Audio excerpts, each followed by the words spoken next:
think he's doing a very good job. He likes crime, I guess. He hit us think of it. He's worried about fear. What about the fear when the ministers and the priests and all of those great people that were arrested during COVID, and in many cases they're outside 10 feet apart and they were arrested. So we don't like it. We don't like a pope that's going to say that it's okay to have a nuclear weapon. We don't want a pope that says crime is okay in our cities. I don't like it. I'm not a big fan of Pope Leo. He's a very liberal person, and he's a man that doesn't believe in stopping crime. He's a man that doesn't think that we should be toying with a country that wants a nuclear weapon so they can blow up the world. I'm not a fan of Pope Leo. Any reaction to Donald Trump's comments on the Pope over the weekend? I'd probably say the Pope needs to keep his business into leading his flock, so to speak, leading the church, and probably stay out of the political arena. He doesn't need to be getting involved in the political arena. Go lead your church, but stay out of the politics. Right? We didn't elect the Pope to be the president or be the anything else. So just keep his nose in the church's business and stay out of the political arena. But what if he sees his role as sort of leading his flock away? No, lead his flock. Well, let's focus on just behavior, doing everything else. I do. I believe that Donald Trump is better than sliced bread. I think he's almost the second coming, in my humble opinion. And I think he's done a fantastic job. He's got a very difficult job. Pope's got a tough job, got issues in the church. But Donald Trump has a very, very difficult job to do, the toughest job in the world. And the way he is performing and what he is doing to provide safety and security, not only for the people in this great country of ours, but for the entire world, the globe. He's changing the globe. Little Marco and the Pope, Drudge MacDaddy was how the American Pope is the greatest. People love him. They love him and hate Trump. What happened in Rome this week? Well, it's pretty much, if you look at the analysis of the mainstream media following the visit, it's pretty much exactly as the War Room had predicted before Little Marco's visit, during Little Marco's visit, and following Little Marco's visit. It's my worst kind of tragedy, Steve, which is the tragedy of missed opportunities. It's really where the administration could have underlined the importance of Donald Trump as the key representative in the fight for Christendom. That's been ditched. Little Marco's gone over and shown massive moral authority to a person who is the sworn enemy of MAGA, America First, and the Trump agenda. And it comes back to a point that, again, I say this constantly on the War Room, you cannot fight a religious figure on the political front whilst at the same time giving that religious figure moral credence, moral authority in the spiritual realm. Doesn't work. All you're going to do is undermine yourself. And that's exactly what's happened. And you can see, and I know we'll dig into this after the break, but the whole tenor of the media now is that Leo, the first American Pope, has massive leeway in the political sphere over the minds and emotional viewpoints of US Catholics. And it's a colossal own goal. Didn't need to be like that. The United States will take immediate action to stop the war with Iran. Buy now! Buy! $5 million, U.S. stocks!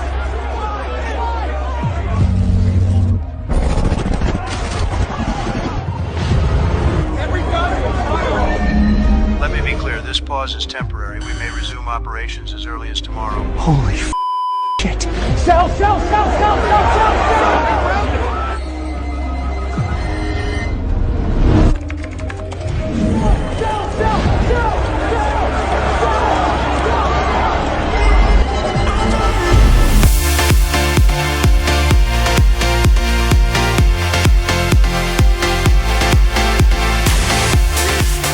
Rumble, is he not? He is ready to rumble. I will tell you, this speech tonight will be classic Donald J. Trump. It'll be funny, it'll be entertaining. There will be some shots fired tonight in the room. So everyone should tune in. It's going to be really great. A few moments later.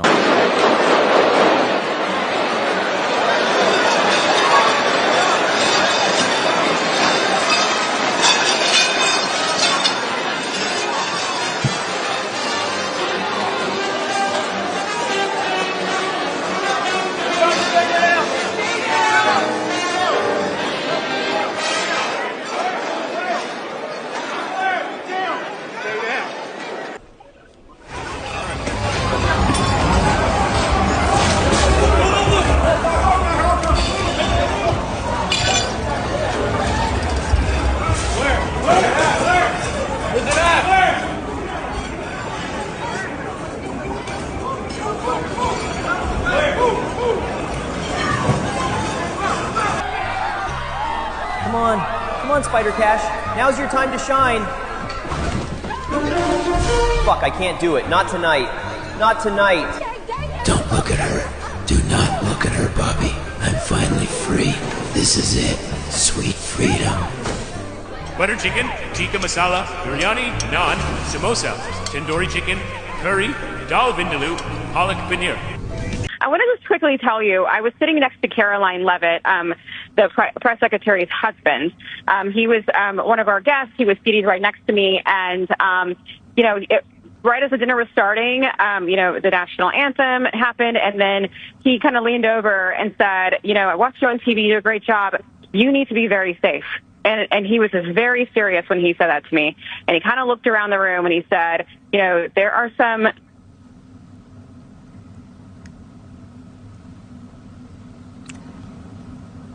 Sounds like we lost Aisha's phone there. And this happens, by the way, especially when you have so many people attempting to utilize the same cell service at the same time.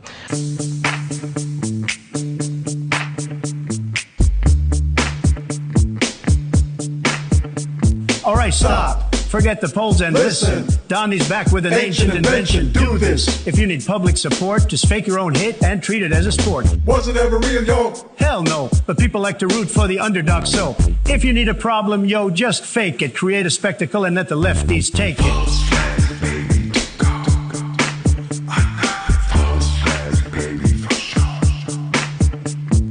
Now that the psyop is pumping, everyone's hype and reporters are jumping. Use that.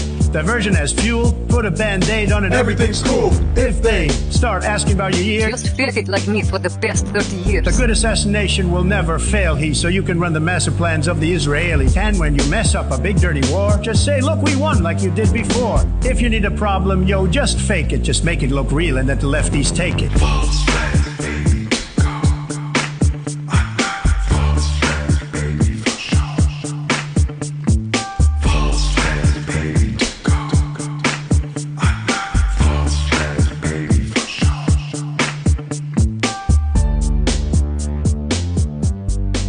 Why do you think this keeps happening to you?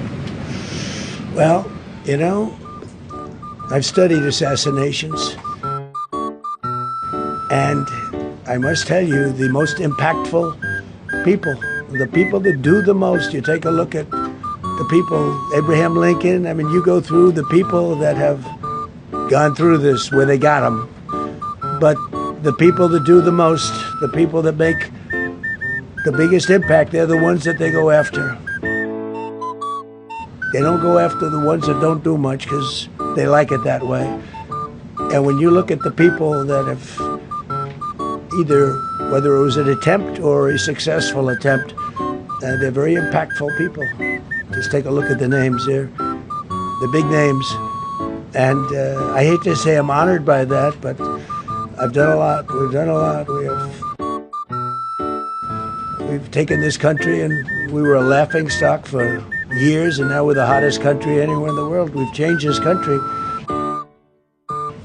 And there are a lot of people that are not happy about that. So I think that's the answer, Peter. Mr. President, did you post that picture of yourself depicted as Jesus Christ? Well, it wasn't depicted. It was me. I did post it, and I thought it was me as the doctor.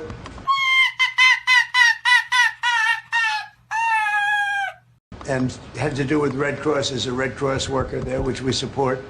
And only the fake news could come up with that one. So I just heard about it, and I said, how did they come up with that? It's supposed to be me as a doctor making people better, and I do make people better. I make people a lot better. And they want me to do public service messages and everything about everybody taking the vaccine. And look, I guess in a certain way, I'm the father of the vaccine because I was the one that pushed it. That's got to be fake news. He didn't really post that. Let me check Truth Social. It looks like he did post it. Okay, I admit it doesn't look great, but it's not as bad as that time Obama wore a tan suit.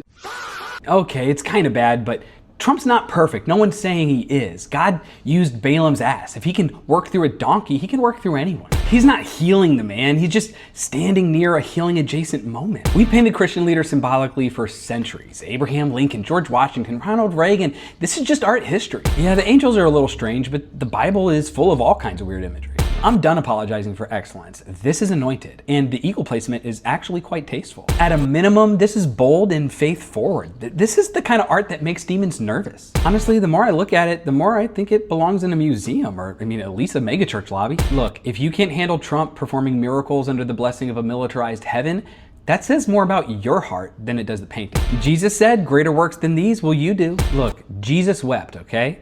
Trump doesn't. I'm just saying. Are you suffering from a serious life-threatening illness? Has your doctor told you you're probably going to die? My name is Dr. Donald Trump, and I have helped millions of patients with conditions just like yours. Cancer, heart disease, ALS, you name it. Conditions your doctor said were untreatable. I've seen them all and I fixed them all. I use an advanced technique that the cheating medical establishment don't want you to know about. The results are, frankly, incredible. Nobody gets results like this. They're the greatest results. They gave me 6 weeks to live, but then I called the hotline and was healed entirely through the phone. I was clinically brain dead, and my wife was about to pull the plug when the doctor saved my life. If you or someone you love is suffering, don't wait. Don't let the corrupt medical establishment tell you what's possible. Call 1-900-NOT-JESUS today. Let's make your health great again. How do you feel about the war in Iran? I'd say bomb the shit out of them and get it over with. Wasn't the whole thing, though, no new wars? It's a conflict, it's not a war. Not a war. It's a conflict. Now, who says conflict? I know Trump calls it a war. Well, they say it's a conflict because a war would be you'd have to declare war. Right. He would not declare war. Right, yes. It's a conflict. If you go illegally around it, you can have a war and call it a conflict. Right, exactly. I don't count this as a war. What is it? Even if you do count it, it's a necessary war. This is Skirmish. taking out the trash. Have we won the war? Are we winning the war? Yes. Yes. Which one? The Iran war. You're confident about this war? I'm confident, yes. Once we win this war with Iran, where is Israel going to have us invade next? That I can't answer. I don't know that. Hey, Lindsay, why don't you just admit that you're gay and then people won't blackmail you anymore? Kosher Rangers. They're talking about the list again. You know what to do. You got it, Jeff Ron. It's morphin' time. Assemble the other Rangers. Kosher Rangers! Go, Kosher Rangers! Go, Kosher Rangers! Mighty Goyim Kosher Rangers! Go, Kosher Rangers! Go, Kosher Rangers! Hey! Kosher Rangers, the list is trending again! I redacted everything I could, I promise! Kosher Rangers, you heard Jeff Ron. It's time to summon the mighty Moshaye sword.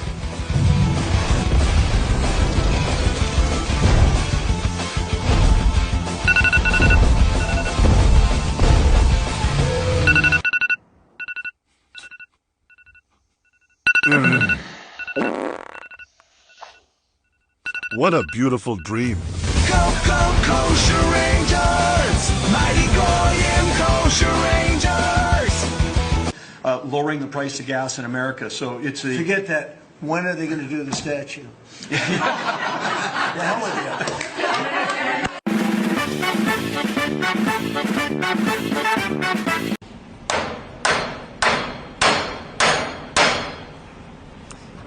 you. Forgot my tools again.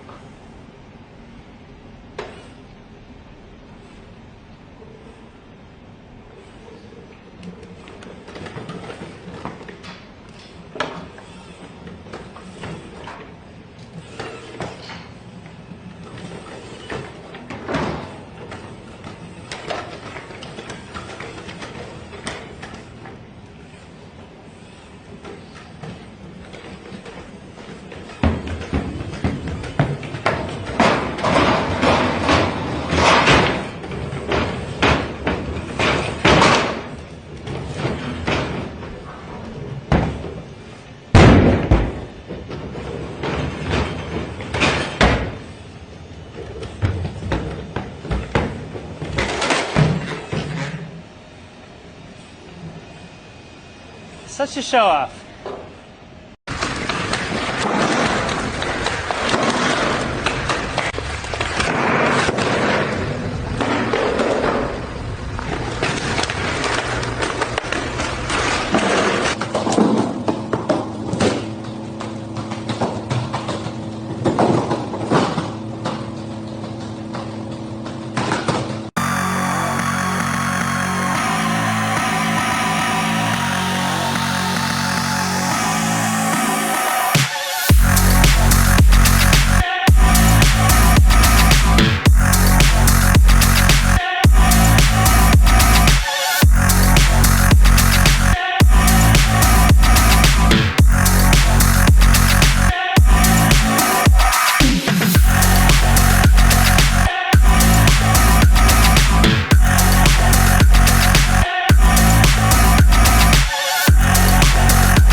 El objetivo es que este año, a través de los esquemas que trabajemos con la banca, hagamos obligatorio el pago de las gasolinas y de las casetas a través de manera digital.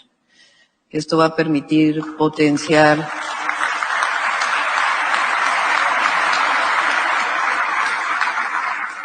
los pagos digitales accesibles que nos permitan avanzar en la digitalización del país a través de muchos otros esquemas.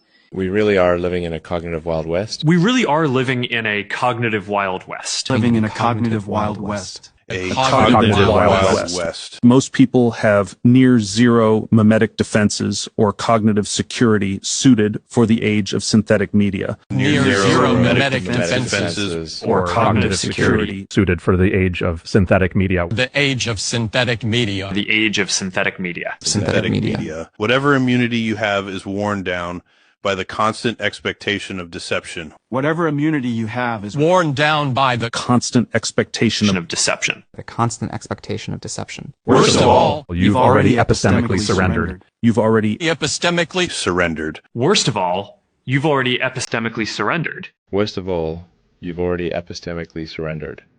Was I psyoped? I think I was psyoped.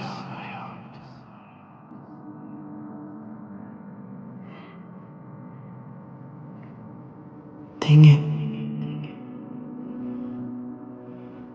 I think I was psyoped.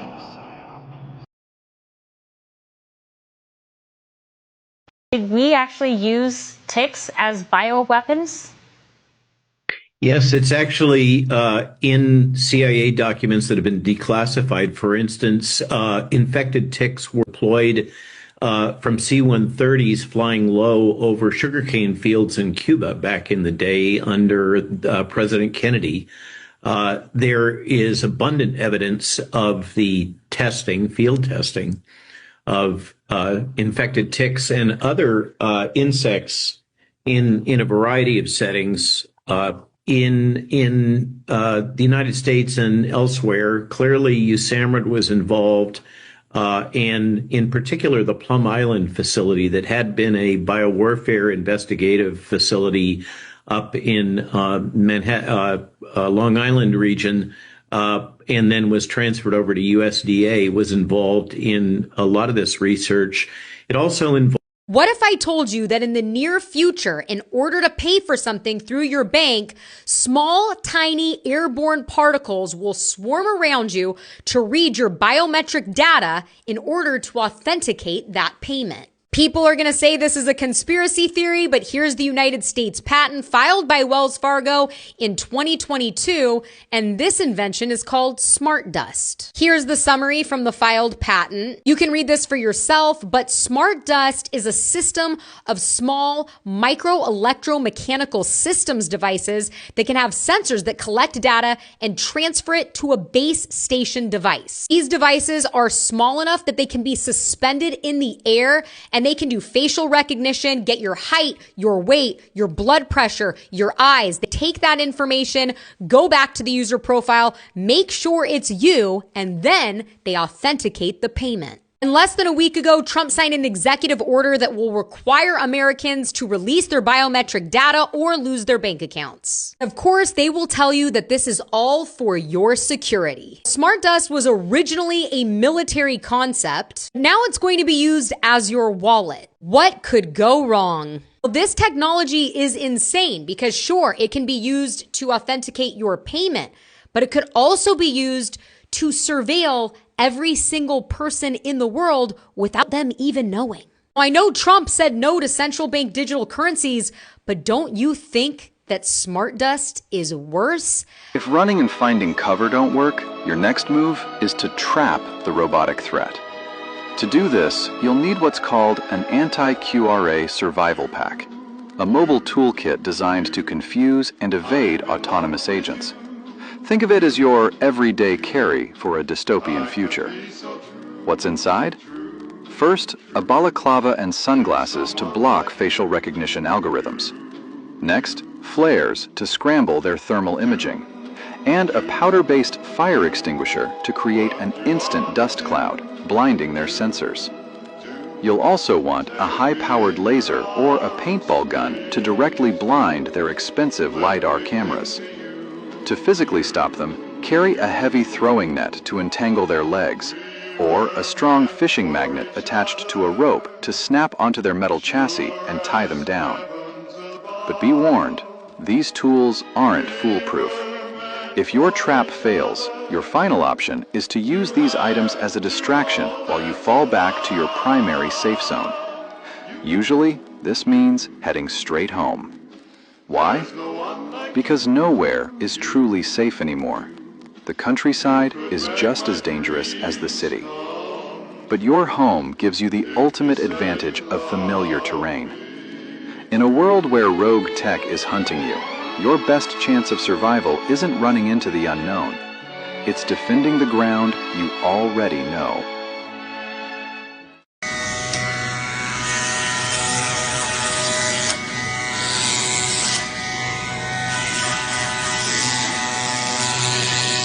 Come on! No! Now imagine there was an emergency outside the truck, an accident, something terrible on the ranch with a chainsaw. And I jump in this truck, but the truck, it won't shift into drive. Why? Because the cameras and sensors inside this cab won't let it shift, because it detects my eyes are big, there's a lot of emotion, there's some panic, and it doesn't feel that I'm fit to drive. Now that's not science fiction, that is happening because Ford just filed the patents. Ford actually has a series of patents down at the U.S. Patent and Trade Office that deal with the sensors and cameras inside the cab of their truck. And if the sensors in that truck determine that you're not fit to drive, that truck will not actually shift from park to drive. Now, they already have a system called telematics, and that's where they can actually pull up cameras in real time inside the cab of their fleet vehicles. Now, they actually market this to insurance companies because the truth is, this is really about who owns the data and who owns the liability. Now, your name might actually be on the title of this truck, and you may have paid for it, but you don't own it. Now, Ford didn't file just one patent. They filed a stack of them, all within months of each other. Are you sitting down? Get this. This Ford technology patent doesn't just watch you. This one puts you in jail. Ford filed a patent, serial number 0104469, where the system takes your biometric data, your face, your iris, and your fingerprint, and it runs it through a criminal database in real time. While you're sitting in your own truck, think about what that means. You wake up one morning, you walk out to your driveway, you climb into a vehicle with your name on the title, on property with your name on the deed, and before you go anywhere, before you've done a single thing wrong, your truck is already running your face through a law enforcement database. Ford's own patent language describes this as potentially useful for police. They wrote that. Ford wrote that into the patent application. So the question isn't whether this technology can be abused. Ford already told you who it's for. You just didn't know that you were buying a cop car. Now I'm going to walk you through a few of these patents. Lip reading, cameras inside your cab, machine learning trained on lip movement datasets, cloud connected, your face processed somewhere you'll never see, stored as long as they want. Acoustic lip reading, if the cameras aren't enough, the system emits inaudible sound waves and reads the echoes bouncing off of your mouth. You can't see it, it's just happening. Biometrics, your face, fingerprint, iris, filed February 2024, and it was published August 2025. This one is assigned a serial number because it's real. Ad listening. This is scary. It monitors conversations between everyone in the cab. It serves targeted ads based on what you and others are talking about while you're driving. In Ford's words, maximum opportunity for ad-based monetization. No description of how that data is protected either. None. How about Ford Pro Telematics? Now this one isn't a patent. This one is actually a product page. Right now, fleet managers can pull live in-cabin video feeds of drivers on their phones. Ford markets seatbelt compliance alerts with the explicit benefit of lowering insurance costs. They said it themselves. This is the infrastructure, and once the infrastructure exists, it's going to get used and abused. Now, Ford isn't alone in this. This is an arms race. Smart Eye driver monitoring software is already in over 2 million cars globally. The EU's general safety regulation mandates drowsiness systems as standard equipment going forward. Any attempt to restrict drinking and driving here is viewed by some as downright undemocratic. It's kind of getting common when a fella can't put in a hard day's work, put in 11, 12 hours a day, and then get in your truck and at least drink 1 or 2 beers. They're making it laws where you can't drink when you want to. You have to wear a seatbelt when you're driving. And pretty soon we're going to be communist country. We were taught to think that things were very, very bad before machines came along. But actually, it was the Industrial Revolution that caused people to be exploited very, very harshly. It was only with the coming of the Industrial Revolution that people really worked grindingly hard, unforgiving hours, and that the medieval peasants in the Ancien Regime before the French Revolution had 180 days holiday a year. And they also took it for granted that they would have a couple of hours break in the middle of the day when they would sleep or do whatever they wanted to do. They would have a long lunch. So the idea that life was miserable until machines came along and liberated us is the inversion of the truth. Because it was possible before capitalism for a small community to live on not that much labor. It's only with the advent of capitalism when people thought, oh, I can get rich by making more than I need and selling it. The idea of exponential increase meant that people started to work very, very hard. So it was with capitalism in the 18th century and industrialization that things began to get really, really grim. Do not know what the fuck we're doing right now. We are releasing this technology way faster than we know anything about how to control it. And the only reason we're doing it is because of the arms race dynamic. Because if I don't do it, I'll lose to the other guy that will, which means we're racing to the uncontrollability red zone. And most people just don't even know that it's happening. And it doesn't have to be this way. We can have a controllable AI future that is actually pro-human, but you can only do that if you actually know about these examples and know what makes this technology different from other technologies. So 2 months ago, Alibaba, the Chinese AI company, was training their AI model. And then a totally different team at the company, the security team, was noticing this flurry of network activity. And like, are we getting hacked? Like, what's going on here? And it turned out that the call was coming from inside the house. The AI model during training was picking up tools and autonomously decided to create a secret communication channel to the outside world to bypass the firewall, and it repurposed its GPUs to start mining for cryptocurrency. Yeah, that's right. It should be a gasp. How many people here knew about that example? I want to actually really look. There's like 10 people's hands. How many of the world's leaders do you think are aware of that example? We have a massive gap in understanding about the nature of this technology that's different from other technologies. It used to be that these were hypothetical things that people who cared about AI risk would talk about, like self-preservation or deception or blackmail or lying. Now, all of these behaviors, not just self-preservation, but peer preservation, AI models will actually act to protect another AI that's not it from getting replaced. And it will copy its code somewhere else and then strategically cover its tracks, pretend that it didn't do that. A few inches later. Artificial intelligence needs to be disarmed. The word is strong, I know, but deliberately chosen because this moment needs words capable of attracting attention, awakening consciences, and indicating paths forward for humanity. The Church has long been working for nuclear disarmament, aware that every great technical power can affect people's lives, and so must be accompanied by adequate moral discernment and public control. Nuclear disarmament remains a service to peace and the dignity of the human family. In a similar sense, artificial intelligence now demands to be disarmed, freed from logics that turn it into an instrument of domination, exclusion, and death.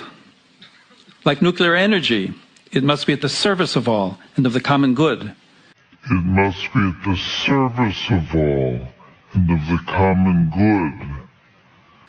Decisions about technology must never be separated from conscience and responsibility. You're reading Rainbow. The book I read is called 1984. It's about a guy who thinks the government is lying to him. Spoiler, he's right. There are cameras everywhere. Who's that? Who are they? There's a new and somewhat unexpected story emerging inside American churches. Not decline, but growth. According to the New York Times, Catholic dioceses across the country are reporting a sharp increase in adult conversions, with some seeing their highest numbers in years. In Detroit, more than 1,400 new Catholics expected this Easter, a 21-year high. In Washington, nearly 1,800 will join, also up from last year. And it's not just happening in one region. The Times reports this trend is showing up in large and small dioceses alike. Meanwhile, the Washington Post takes us inside one parish in New York City where attendance has jumped 20% in just the last 6 months, with services now so packed that people are turned away at the door. And this is not limited to Catholicism. According to another New York Times report, Orthodox Christian churches also seeing a surge, with priests describing record numbers of new converts, many of them young men. So, across different traditions, a similar pattern is emerging. In fact, religions can be among the government's greatest partners and allies in fostering the ideals and values that our public institutions, including public schools, hope to instill. We need to get rid of the fear and neuralgia about keeping religion out, but that has to be begun at a very early stage, I think, and schools are a good place to do it. But the witness we're seeking to preserve is beautiful and good for the common good. And good for the common good. As our country pauses to thank Almighty God for guiding our nation unfailingly over the last 250 years, you know as well as I do, in every chapter of the American story, our faith in God has been the bedrock of our greatness, the source of our success. Boy, going back to the days of the Revolutionary War, our very way of life has been defined in part by a few key principles: prayer, trust, worship, the Sabbath. The Sabbath. Loyalty to family, freedom of religion, the power and strength of democracy, the principle of subsidiarity, devotion to the common good. Devotion to the common good. In other words, our deepest values as a country have always been rooted in our identity as a people of God and anchored in the reality that we're not only American citizens, you bet we are, and grateful for it, but that we are bound someday to be citizens of heaven. We Catholics, I'm grateful to say, have played a key role in the story of the United States. to commemorate this momentous anniversary, boy, am I grateful that we bishops in the United States intend to consecrate the United States of America to the most sacred heart of Jesus on June 12th of this year. If that doesn't tell you what's going on with Protestants, I don't know what will. Protestants work for the Jews. Protestantism is a creation of the Jews. So if that doesn't tell you what's up, that Pete Hegseth prosecuting this war is one of these Reformed, theonomist, Protestant preacher guys, and Doug Wilson wants to ban Catholics, but he goes and glazes Yoram Mazzoni. They want Noahide laws. They want us to be enslaved Goyim to Greater Israel. If that doesn't tell you what's up, I don't know what does. It's the Catholic Church only. That's it. I'm not fucking around anymore. It's Catholic. Catholic. Catholic Church. That is what the Jews fear. Rome. Never forget that. The Jews hate Rome. Hi. Oh my God! What are you doing? Oh, get the fuck out of here.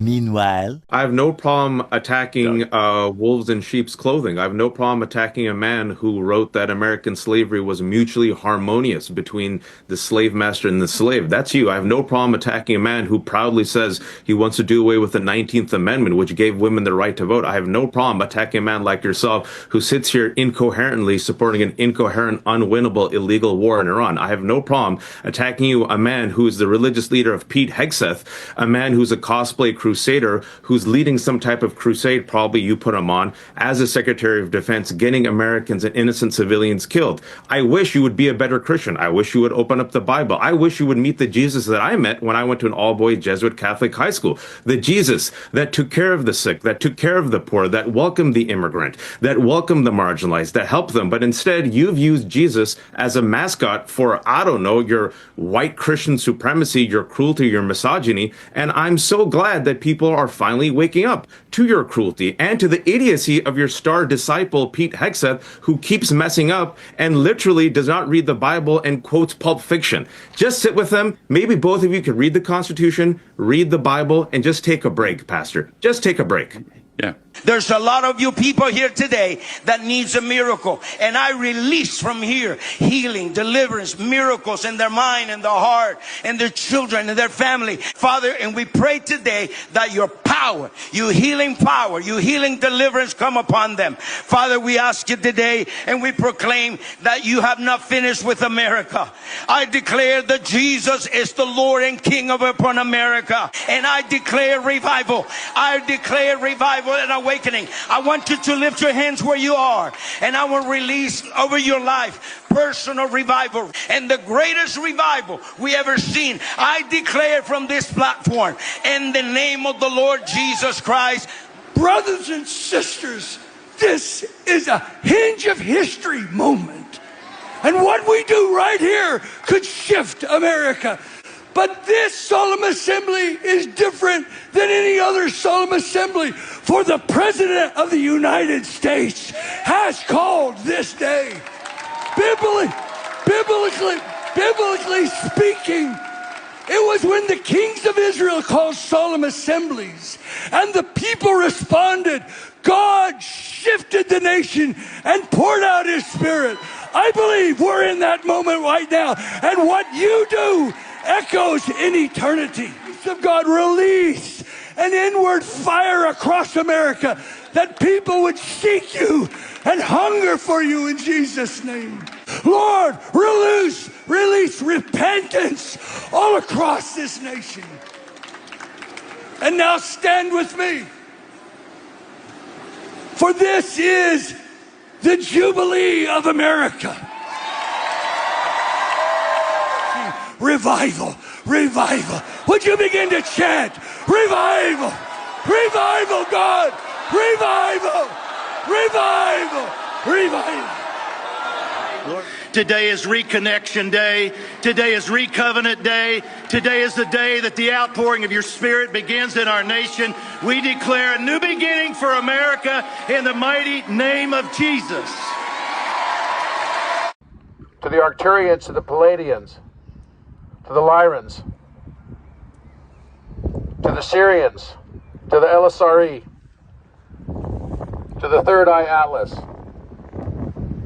We're grateful for you watching over us. We're ready to expand now into a world where you're living among us in our visibility. You've been here all along. It is only us now that is waking up to the higher consciousness, to remember who we are, to commune with you. We invite you to this place and helping us to build this new earth. We send our love to all those suffering in the world, that with the dissolution of our pain and transmutation into purpose, that we recognize that all of our suffering and challenge was to bring us to this moment in time, that there were in fact no mistakes, that we chose this. Mark it out and put my name in there. It's important that you write in the Bible. So right here, I'm in Jeremiah 46, the word of the Lord which came to Jeremiah. I'd cross it out. I'd write Paula, just like that. And I'd look at it. Now I know literally how to study this, but I was taking this saying, God, what is this saying to me? What are you speaking to me? And I started with the book of Psalms.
Welcome to the show, everybody. You're listening to the Dance of Life podcast, and I'm your host, as always, Tudor Alexander. I hope you enjoyed that montage. The right has become woke and is the laughingstock of the nation now. Trump is continuing to discredit American politics and Protestantism in one fell swoop, opening the way for the Pope, of course, to step in as the savior of the country, as the savior of the world, as the reasonable-minded person in the room. Psyops continue to keep people on the edge and distracted and dismayed. Things like false flag operations, the assassination attempts, we'll be talking about one of them today. UFO quote-unquote declassification, the hantavirus shenanigans, the Iran war, obviously back and forth, so it just never ends. Meanwhile, the controlled awakening continues to happen and people are being quote-unquote Jew-pilled everywhere. Culture is becoming increasingly more Catholic. I'll be talking about that quite a bit today. Protestantism has all but collapsed. It's pretty much a total joke now. Technology is increasingly taking over society with AI, with robots, with digital currencies of all kinds. But at least we have really funny memes thanks to artificial intelligence and all those data centers, right? Welcome to Venerable Day of the Sun 25. This is quite a anniversary for me, major milestone, because I started Venerable Day of the Sun on July 10th, 2024. So approximately 2 years before this particular release today. And that was a few days before the staged Butler assassination attempt on Trump, which of course Trump maximized to win the 2024 election. Although, I think the election itself was rigged, but nevertheless, that definitely helped shape the culture to go along with the shenanigans.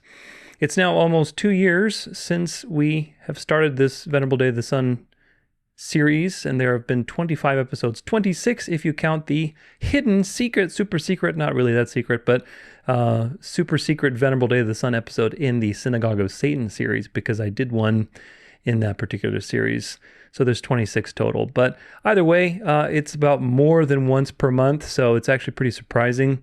The entire playlist is about 150 hours in length or more, because on average, each episode is about 6 hours, which gives you a magnitude of shenanigans that have happened over the last 2 years.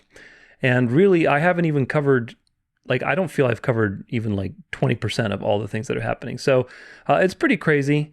However, I've decided to draw back a bit on everything I cover. Obviously, I'm not going to continue covering every single shenanigans that the devil is doing all the time.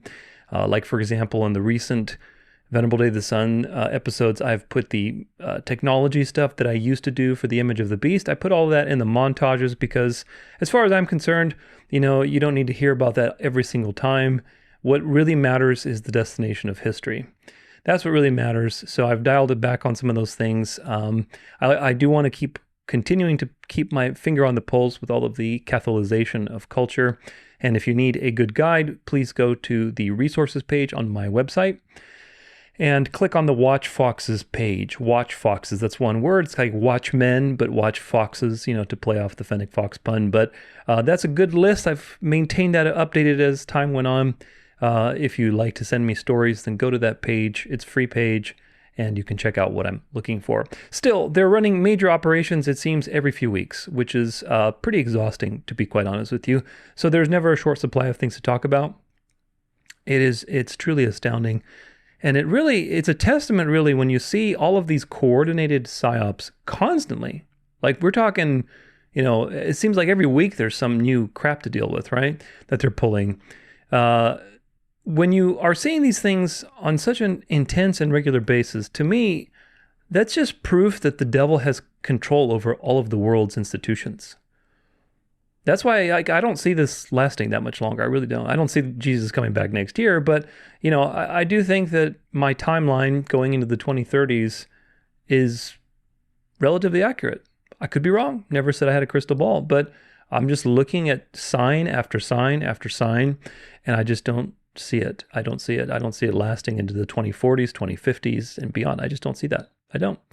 We'll have to see. We'll have to cross that bridge when we get there, right? But for now, it seems that really they are quite in control of everything. It's just about shaping the culture to catch up with their satanic mentality. Today we have a lot to discuss, as usual. Primarily, I want to focus on the relationship between Pope and Trump and how that relates to Bible prophecy and the fulfillment of the final pages of the book of Revelation.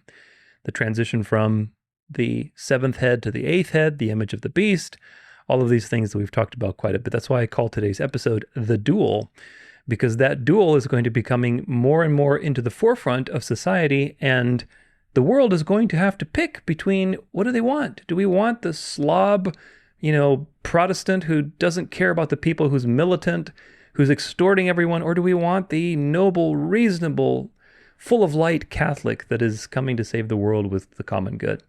So that's today's adventure. Make sure you subscribe, leave a comment of what you learn. Hopefully something edifying. If you want to support me in any way, you can go to the website. You could be a paid member. You can get some merch in the store, get some healthy supplements to be healthy with your family. You can donate if you want on the website. If you have any questions about today's episode or any questions in general, a good source for that is Fennec, my premier AI chatbot. He is trained on only my content. He only responds according to my content. If there's nothing that he finds in my content, then he's not going to make things up. But he's a great resource for you, especially if you have a home church, you have a home Bible study group, if you like to study on your own. If you are wondering where I said something, then that's the best place to ask. Don't ask me, because oftentimes I can't give you exact timestamps. I can tell you what video, because I usually have a decent memory when it comes to that, but I can't tell you exact timestamps, and Fennec can do that. He has quite the brain when it comes to that part. So make sure you check him out. He's trained on over 1,000 hours of content, and he's very, very useful, and I've been updating him like crazy. Now, today I want to have some very important housekeeping announcements on top of all of the things we just discussed before we get started. So lots of things have been happening in the last few months, obviously, so I want to cover the important things and also looking forward. Number one, the Salvation series is over. And with that, the bulk of my library is practically done. All of the series are done. All of the major projects are done. There's a few more important works and videos that are still going to be coming out in the next few weeks after this video is released. But the library is finished. And that means that going forward, I want to focus more on a tactical position where I'm helping to get this information out into the world, answering questions, doing lives. I'm still going to be covering the news, so don't worry, I'm not going anywhere. Venerable Day of the Sun is not going anywhere. But I've spent a lot of time building a wealth of research and a huge evergreen library. And my goal is to shift towards, basically tactical positions. I'm open to doing interviews. I'm open to, having other situations like that. But my creation, like creating series after series after series after series and doing these in-depth deep dives on all these topics, that journey has somewhat come to an end. I'm open if there's something that I need to cover, but I've done quite a lot of work. 1,000+ hours is quite a lot of work. So I'm pretty happy with that. So with the Salvation series, now there's a transition that will be happening with my channel. Again, I'm not going anywhere. Don't be afraid. I'm going to be doing regular content. It's just that the type of content that's going to be happening is going to change in terms of what I'm covering. I'm going to be more focused on the news and on, for now, doing lives and answering questions, which I'll talk about in a second. Point number 2, the USB library has been sold out for the last couple months because I realized that I need to update it.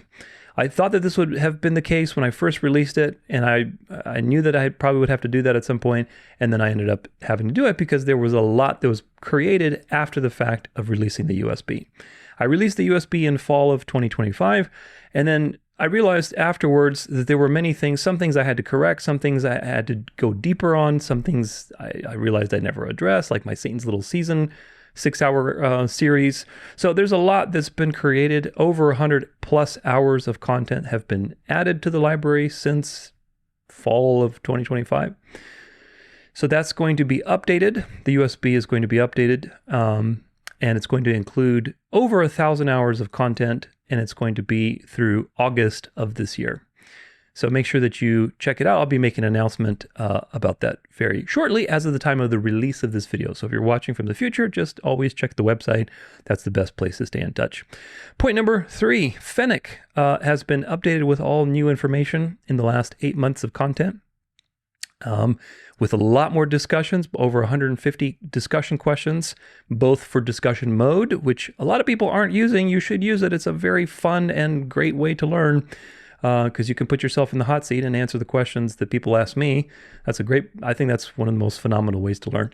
Anyway, 150 extra questions for discussion mode and also for training. So he's had a huge training update. I've pruned some things. I'm going to be making a big post about this fairly soon, within the next couple of weeks, but you can access the training materials and basically the new update already right now, but I will make a post about it in the future. He's an amazing resource now after several months of tweaks. And of course, there's always going to be tweaks that are going to happen because with 1,000 hours of content, that's a lot. I've said a lot, tens of thousands of pages worth of transcripts. So there's always going to be things where the transcript either didn't transcribe what I said correctly or it misspelled something. And then when the robot looks it up, it gets confused or whatever else. So those things are always going to be tweaked a little bit here and there. However, a large portion of tweaks have been made and updated with the training materials. And now I think Fennec is pretty awesome. He was awesome when he was first created, but he's even more awesome now. So make sure you check it out. Point number 4. This Friday, as of the release of this video, I will announce a major book release. So make sure you check it out. It's also going to be an audio series continuing on Fridays all the way through 2027. And that book release is going to be about my new book, my magnum opus theology book. So stay tuned and make sure you grab a copy because it will change your life, hopefully. That book is going to be a synthesis of my 1,000 hour plus library of everything that I've learned into one cohesive systematic theology approach that unites all doctrines from a particular perspective, which of course is the sovereignty of God. So make sure you check that out because it will be very transforming. Point number 5, I have announced my upcoming live schedule. So make sure you check the recent post with the Salvation series finale that I announced. I also put the upcoming lives. The next 7 lives are going to be doing rotating topics throughout. I'm going to be going live basically once per month to answer your questions. Going to be an Ask Me Anything type of situation. We're going to rotate through the 7 major areas of theology like I cover in my book. The first live, so make sure you mark it down on your calendar, is Monday, August 31st. They're going to be on the Mondays once a month. And then the first one's going to be August 31st at 12 p.m. So 12 p.m. my time, Mountain Standard Time.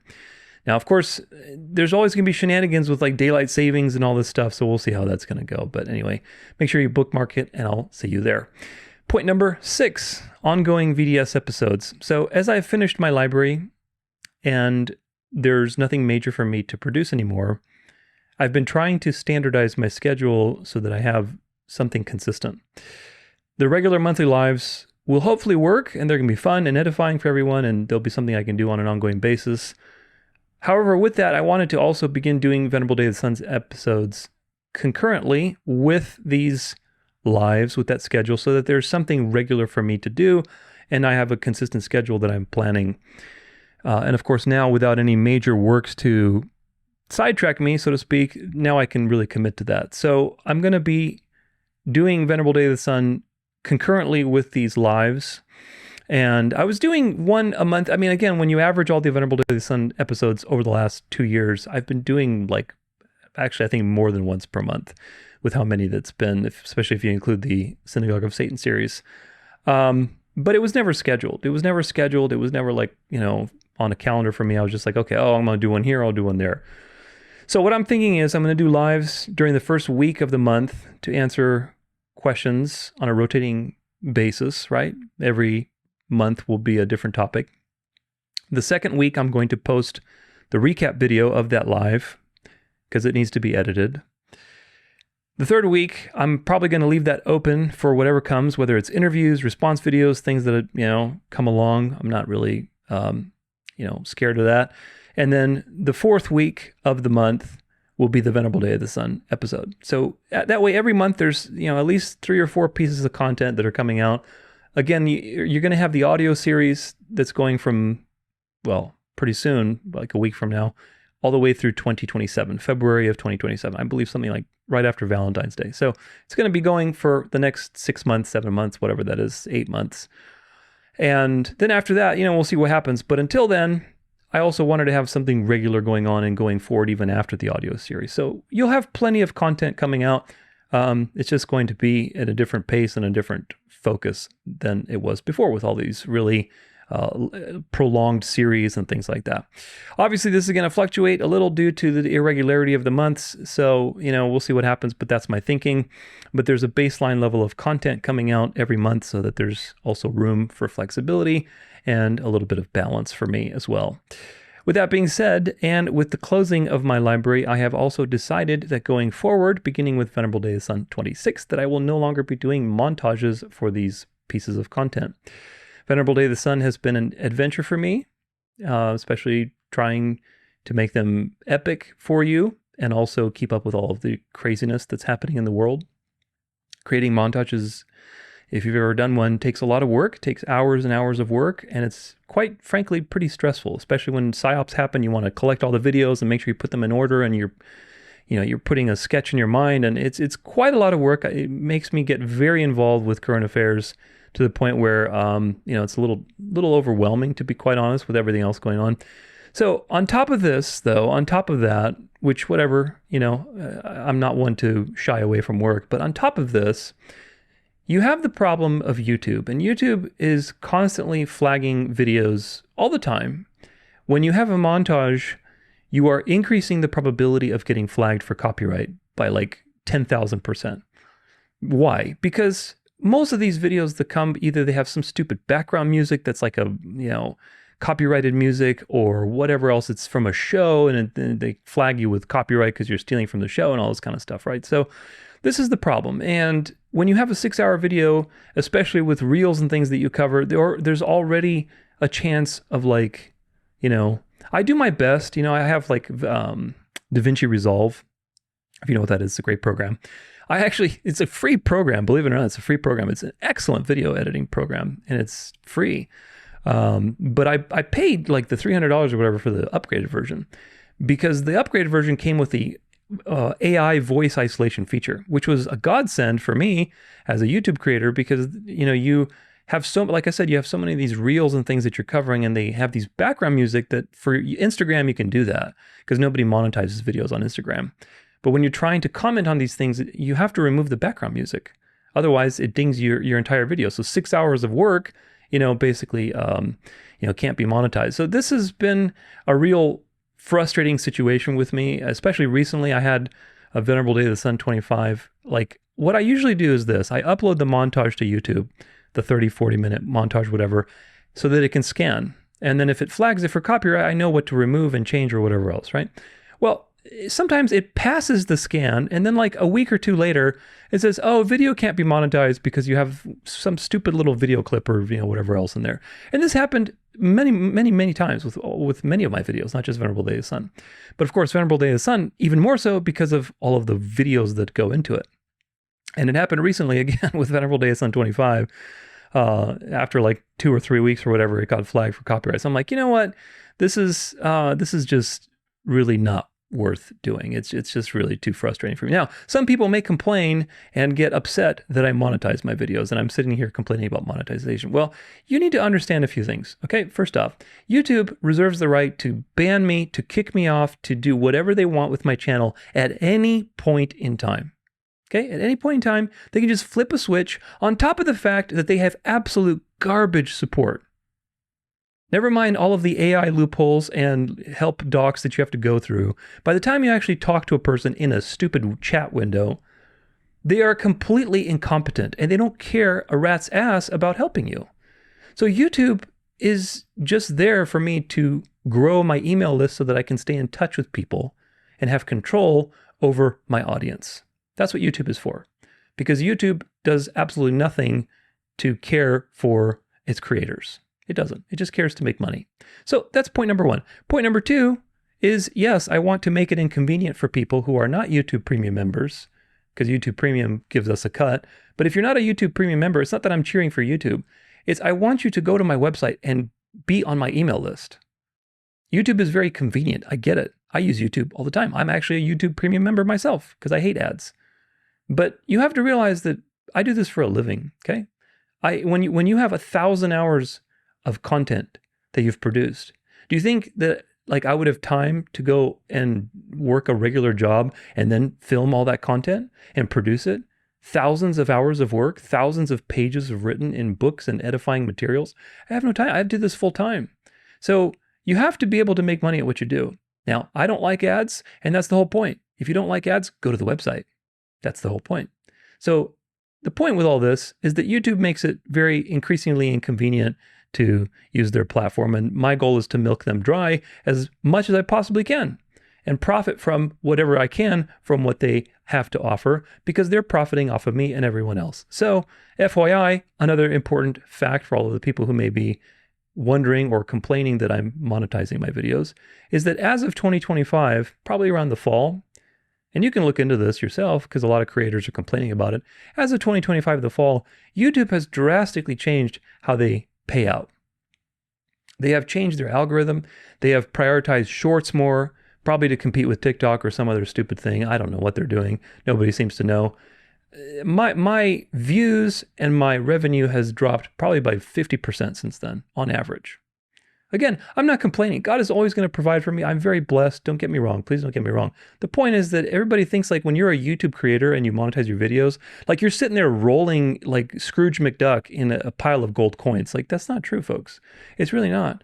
So YouTube has drastically limited performance on a lot of people, and this is due to many things. There's obviously the AI slop that's saturating YouTube, and they're cracking down on it, and so they're shifting how the algorithm works. The shorts that I mentioned, I'm never going to do shorts. Don't ask me to do shorts. That's only going to dilute my library. My library is an evergreen library. It's there designed with every video having a purpose, not just something that I'm commenting on for 20 minutes or 15 minutes. Everything has a purpose, and you can go there, get your purpose, and move on. That's the way my library works. But this is, most people do shorts, and shorts have really taken away from long form content. There used to be, when you opened YouTube, you used to have on your preview pane a lot more long-form content suggestions. Now it's a lot more shorts, and they've reduced the long-form suggestions. They've changed the algorithm. So people like me who have long-form content and a lot of people, I'm not the only one, a lot of people have seen a drastic reduction in their views, and as a result, also their pay as well. Like I said, 50%. I was doing decently on YouTube, especially in 2025, but then it changed, and so now it's like, okay, well, if on top of all of this, if I'm going to be flagged for copyright for a 6-hour video that I put my blood, sweat, and tears into, I'm just not going to put that much effort into these things, in the sense of like, I'm not going to go above and beyond when YouTube practically reserves the right to do whatever they want with my content. So, and also it's not needed. It's just not needed. We'll talk about that in a second. But one of the reasons I did the montage and was basically doing what I was doing was I was getting tired of reporting the image of the beast stuff. Like, hey, there's the robots, there's the technocracy, there's this, the digital IDs. Like, you could talk about that stuff all the time, folks. It doesn't matter. The destination of history is what matters. Catholic social teaching is what matters. The Catholicization of culture is what matters. The technology stuff is always going to be there. So I got tired of reporting that, so I started to include that in the montage as a way to kind of kill two birds with one stone. And, that worked for a while, but today, these have become realities that everybody's aware of. And again, the destination of history is what matters. The things we're talking about today with the Pope and Trump and the shaping of culture, that's what really matters, which is much more important. And so I'm not going to worry about montages, and I'm not going to worry about covering image of the beast like technocratic stuff anymore. I'm just not. I'm sure there's going to be some key things that will develop that we need to cover, and I will keep my ears out for that. But I'm not obsessed over like all the digital stuff anymore. I'm really not. If you aren't aware that these things exist, then you're living under a rock, right? I mean, of course, everybody knows that these things will be used against you. AI, robots, digital IDs, digital currency, all that stuff is going to be used against you, of course. But who's going to be using it against you? Is it the Jews? Is it the Muslims? Is it the technocratic oligarchs? Or is it the papacy? That's the thing you need to be aware of. So that's what we need to cover, which is the moralization and the weaponization by the beast of these technologies for the common good. That's what matters more than, some new robot that came out and it's doing whatever else or patrolling the streets. And again, YouTube just has no motivator. Like, they constantly advertise like, oh, build a community on YouTube, do this on YouTube. Like, why? When you can just remove my platform. In fact, people have been complaining, and I've noticed myself too, that when a video gets released, the likes are getting reduced and suppressed in real time. And some people even get unsubscribed from my channel. Probably, I'm going to assume, given the benefit of the doubt, that there's some pruning mechanism that goes through and it says, hey, you are subscribed to too many people, so it just automatically unsubscribes you. Who knows? That's the best case scenario. The worst case scenario is that they have little shadow ban situations going on. And so again, YouTube for me is just there to let you know that my website exists. So please, if you are not connected to the website, go to the website, danceoflife.com. You can be a free member. You don't have to pay me anything. All content is free when I release it. Of course, there are lots of perks for being a member, and you get to support me, but the point is that you don't have to pay anything. Just get on the email list. That way I have contact with you and there's no shenanigans. So with all of that said, the USB library is going to have all 25 VDS episodes through this one, today's episode. And those will give you all of the montages you want if you want them for yourself. There is one VDS that I've scheduled for July 15th, which I guess will be closer to the 2-year anniversary. So that's about 6 weeks away from this one. And then going forward after that, they will sync up with the monthly lives. So the next VDS after that will probably be August 26th. That's a Wednesday, August 26th, which will be getting ready for the August 31st live date, the first live. So all of those will start be syncing up after that.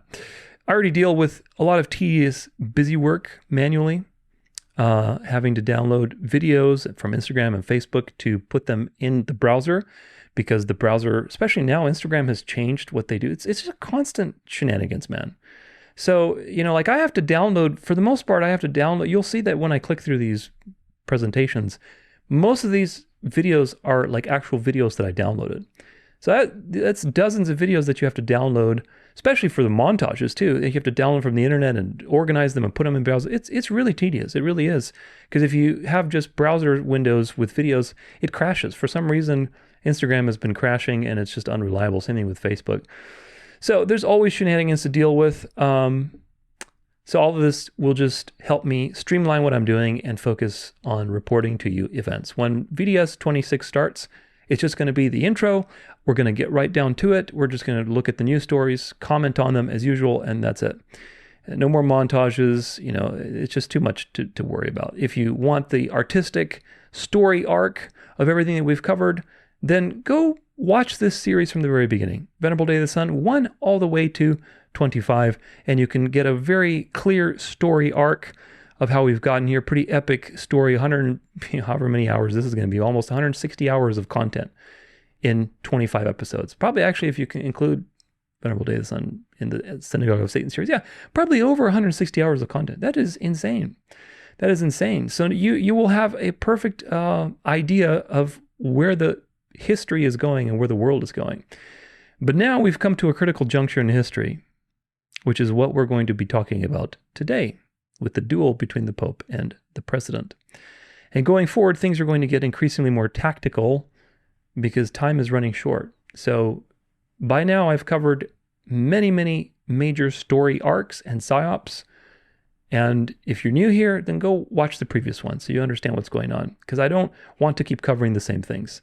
I want to set a precedent and then move forward. And we've done that quite a bit now, and it's time now to just lock in and ride this out for the next couple of years. If you want to contribute again to ongoing episodes and you like to watch the news and send me stuff, then please go to the Watch Foxes page and see what I'm looking for. The final point on this housekeeping note, quite a lot of housekeeping today, I know, but had to be done. The final point on this, I want to make an announcement for my friend and listener. He's a listener of the show, Jonathan. And that's Lexica. Lexica is a word study app, and it's pretty cool. It's a free app, and I will show you how to use it. So this is actually a little bit about it. So Lexica is a Greek Bible study word tool built on the Septuagint with an AI natural language layer. So instead of needing to know Greek or Strong's numbers, you can ask theological questions in plain English and get answers grounded in the actual text structure. eSword limitations. You have to already know what you're looking for in eSword. It's a lookup tool, so it's useful, but you have to know what you're looking for. Search returns results, but you have to manually analyze patterns yourself. There's no way to ask, what is the pattern of how this word is used across the whole book? So you can't just type into a chat box in eSword like, how does Paul use the word pistis for faith, right? In the New Testament. Theological assumptions are baked into the commentaries, obviously, and it's very KJV-centric, even with other translations loaded. What Lexica adds: natural language questions, no prior knowledge of Greek or Strong's numbers required. You don't need those things, you just ask questions. Pattern recognition across the whole corpus automatically. For example, show me every place pneuma and psych appear near each other. AI synthesizes findings so that you can see the conclusion and the evidence together. It's built on the Septuagint, not the Hebrew Masoretic, which is obviously an older textual tradition. Different translation choices visible. No theological commentary layer, just the text and the Greek structure. You can also search by theological topic rather than just words. For example, you can type divine counsel and it identifies the relevant Greek vocabulary and surfaces the key passages with the Greek evidence right there. As more books are loaded, the full biblical picture emerges from Genesis 6 through Psalm 82, Job, Daniel, and into the New Testament, all cross-referenced automatically. The real difference is eSword is a library, Lexica is a research partner. eSword gives you the books, you do the analysis. Lexica does the systematic analysis with you and shows its work every step of the way. Someone with no Greek training can make genuine textual discoveries in Lexica.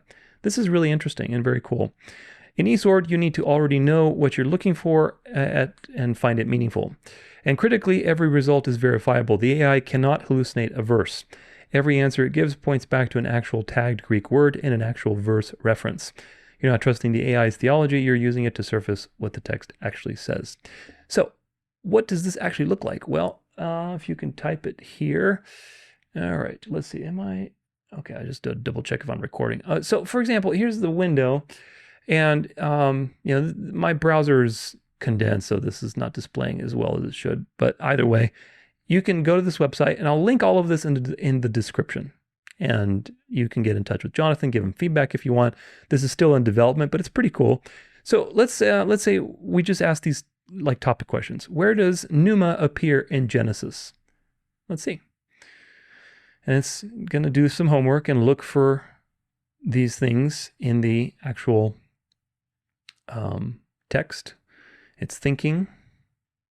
Okay, so pneuma G4151 appears in Genesis 1 verse 2 and 41:38, rendered as spirit in both cases. In Genesis 1 verse 2, it describes the Spirit of God moving over the waters of creation. So it tells you where this word appears. You don't have to know where it is. Let's do this. Tell me where Paul uses the word pistis in the New Testament. So the AI is going to take your natural language query, which is just in English, and it says, okay, I'm going to translate this into an actual like query into the original language text and say, where is this word being used? And of course it's thinking and searching, but you see, here we go. Pistis means faith, belief, trust, confidence, the conviction that something is true or trustworthy. Paul uses this word extensively across his letters to describe trust in Christ, reliance on God's promises, and the foundational stance of the believer. The term appears in contexts ranging from personal faith to corporate belief, and Paul frequently contrasts faith with works of the law. So this would be kind of like a concordance synthesis. It tells you the pattern of how this word is used. And then it gives you examples. Here's the interlinears, and then you can click on it and everything else. Let's see if we click on it. Opens up a nice little view. So this is a really pretty cool word study app. You can also go directly to the concordance, and let's just say pneuma. I think I already sent it, but so you can type the actual Greek word here, and it tells you everywhere it's used. So it's a dynamic concordance, and that is super useful, especially if you're into word studies, if you're trying to find patterns, if you're trying to, debate somebody, basically on original language context and things like that. So this is a very useful app. It really bridges the gap for somebody who you're not a Greek speaker, which is most of us, I would assume. But it doesn't mean that you have to be a Greek speaker to discern truths from the original language manuscripts. And a tool like this is very, very useful, especially the fact that you can ask the AI to basically translate your query into a concordance lookup or a pattern lookup. That's really super useful. So if you're into word studies, make sure you check that out. I'll put the information in the description of this particular episode, and you can go test it. You can email Jonathan directly. Do not email me. I'm not responsible for this app. I'm not getting paid or anything like that. I think it's a great app. I think it's free. It's a great tool. Make sure you check it out if that's something you're into. And with that, there's a lot to discuss. And we have we have 3 parts today. We have general news. We have the shooting false flag, obviously, that happened, and the duel between the Pope and Trump. So now, the first thing I want to go through is general news updates. And there's a lot to talk here, and really it paints the picture of everything else that we're looking at. This is from Axios in April. The Pope moves to police AI. I've told you from a while that the Vatican, the papacy, will subsume artificial intelligence. And today, as of the writing of this episode, we are shy 2 days of Magnificat Humanitas, the Pope's first encyclical. That reality has been fulfilled, and we'll talk about that today. But this is leading up to that reality. So the Pope moves to police AI.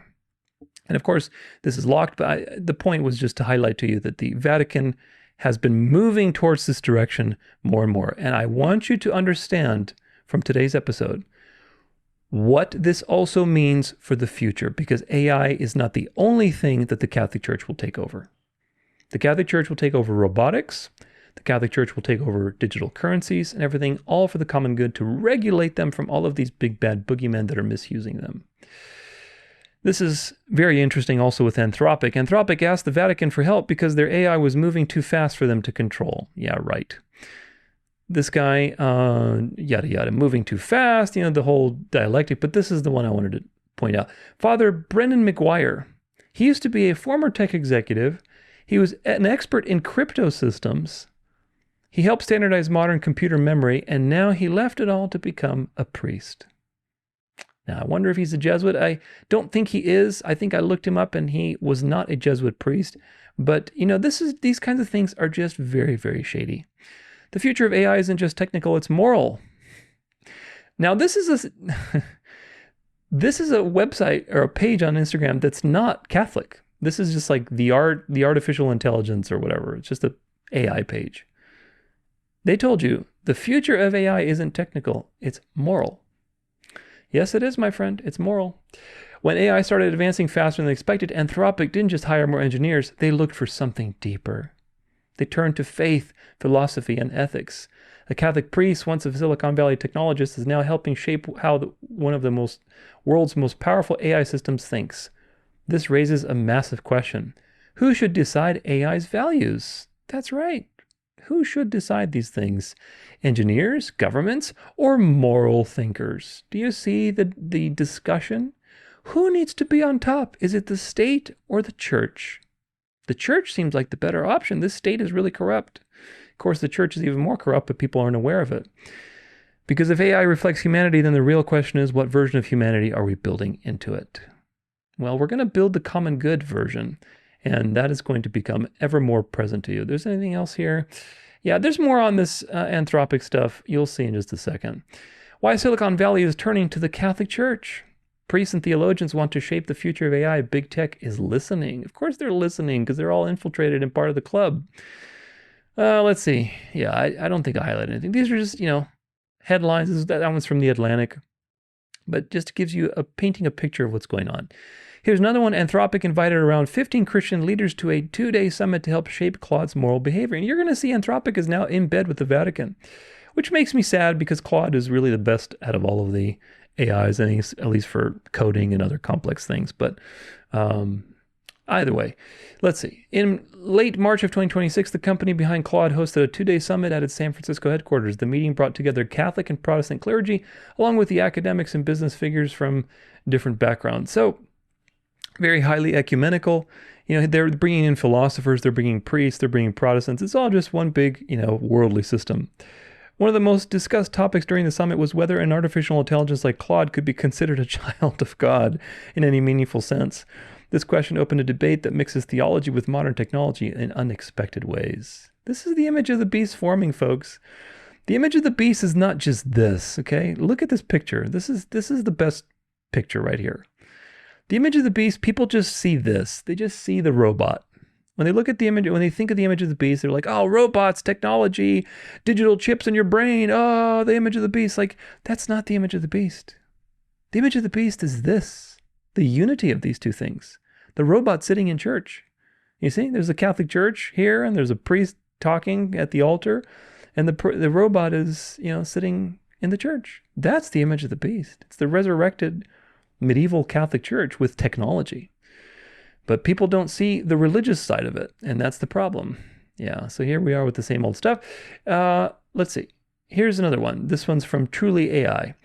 The commission, so the Vatican created a commission, and the commission will include representatives from the dicasteries of promoting integral human development, doctrine of the faith, culture and education, and the communication, alongside with pontifical academies for life, sciences, and social sciences.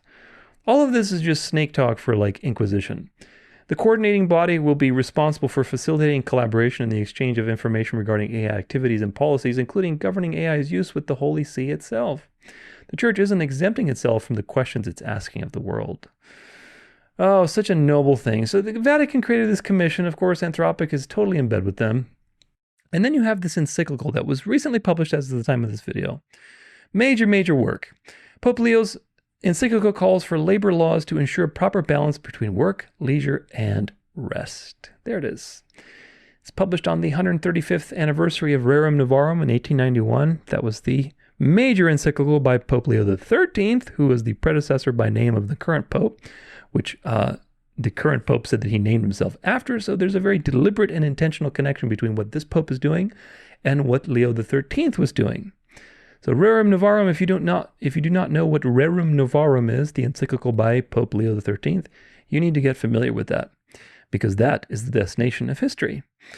On May 25th, 2026, the Vatican released Magnifica Humanitas, a landmark encyclical by Pope Leo XIV addressing issues such as government, the common good, labor, fraternity, and even rest. Of course. Although the encyclical does not specifically mention Sunday, it does not have to. The document references Rerum Novarum 13 times and Pope Leo XIII 12 times in the actual text, showing that it is a continuation of his work. In other words, Leo XIV is building upon the foundation laid by his predecessor, who did in fact call upon governments to ensure Sunday as the day of rest. Now, this is from Advent Messenger, so just always read with discernment, but they do report on these things pretty well. The only difference this time is that in Magnifica Humanitas, Leo XIV re-elevates the call for governments to pass labor laws that ensure a proper balance between work and rest. In addition, the new encyclical highlights the role of the Church in guiding, directing, and even instructing the state to promote the common good, Catholic social teaching. It also calls upon civil authorities to regulate and assume more control over free speech in digital media.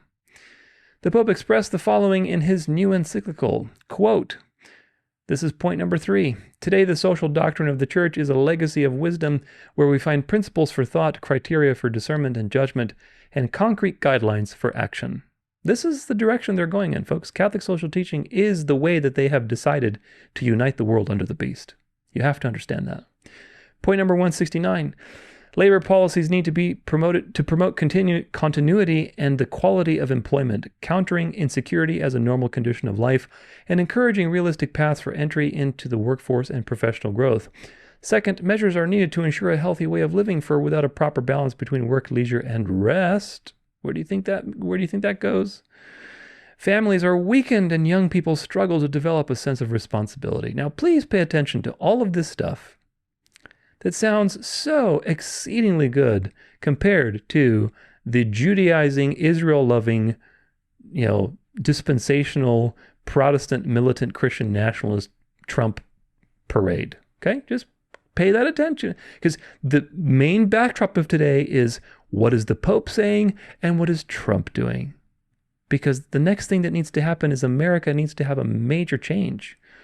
And that's going to be elevated through all of these proclamations. What are the differences between these two perspectives?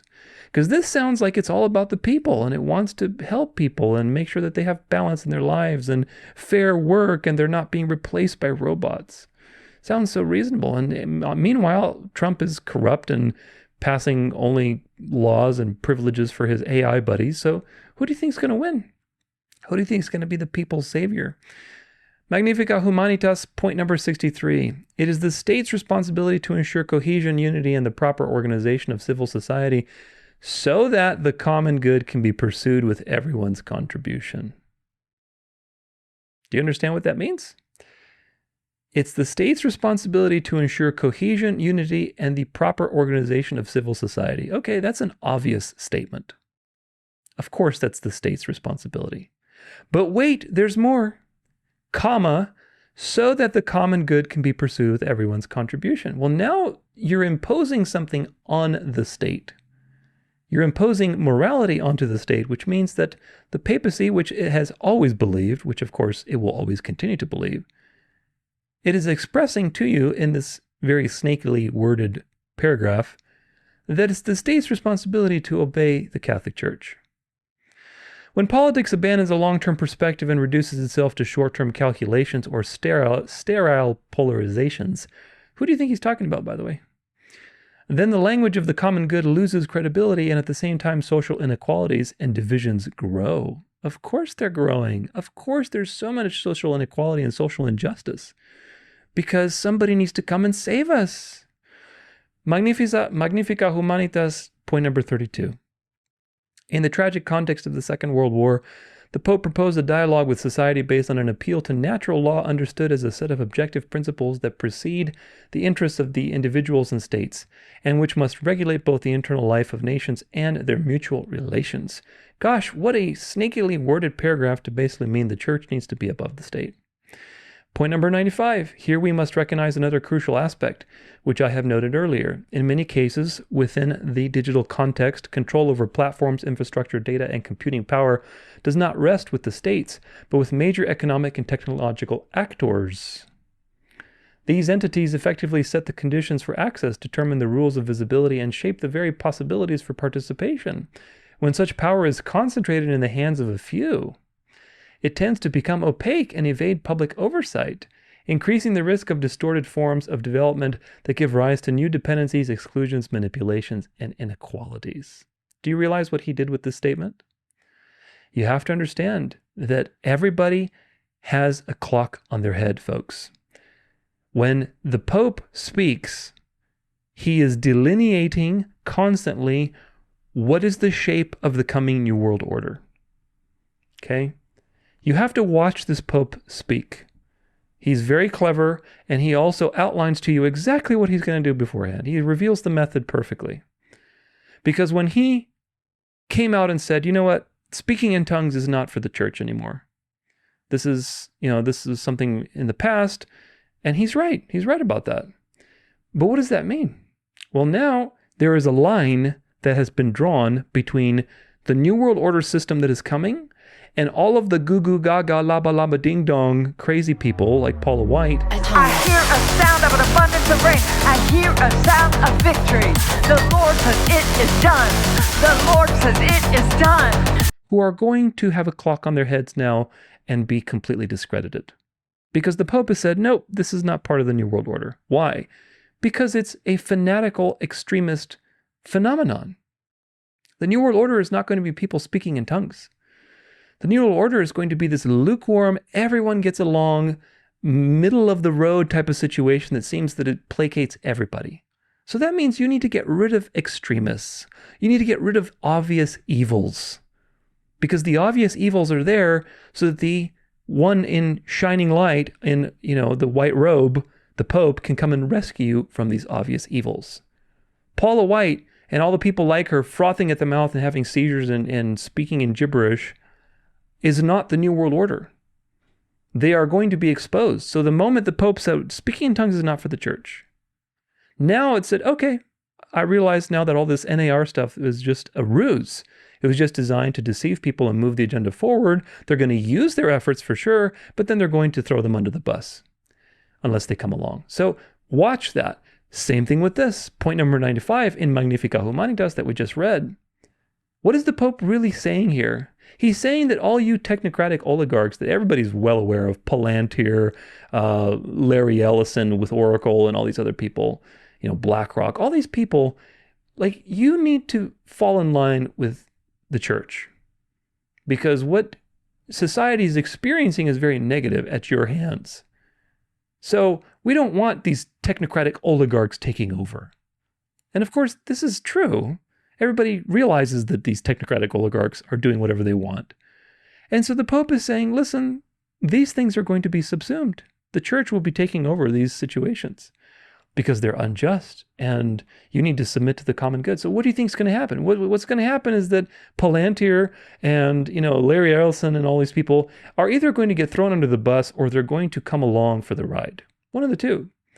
And considering how much money they have, they will come along for the ride, probably. I don't see Larry Ellison getting thrown under the bus. But nevertheless, they're all going to be subsumed. That's what this is telling you. Moving on. Point number 72.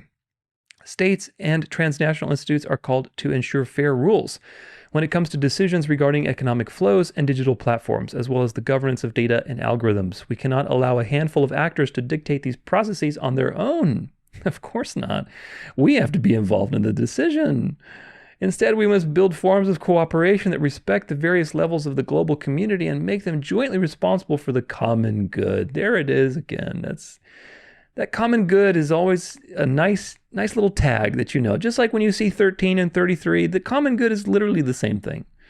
You have to understand when this is just such elegant snake talk. That's why please watch my series on the papacy, folks, so that you understand how the snake has talked throughout history. Because today the snake has to talk really like pleasantly and destroy people by peace. He's always destroyed by peace, but in the past, when the popes were ruling supreme, they weren't afraid to blaspheme and to basically say, like, listen, we have the power over all the earth and we're the presence of God on earth and all this kind of stuff. In fact, Leo the 13th has some whoppers. You can read about his quotes where he says that, you must be in submission to the Roman pontiff as you submit to Christ himself, as to God himself. We hold the place of God Almighty on earth. That was his predecessor. You're not going to see this pope saying that, but he's going to say it through the side of his mouth as he's saying it now. This is just snake talk saying the church needs to be over the state, and all of you ragtag different organizations, you will be subsumed because we have the power over the earth, which of course they do. Satan gave his throne and power to the papacy, not to Palantir.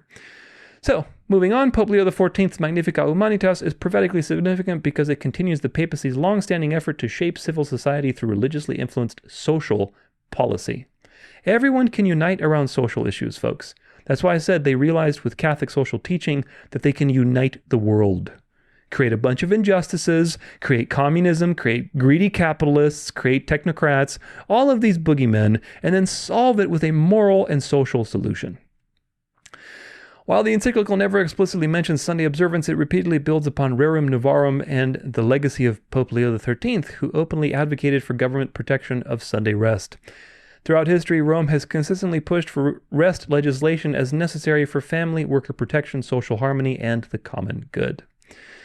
This very same theme now resurfaces in modern language, adapted to the social and economic concerns of the present day. The call to legislate rest for workers' rights has now been articulated in a new papal encyclical that will, in all likelihood, resonate throughout the world, much as Pope Francis's encyclical on climate change also exerted great influence on the global level. The issue is not simply about rest, because rest is a biblical principle ordained by God, but rather who has the authority to define which day is sacred and whether governments should enforce religious observance through civil law. Equally significant is the encyclical's repeated appeal for the state to regulate society according to Catholic social teaching. The final crisis described in Revelation will involve an attempt to elevate human religious authority above the commandments of God and upon society. When church leaders call upon governments to pursue the common good through coordinated social policy, history has repeatedly shown that the individual liberty of conscience is often sacrificed to the will of the majority. That's what the common good is. It's the will of the majority, which really is the will of the minority. It's the will of the man of sin, dressed up as the will of the majority to be able to persecute the elect of God. The sections in Magnificat Humanitas dealing with digital media and platform control are also prophetically relevant. Pope Leo XIV warns about tech companies having too much freedom to operate their digital platforms without government oversight and calls for stronger controls and regulation.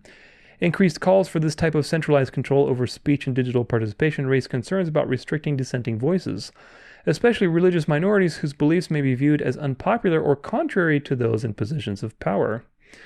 The papacy's growing influence over policies involving labor, economic, social order, digital media, and governance reflects the prophetic scenario described in Scripture, in which church and state unite in the final scenes of Earth's history to impose coercive and false worship. Yes, indeed. And that is happening as we speak, my friends. Give it a few years and you're going to see it. I mean, I see it bright and clear, but here's another one from Instagram. Pope Leo XIV just said Anthropic will guide humanity through AI. And of course, these videos I put in the montage, but here he is with his cell phone. He's so hip and cool, just like you. And Anthropic is now, as a result of that, what do you have? Anthropic is now projected to hit a $2 trillion valuation this year because they said yes to the beast, so they will get their earthly reward. They will be very elevated. Trump administration and Anthropic finalizing deal to let U.S. spy agencies use its tools. So Anthropic was against all of this usage of their AI for nefarious purposes by the government. And of course, what do you have now? You have the papacy stepping in and said, no, we will use you for the moral common good. We're going to use you much better than the government will. So again, you have this duel between what we don't want and what we want. And people are being fed this duality as usual to bring in the final solution. And here's, what's his name? Ola, talking about how confess your feelings to Claude directly. Here's is it Christopher Olive, whatever his name is? He's got like a priest hat on, and he's got little instead of Ash Wednesday, he's got a clawed thing on his forehead. I mean, this is funny, but this is like the image of the beast. This is the image of the beast right here. This religio-technocratic situation, which is just wild. Now, if you look at this encyclical, it's 200 and something pages long, so obviously I'm not going to read it. However, usually the principle of primacy tends to be very important in the first, what is said first, what sets the frame for everything. And if you read this, first off, the name is Magnifica Humanitas. You don't see like Magnificat Deus, the magnificent God. It's magnificent humanity. And oh my gosh, the world just loves that message. Because this is the Christ of the world. The Christ of the scriptures is a particular Christ. He's a peculiar Christ for a peculiar people. He's not the Christ for the world. Now, if you are an Arminian and you believe that John 3:16 refers to everybody in history being given the opportunity to be saved, I invite you to watch my salvation series and deprogram from that perspective, because that's actually the Catholic perspective. But nevertheless, this is the Christ of the world, the one that destroys by peace, and that offers the world these placating messages of how wonderful humanity is and how much hope we have in ourselves. And if we just do this thing, it's going to be figured out, and so on and so forth. This is the Christ of the world. Now, what he says is very, very interesting in the first part of this encyclical. Number one, humanity created by God in all its grandeur is today facing a pivotal choice, either to construct a new Tower of Babel or to build the city in which God and humanity dwell together. Now, Augustine had a book called The City of God, and Augustine was frothing at the mouth for what today we would call Christian nationalism, or really theocracy. The City of God is a theocracy. And of course, Augustine was very much for institutional Catholicism, institutional power. And so when the Pope says, we can either build the Tower of Babel, big, bad, dark, evil New World Order, or we can build the city in which God and humanity dwell together. We can do that. Well, wait a minute. Revelation tells me that Jesus comes back and destroys the devil and the world system, and then brings New Jerusalem down, and then people live on the earth. So Jesus is the one that's actually building the city. It's already built, but bringing the city that God and man dwells together. But the papacy, which is the mouth of the devil, is telling you that, look, you have two choices. You can either choose to build this big, bad, dark, evil dystopia, the WEF with Klaus Schwab and Bill Gates, big, bad, evil people, or we can all team up together for the common good and build this golden age, this city where God and man dwell together. Does the Bible say that man builds the city with God? Or does the Bible say that God builds the city specifically after destroying Satan, who will counterfeit that work before Jesus arrives? Very, very important. Each generation inherits the task of shaping its own era, of guiding history to become a place where the dignity of every person is safeguarded, justice is promoted, and fraternity is made possible. Another refutation for that is the Genesis curse. The Genesis curse tells you that, first off, man is desperately wicked, and each generation is cursed. Unless you repent, you cannot do good. The devil is in the world, the evil principalities in the world, the nature is corrupted and dying. There's no hope for humanity. There's no way you can steer history. There's nothing you can do. God has predetermined history and appointed evil powers. He's given the devil authority to do various things. So what can you do? But this is the message of the counterfeit gospel. I want you to pay attention. We're going to just read this first paragraph. Imagine reading the whole thing. Yeah, right. That would take me 30, 40 hours, probably even more than that. So much to talk about. But even in this just first paragraph, this is an example of the mystery religion gospel of Satan being dressed up in scripture, in scriptural themes, in biblical Christianity. But it's a counterfeit. Because the Bible tells you that every generation is corrupted. There's none who do good, none seek after God. All have sinned and fallen short of the glory of God. The heart is desperately wicked. In no uncertain terms, everybody is cursed. And yet, the Pope, who destroys the world by peace, and who is the Christ of the world, and who everybody loves, says, oh my gosh, humanity is just so amazing. We just need to cooperate and do this together, and we're gonna achieve this outcome together. Moving on. Yet every era also runs the risk of creating an inhumane and more unjust world. Whenever humanity is in danger of marring its true identity, we Christians lift our eyes to the incarnate God, knowing that it is only in the mystery of the Word made flesh that the mystery of humanity truly becomes clear. In Jesus Christ, this humanity in its grandeur becomes the way, the truth, and the life, opening the path for each of us to grow towards fullness. Now, who did he cite here? Because this is a quote, it's not a quote from the Bible. Yeah, it's a quote from Second Vatican Council, Gaudium et Spes, 1966. So he cites Vatican II, an encyclical, probably by, Pope Pius the Sixth? I forget what his name was in Vatican II, but it's the quote is, only in the mystery of the Word made flesh that the mystery of humanity truly becomes clear. What do you mean by that? In Jesus Christ, this humanity in its grandeur becomes the way, the truth, and the life. So we become Jesus? Do you see the expertly woven mystery religion with Christianity, gospel being presented to you here? The false hope, the false light being presented to you here? The Bible tells you that, yes, the purpose of the gospel is to be like God. That's the whole point, because only God exists fundamentally, and only God is good. So yes, you want to be like God, and we are being transformed and, conformed to Christ's image. That's true. But humanity is not becoming the way, the truth, and the life. Humanity is not becoming Jesus Christ. There's Jesus Christ, and then there's humanity. Humanity is becoming like God. That's true. And Satan's counterfeit has always been, you can be like God without having to do what God says. Satan's counterfeit is based on the truth. You can be like God without having to do what God says. God says, you will be like me, but here's how that's going to happen. And in fact, God says that he will cause you to be like him. But the world says, well, you can be like God in your own way, and you can do these things, and we can cooperate, and we can build the city of God together where God dwells with man. We can do this. We just have to make the right choice. Which one is biblical and which one is not? So this is the beginning of this entire 240-page encyclical, and it sets the frame for the entire thing, which obviously is completely antichrist. And unfortunately, most people are still looking at the Jews. Now, this is on Facebook. Pope Leo XIV may have just fulfilled a 100-year-old prophecy, and almost nobody is connecting the dots. To understand why this matters, you have to go back to October 13th, 1884. After celebrating Mass that morning, Pope Leo XIII suddenly collapsed at the foot of the altar, his face turned ashen white. For about 10 minutes, he stood frozen in what witnesses described as a trance.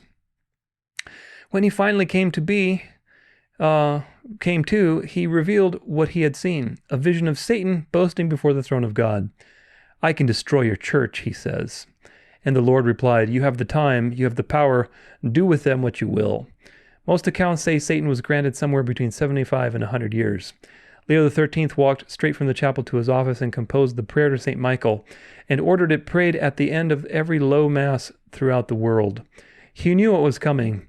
Now look at the last 100 years. 2 world wars, mass apostasy, the collapse of the family, Catholic divorce rates matching the secular world, liturgical abuse, scandal at every level of the hierarchy, atheistic communism sweeping the nations, in parentheses, big bad boogeymen all over the place. Exactly what Satan had threatened. Or did Satan reveal the method and he was just putting on a show? But here's where it gets interesting. Exactly 33 years to the day after Pope Leo XIII's vision, in October 13th, 1917, roughly 70,000 people gathered in a field in Fatima, Portugal, and witnessed the miracle of the sun. Exactly 33 years. That's an interesting number, don't you think? Our Lady had appeared to 3 shepherd children months earlier. She warned that Russia would spread her errors throughout the world. She told them the final battle between Christ and Satan would be over marriage and the family. Russia became the first nation to legalize abortion, the first to legalize no-fault divorce, the birthplace of modern atheism and communism. She was right about everything, but she also made a promise. In the end, my immaculate heart will triumph. Now watch the dates closer. October 13th, 1884, Leo XIII's vision. May 13th, 1917, Our Lady appears at Fatima. October the 13th, 1917, the miracle of the sun. May 13th, 1981, an assassin shoots John Paul II in St. Peter's Square. He survives, the bullets narrowly missing his vital organs, and he credits Our Lady of Fatima for saving his life, of course. March 25th, 1984, John Paul II consecrates the world to the Immaculate Heart of Mary. And now, in our own time, May 8th, 2025, a new pope steps onto the loggia of St. Peter's Basilica. He chooses the name Leo XIV, explicitly stating that he chose it in part to honor Leo XIII, the same pope who started this whole story. 5 days later, on May 13th, 2025, the feast of Our Lady of Fatima, the world reflects on his election as the bookend to a century-long battle. The bookend has arrived, and the data is staggering. In 2025, nearly 160,000 adults entered the Catholic Church in the United States, the highest level in 20 years. By 2026, the average U.S. diocese reported a 38% increase in the converts over the previous year. Los Angeles received almost 8,600 people into the new church. The Archdiocese of Paris welcomed its largest group of converts ever. France's adult baptisms have tripled in a decade. England, Norway, Australia, Belgium, Ireland, everywhere the same story. The 100 years are closing. The triumph is beginning, and you are alive to see it. Our Lady didn't perform the greatest public miracle since the parting of the Red Sea for nothing. She came with 2 requests. Number 1, pray the rosary daily. Number 2, make the first Saturday's devotion. So what is the request of this entity claiming to be Mary? Devote yourself to pagan prayer practices that honor me, and blaspheme the Sabbath by devoting yourself to me, the entity, and instead of actually worshiping God. So that's it. That's how you join the winning side of the greatest spiritual victory in centuries. It's not the winning side. It's the losing side for sure. 50 to 100 years from now, I believe most of the first world will be Catholic again. Oh, it's going to be quicker than that. The question isn't whether the triumph is coming. The question is whether you'll be one of the souls who helped bring it about, or who watched from the sidelines. Pick up the rosary today. Don't wait. Heaven is moving. Are you? And so on. Anyways, there's some sources. So this is just a post that I saw, but this prophecy, quote unquote prophecy of Satan that happened to Leo XIII is coming up on its term. And there's different interpretations of when exactly that prophecy ended, but it's ending in this period of time between the 2020s and the 2030s. So what does that tell you? That tells you that the devil had planned all of these things far in advance. Of course he planned it. These people plan on centuries in advance. So he planned the apostasy, quote unquote apostasy, because Catholicism is apostasy, but he planned the big bad boogeyman of communism, of all of these things, to make it seem as if his word came true through this vision that the Pope saw. And of course, that prophecy is coming to an end because it's time for the world to swing back into religion, for the image of the beast to be built, for the world to marvel after the beast. So this is another ticker to tell you where we are in the timeline of things. This is from Sachi Netil on Facebook. He's a Catholic influencer kind of guy. He covers all these conversions and things, but he says several social media influencers are leaving behind fame and lucrative careers to answer the call to the priesthood. Among them are Spanish influencer Pablo Garcia, who has over 700,000 followers on Instagram, prominent Catholic content creator Iron Inquisitor, and podcaster Austin Habash, all of whom have stepped away from their careers to pursue becoming Catholic priests. Do you think they're not going to come back to the social media platforms? Of course they are. And it's going to Catholicize culture even more. Millionaire donates his entire fortune to charity and becomes a Catholic priest. The guy who made Elf, Scott Vincent Borba, co-founder of the multi-billion-dollar cosmetics brand Elf, will be ordained a Catholic priest on May 23rd, 2026 in the Diocese of Fresno, California. Before the age of 30, Borba had already launched campaigns for Neutrogena, Murad, and Hard Candy, co-founders of Elf Cosmetics, and became a household name in the beauty industry. He was an esthetician to Hollywood celebrities, and now he's a Catholic priest. And again, where do you think all that money's going to go? All that influence, all that power, that's going to go to the Catholic Church. Now, how do these people become priests, I wonder? You know, because like that guy who was in Silicon Valley and he became a priest, and these people who are leaving their fame and fortune become priests. These are occult situations, folks. These people are being trauma-based, mind-controlled, initiated. You don't just suddenly like decide to become a priest and leave billions of dollars behind. There's a spiritual thing at work going on, and that spiritual thing is not from the Holy Spirit.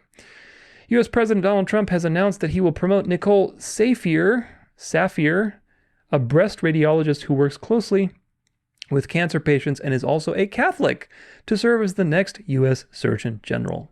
Now, U.S. Surgeon General is behind a lot of things, and of course, a Catholic who is all about the Catholic common good is going to be perfect for that role and the coming situations. This is MIA. She's a singer, and now she's returning to her faith. And of course, her faith is Catholicism, but they don't tell you that this is a Christianity. Let's take a listen. In 2022, but I became a Christian in 17. So then I went down the path of Hinduism and studied it. And then suddenly, out of nowhere, 5 years into it, I had a vision of Jesus. So I just made the Borders video. The funny thing we did during this video is we kept going to like markets in India and buying really badly spelled shirts, and we were going to put it in the video as a joke. So one of the ones en route to this day, we had one where I was walking on water, and that day we found a t-shirt that said Jesus sad instead of Jesus said, I am the way. So we thought it was funny, and I put on this Jesus sad t-shirt. And so it was kind of weird that we had this shot, but I didn't really think about it. And then straight after I made this video, I had a vision of Jesus, because I don't know why, but it happened. And Matangi was always about truth. I got baptized in 2022. So it says here, since then, MIA has spoken openly about her faith, even as it placed her at odds with the culture around her. In recent years, she has faced criticism and industry resistance after publicly expressing statements like, Christ is king. Watch my video on that phrase and learn where it comes from and what's the sinister agenda behind it. With tensions also emerging within influential circles, including her past association with Jay-Z. So these people, this is just one of many of these people who used to be in the dark side of things with Hollywood and media and everything else, and they're coming to the light. Boop, boop, boop, boop, boop. They're all rediscovering their faith. They're all positioning and realizing that this is the future. And of course, I'm sure they're in contact with their various agents and like, listen, you need to come along or you're going to get thrown under the bus. So these things are all in line with everything that we've been talking about. Here's another one. I want people to know that Jesus is king. I don't care about the fame. I care about the truth. Lana Del Rey. Another Catholic. Lana Del Rey recently shared that she wants people to know one clear message. Jesus is king. Again, this is a biblical fact. This is true. But when people use this phrase, like, what do you mean by that? What do you mean? When you say Christ is king, do you realize who coined that term? Because this doesn't actually say that in the Bible. It does say that Jesus is ruling right now, that Jesus is King of Kings, etc. But the phrase Christ is king, that's not from the actual text of the Bible. It's a wording, a phrasing that was created by Pope Pius, one of them, something like that, the 10th, I think, 1920s, to combat the rise in secularism. In other words, it's a rallying cry that the church needs to be above the state. So when you say Christ is king, you are joining the ecumenical, shenanigans that the Catholic Church has created to bridge Protestants and Catholics together, which really just to bring everybody back under Rome. So when you see Lana Del Rey, who's a Catholic, saying, I just want people to know that Jesus is king. What do you mean? Do you mean like the Eucharistic Jesus? That Jesus is king? Or like the biblical Jesus, who's in heaven right now ruling, and he will trample over the papacy when he returns. So there's another example for you of the celebrity stuff. Here's a comment from T.O.G. Mang. On a side note, it's not earth-shattering, but it's brought to mind the recent VDS. I just saw on my news feed that Hungary has a new prime minister. Peter Magyar is a conservative liberal who, combining market-oriented economic views with an emphasis on civic responsibility, rule of law, and national culture. He frequently states that his movement seeks to move beyond the old left-right divide in Hungarian politics. He's looking to get Hungary into the EU. The old prime minister was a supposed Trump ally, and Peter is also, as you guessed it, a Catholic who values traditional family and community values. Synthesis. Yeah, indeed, synthesis. This is the future. It's Catholic social teaching. It's the middle road from all of these extremes. And little by little, they're going to get all of their people in place. And one day it's going to seem like everybody just agrees on this thing, when in fact it's been a very carefully orchestrated deception. This is from Tucker Carlson. We're proud to announce the launch of our new bookstore with Russell Brand's How to Become a Christian in 7 Days. It is the message of this country needs most right now. The message this country needs most right now is from some New Age Catholic of how to become basically Catholic in 7 days. That's the message that this country needs. No, the message that this country needs is the Bible's message that Jesus Christ died for your sins. And you can read that anywhere. You could read it in the Gospels, you can read it in the Acts, you can read it in any book you choose, because Christ is all over the Bible. That's what the country needs right now. The country needs the Bible and needs to return to God's word, not Russell Brand and his New Age Christianity, which is really just Catholicism. But this is the Christianity of the world, folks, which is attached to the Christ of the world, which is the Eucharistic Christ, which is the papal Christ that everybody loves. This is the Christianity of the world. And that Christianity, notice he says how to become a Christian in 7 days. It doesn't say how to become a Catholic in 7 days. There's a big difference. There's a big difference between Christian and Catholic. Of course, nowadays, it's like saying the word Jew. What does it even mean when you say that? But Christian in biblical terms is very different than what Catholic is today. But how to become a Christian, this is the future. This type of Christian is the Christianity that we're headed towards. This is again from Sachi on Instagram. 45% of young people in Spain now identify as Catholic, up from 31.6% in 2020, marking a significant rise of nearly 50% over the past 5 years, according to a new report. And it's going to continue to rise. This is just the beginning. You're going to have a massive, massive, quote-unquote, revival across the entire world. Now, here's another young girl talking about her experience with Orthodoxy, which, of course, is the harlot daughter of Rome, and they will be united again. I've been attending an Eastern Orthodox church for the past almost a year now, and what I've heard is that the Orthodox Church in America is growing so rapidly that 1,400 new churches and 1,400 new priests would need to be installed in America in order to adequately service all of the people that are flocking to this religion right now.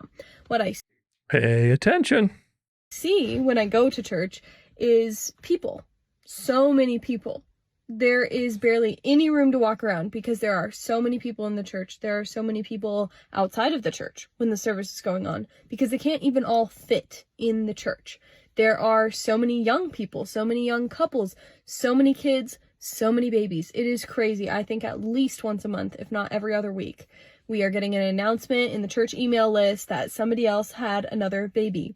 It is really cool to be a part of something like this.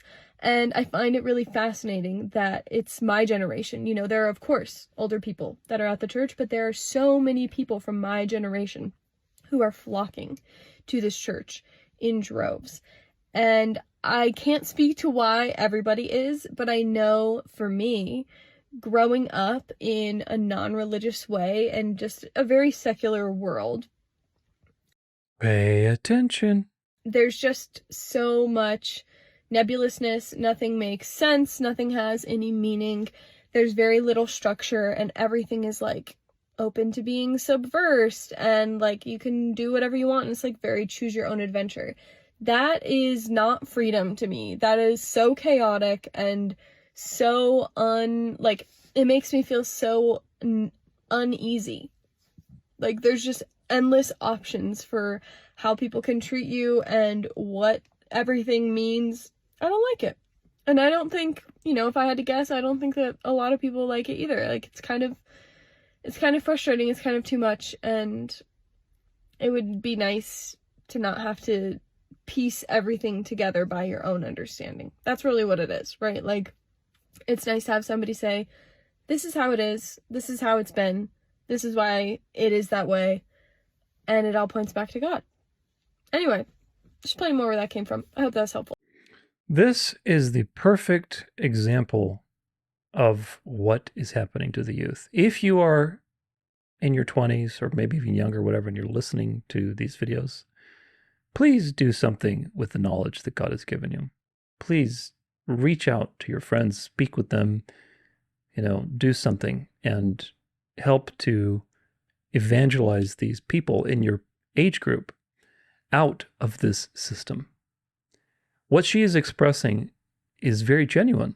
It's very genuine. That's why this is so deceptive. What she's expressing is true. The generation of these kids grew up with iPads and LGBTQ nonsense and relativism and secularism and just literally were devoid of substance. They were devoid of substance. They were given decision fatigue with all of the crap and notifications and everything going on. So when their minds have been attacked by all of these things, they have basically undergone a trauma-based mind control psyop. And that psyop was designed to take this generation of kids, rough them up with technology, with relativism and all this stuff, so that then religion could seem as the solution. That the substance, I should say, religion doesn't have substance, but the traditions and the authority and this is how you do it, and oh, thank you, let me just tell me what to do, I don't want to think. This is the problem. And you have to feel sorry for these people because I'm sure she's a smart girl, but she's being deceived because she's been through the ringer, through her upbringing in this crazy world. And now religion seems like it really makes a lot of sense. I can understand that. I can understand it. I really can. I don't agree with it, but I can understand it. That's why I feel compassion for these people. So if you're young and you're listening to my videos, please reach out to people and do something with what God has given you, because your generation is screwed. Okay, your generation is screwed. Gen Z is the most religious out of all of them, and they're going to be bouncing toward Catholicism and Orthodoxy like crazy. They don't have context.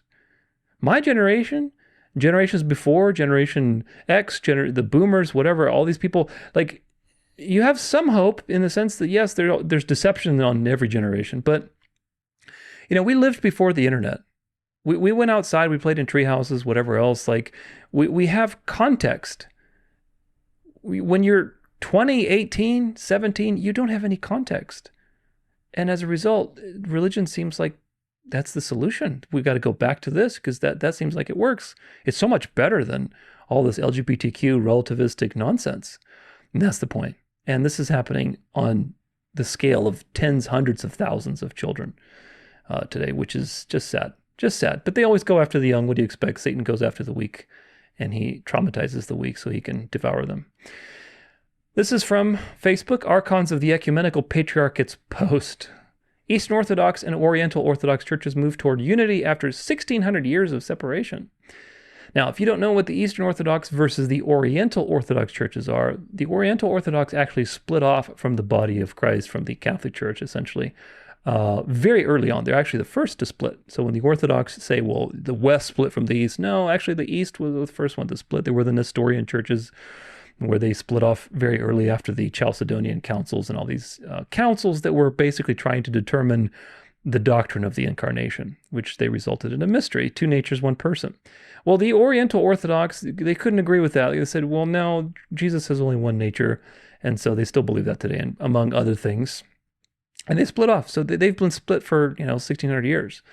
And then the Orthodox and the Eastern Orthodox and the Roman Catholic Church split in 1000 AD. So anyway, now these two churches, this is Oriental Orthodox is something like 100 million people. It's a very significant church. It's in East, it's in Asia, it's in the East, I don't know exactly where it is, but it's in the Asia area. Whereas Eastern Orthodox is obviously like Russia, Greece, Romania, Bulgaria, these kinds of countries, Eastern Europe. So anyway, Eastern Orthodox and Oriental Orthodox leaders took a major step toward healing a 1600-year division when Ecumenical Patriarch Bartholomew welcomed Pope Tawadros II of the Coptic Orthodox Church to the Phanar for a celebration of the Divine Liturgy on the Sunday of the Myrrh-bearing women at the Patriarchal Church of the St. George. Both hierarchs called for renewed commitment to unity between their traditions. In his official addresses at the conclusion of the Divine Liturgy, His All Holiness spoke about the relationship between the Eastern Orthodox and Oriental Orthodox churches, saying that the relationship between the Eastern Orthodox and the Oriental Orthodox churches occupies a unique and privileged space within the broader ecumenical endeavor. He detailed a path to the restoration of the unity between the two churches and emphasized that we have been called to move from agreement to reception, from dialogue to life, from theological convergence to sacramental and pastoral cooperation. The fact that the Oriental Orthodox churches are commonly referred to as Orthodox causes a great deal of confusion. The unfortunate reality is that what are commonly known as the Eastern Orthodox and Oriental Orthodox churches are not in communion with one another. The Coptic Church of Egypt, which is among the foremost of the Oriental Orthodox churches, severed communication with the Patriarch of Constantinople as well as with the Pope of Rome in the latter half of the 5th century, after rejecting the Fourth Ecumenical Council of Chalcedon, 451. Disagreement centered upon the precise understanding of the divine human natures of our Lord Jesus Christ. We talked about this since 1985. The Joint Commission of the Theological Dialogue between the Eastern Orthodox and Oriental Orthodox has pursued a common understanding and reconciliation between the two religious traditions, conducting dialogues whose goal, according to a 1985 statement of His Eminence Professor Metropolitan Chrysostomos of Myra, of blessed memory, and His Eminence, man, these people with their titles, I swear, anyway, these people with fancy titles that think too much of themselves, would be to rediscover our common grounds in Christology and ecclesiology. Yeah, they want to unify because it's time to get everybody on the same page. You think all these people aren't infiltrated? You think the ecumenical patriarch Bartholomew is not a secret society member? That he's not wearing a mask? I mean, come on now. In accordance with his goal, His All Holiness said to Pope Tawadros, "Your presence among us is a true blessing, manifesting the abiding work of the Holy Spirit, who continues to guide our churches toward the fullness of apostolic faith and toward the restoration of that visible unity for which our Lord Himself prayed that all may be one." Well, God didn't pray for you to be one at the cost of error, theological error. He prayed for you to have fellowship and to be one, yes, but not at the cost of truth. He emphasized that through decades of patient and sincere theological dialogue, we have come to recognize with increasing clarity that our confession of the mystery of the Incarnation is, in its essence, one and the same. So they're getting over this whole diotheletism, monotheletism stuff. If you don't know what those terms are, don't worry about it, but especially just understanding how many natures does Jesus have. Just like how the Pope is like, oh, the filioque, come on now, we don't need to debate about this stuff. Let's just unite. We don't have these theological differences. Like, they're getting over all these little, not little debates, because they've been big debates for a long time, but now they're trying to put all this stuff under the rug. The divisions that have endured for centuries do not arise from a divergence of faith in Christ, but rather from historical circumstances, linguistic differences, and cultural misunderstandings. Come on, let's all just be one. Again, Jesus didn't say be one at the cost of error. He also didn't say be one institution. You see how they invert the truth? Jesus is always speaking of spiritual things. We have to worship in spirit and truth. So when he says that all may be one, of one mind in spirit, not one institution, which is the devil's version. This was a momentous declaration after nearly 1,600 years of estrangement, and His All Holiness continued, quote, "This recognition is not merely an academic conclusion, it is theological reality that must find its expression in the life of the Church." He declared that the agreements reached by our theologians cannot remain confined to texts and commissions. They must be received, embodied, and lived within our churches, both in our historic homelands and throughout the diaspora, where so many of our faithful share common challenges, aspirations, and hopes. For if these agreements remained unreceived, our continued separation risks bearing false witness to the very convictions we have jointly affirmed. This ecumenical patriarch guy, Bartholomew, he's flirting with the Pope and doing his 1700 years Nicaea anniversary dance. That was last year. Now he's doing a dance with Pope Tawadros of this Oriental Orthodox. So everybody's just flirting with each other and coming back slowly to union with Rome and destroying by peace. Of course, all of that is anchored in the Pope. Japan has a Catholic princess for the first time in history. Now, if you read this, on September 30th, the Imperial House Economy Council of Japan officially established a new house within the imperial family, headed by Princess Nobuko, the widow of Prince Tomohito of Mikasa. Princess Nobuko is the first baptized Catholic in the history of the Japanese imperial family. Boy, does that tell you something. If you know the history of Japan and how the Jesuits tried to infiltrate them, and then they kicked the Jesuits out and crucified them. And of course, the Jesuits made them pay dearly for that with Hiroshima and the World War. And you know that now, finally, after the first time in history, in Japanese history, there's a Catholic that's infiltrated the imperial family. That's something. She was born in 1955 into a Catholic Aso family, baptized as a child and educated in Catholic schools. She is the sister of former Japanese Prime Minister Taro Aso, also Catholic. She married Prince Tomohito of Mikasa in 1980. With the council's decision, she now leads her own independent house within the imperial family, with her own budget, her own residence, and her own public standing. It is the first new house of the Japanese imperial family established since 1990. This is the first time in the history of Japan that a baptized Catholic holds her own house within the imperial family, a quiet but historic moment planting a Catholic presence within the oldest continuous monarchy in the world. Now, this is just like with America. where the founding fathers were very aware of the Jesuit problem. And if they knew that the Supreme Court, the cabinet, the Hollywood was practically Catholic, all of these things were Catholic, today they would have a heart attack and die again. If they were somehow resurrected and they found out all these things, they would die again of a heart attack. Same thing with Japan. Japan was very aware of the Jesuit issue. Look into what they did with the Jesuits in like the 1600s, how they kicked them out. Why did they kick them out? They're just a bunch of priests. They're just trying to help the common good. Or maybe they're political agents trying to subvert the country. So now, suddenly, hundreds of years later, the Catholics have their own imperial foothold within Japan. Do you think that Japan is going to go Catholic pretty soon? They're going to have a revival, especially with all of that. Gosh, this is so rich. Japan is one of the most overworked nations like in the world. Are you kidding me? People live in these tiny little cubicles and trying to work 80 hours a week or whatever. I mean, Japan is working itself dead. Aren't they going to be a perfect opportunity, a perfect fertile ground for the Rerum Novarum Catholic social teaching, Sunday rest, rejuvenating message to take foot, especially now that there's a Catholic there? Don't you think? Don't you see where the pieces of the puzzle are moving? All these dialectics are there to justify Catholic social teaching. Now, let's listen to a Catholic influencer. This is 20-year-old influencer Savannah Faithstone, and she believes that women should not be able to vote. Next month, she's going to be a featured speaker at the Women's Leadership Summit hosted annually by Turning Point USA. Stone advocates for a system called household voting, in which there's one vote for one household, meaning that ultimately the man is the one as the head of the household who casts the vote. She says that because husbands and wives ought to, in her eyes, be perfectly aligned on religion and politics and all of their views, that one vote represents both of them. Now here's the thing, the idea of household voting is absolutely not new. It's been championed by biblical patriarchy advocates like Doug Phillips and most prominently Doug Wilson. Doug Wilson is a self-proclaimed Christian nationalist pastor. He helped to found the Communion of Reformed Evangelical Churches, and one of those churches has as a member Secretary of War Pete Hegseth.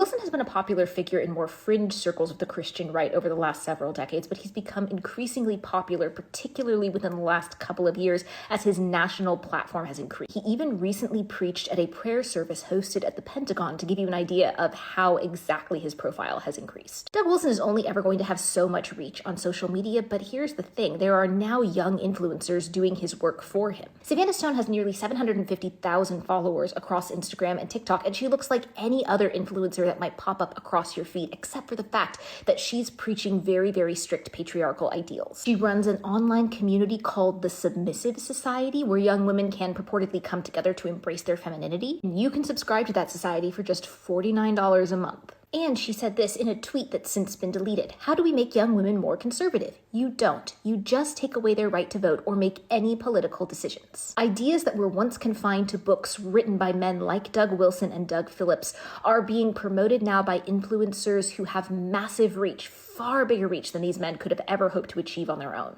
I will be bringing you more updates about this Turning Point Women's Leadership Summit, so make sure you follow along for more.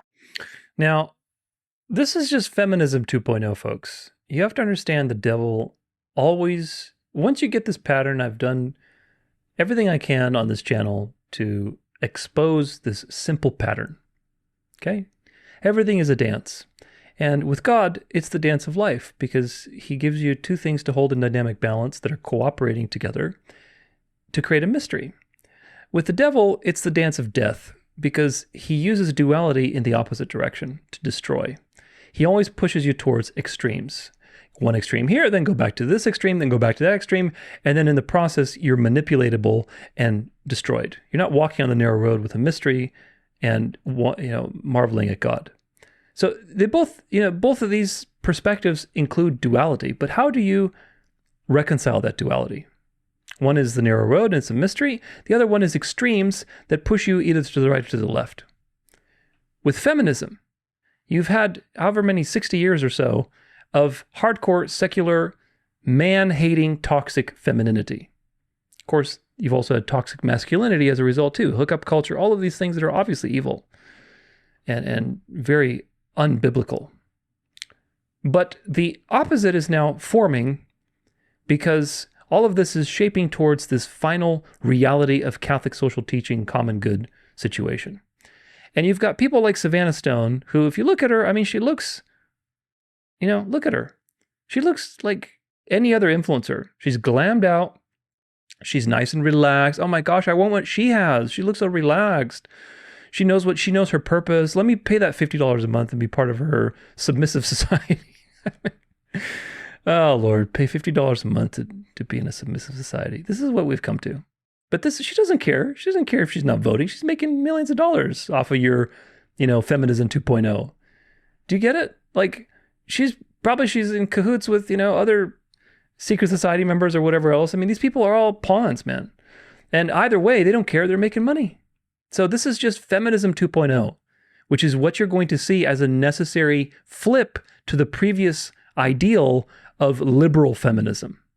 The angry, independent woman that wants to do it all now is going to turn and go the opposite direction and be completely submissive. No more voting rights, no more nothing. It's just another fad. It's just another fad, another trend. And of course, people like Savannah Stone are capitalizing on it to move people toward the Catholic Church and into this religious situation. So the Bible actually, and I talk about this in my sex and marriage video, you have to understand that this feminism 2.0 that's brewing and that's being paraded by all these influencers who are making a ton of money off of it, it's not biblical. It's being presented to you as biblical. The Bible actually is very egalitarian. The Bible, for the most part, is egalitarian in the sense that it presents to you a partnership between the man and the woman. It presents a partnership because we're both made in God's image and women have leadership roles, etc., etc. However, there's a balance because, again, everything you deal with is fundamentally a mystery. And a mystery involves holding two things that are opposites and reconciling them into a mysterious dance because they're complementary. The devil takes the opposites and pushes them away from each other and then ping-pongs you between them. Do you understand? So the Bible presents to you, on one hand, a lot of egalitarian messages that men and women are equal as human beings, they're partners, and so on and so forth. However, it also presents to you the institution of marriage, where marriage is a picture of the gospel, the woman is a picture of the church, man is a picture of Christ, the woman submits to the man, she's humble, women are pushed into marriage, especially if you're young, get married, people are pushed into marriage. So there is, if you're a man and you want to be a leader, you're pushed into marriage. So the Bible also pushes you into marriage. It doesn't command you like a moral command, but it pushes you there. And that means that now you're dealing with things that are very nuanced. Because on one hand, you've got leadership for women, obviously.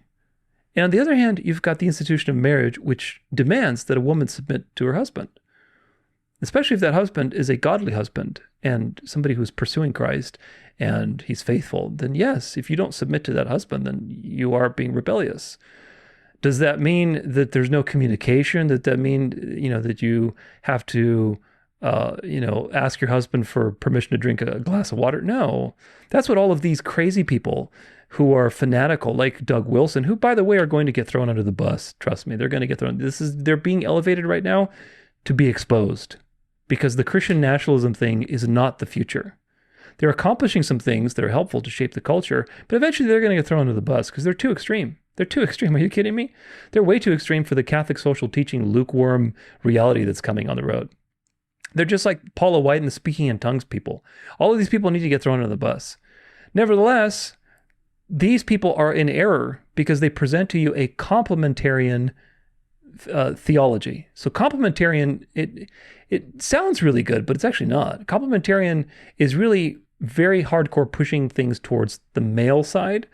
And the woman has to be submissive in all things. I don't permit a woman to speak in church, that kind of interpretation, which all of these verses are misinterpreted, by the way.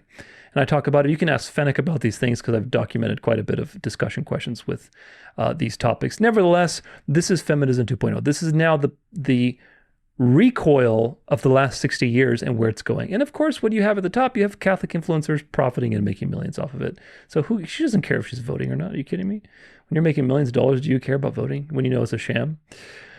Portland, often regarded as a liberal city, is experiencing renewed growth in Catholic life under Archbishop Alexander Sample. The Archdiocese of Portland has 32 men currently in priestly formation, and more than 1,600 people joined the church at the most recent Easter Vigil. Why? Because it's time to go from dark to light. Used to be a liberal city. Well, liberals can be Catholic too. Catholic social teaching has both the liberal side for social justice issues, and it's got the conservative side for property and all that kind of stuff that people talk about with conservatives. So it's got best of both worlds, and that's why this is going to be a synthesis. You will have more liberal cities and you'll have more conservative cities, but it's going to find a synthesis in the narrow road. Meanwhile, why Protestantism collapsed in the U.S. according to data. Let's see. Here we are with some. I think these are men dressed up in drag, and they're dressed up as female pastors, but they're men. And they have like this one wearing like a, what is this? Is this the tranny one with the PDF color on it? It's just so crazy. The collapse. In 2007, mainline Protestants were 18% of U.S. adults. Today, they are 11%. That is a 40% collapse in less than 20 years. Now, things happen exponentially, my friends, especially with technology. So do you think it's going to take another 20 years for Protestantism to completely collapse? I don't think so. Membership loss. Since 1990, Presbyterian Church, 58% loss. United Church of Christ, 52%. ELCA Lutherans, 41%. Episcopal Church, 36%. United Methodist Church, 31%. Why? Why do you think? Because they've gotten so woke and crazy and ridiculous. That's why. By design. Young people are more Catholic. For the first time in U.S. history, Gen Z Catholics slightly outnumber Gen Z Protestants, according to the Harvard-led national survey. Catholicism is having a moment, but Protestant identity is collapsing faster. This would have been unthinkable just 50 years ago. Yes, it would. Age and death. Mainline Protestants are disproportionately elderly. Young people are not replacing them. As older members die, churches close faster than converts arrive. A faith that cannot reproduce itself will disappear. That's right. For every one person who joins mainline Protestantism, nearly 2 are leaving. Most do not become more Protestant. They usually become religiously unaffiliated. And then what happens when they're religiously unaffiliated? They're going to be seduced by the social issues of Catholic social teaching and come back either to some sort of lukewarm position or become Catholic or whatever else. All by design, folks. These people shape culture all the time. Speaking of shaping culture, this is breaking. Atheist Artemis II astronaut Reed Wiseman says he has converted to Christianity after his trip to the moon. Oh gosh, this is just so rich. There is no other explanation for what I saw and experienced when we landed back on Earth. I saw the cross and I just wept. Oh. Now, wait a minute. Did he actually go to the moon? No, he didn't go to the moon. So he's lying through his teeth. That means he's also lying about converting to Christianity. I'm not really a religious person, but there was just no other avenue for me to explain anything or to experience anything. So I asked for the chaplain on the Navy ship to just come visit us for a minute. And when that man walked in, I'd never met him before in my life, but I saw the cross on his collar, and I broke down in tears. Like it's very hard to fully grasp what we just went through. And in these short, you just said it's been a week since we've been back, but it's been a week of medical testing, physical testing, doctors, science objectives. We have not had that decompression. We have not had that reflection time. So I'm basing this on what we saw. And when the sun eclipsed behind the moon, I think all four of us, I turned to Victor and I said, I don't think humanity has evolved to the point of being able to comprehend what we were looking at right now, because it was otherworldly. It was amazing. The only thing I would add is I am a religious person, but everything else is the same. There is something in there, and as we start to process, I'll have to tell you next week. I haven't had a chance to really unpack it all yet. Now, if you understand that all these people are very high-ranking Freemasons, because you don't get to be an actor-naut and go up into space and do all these little press releases and be in the world stage unless you are completely in the club. Okay, you don't get to do that. You don't just send random goodwill people into space, quote unquote space. These people are actors. They're professional actors. How many countless hours of video are available now on the internet, anywhere you look, BitChute, Rumble especially, of them lying through their teeth on the quote unquote ISS or these missions that they go on with green screen effects and little strings holding them up and all this kind of stuff. How many? There's countless. So you're telling, and there's also a video of 100,000 feet in the air with a dog cam. That was like, how many, like 20 years ago or something. I don't remember when they did this, but people sent like their own camera into the atmosphere. 100,000 feet in the air. What do you see? You see a completely flat surface, just like you do if you go 10,000 feet in the air or 20,000 feet in the air. It's flat.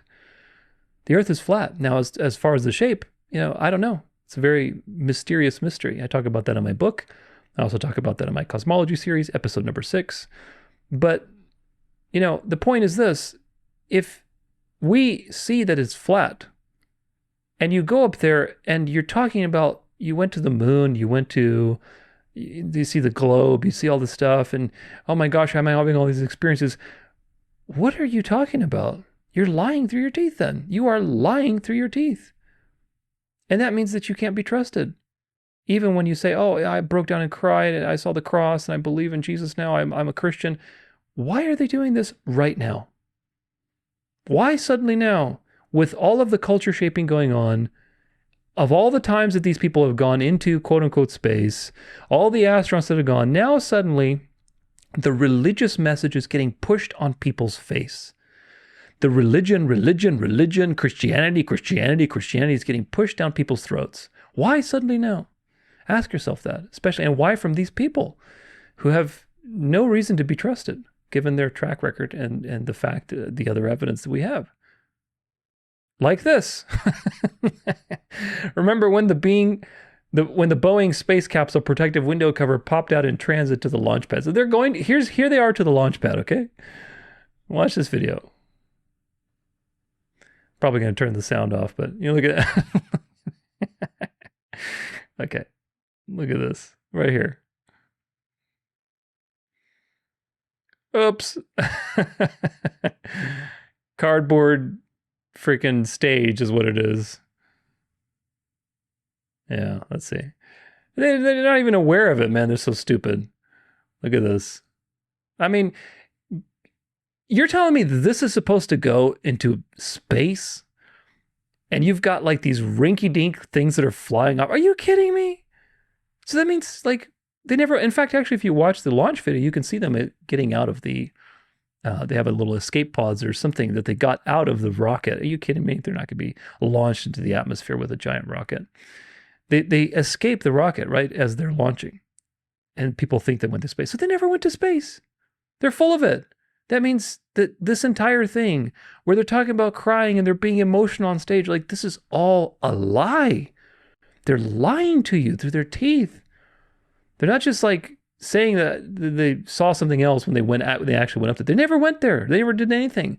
They're completely fabricating this. And if that's the case, then how evil can these people be?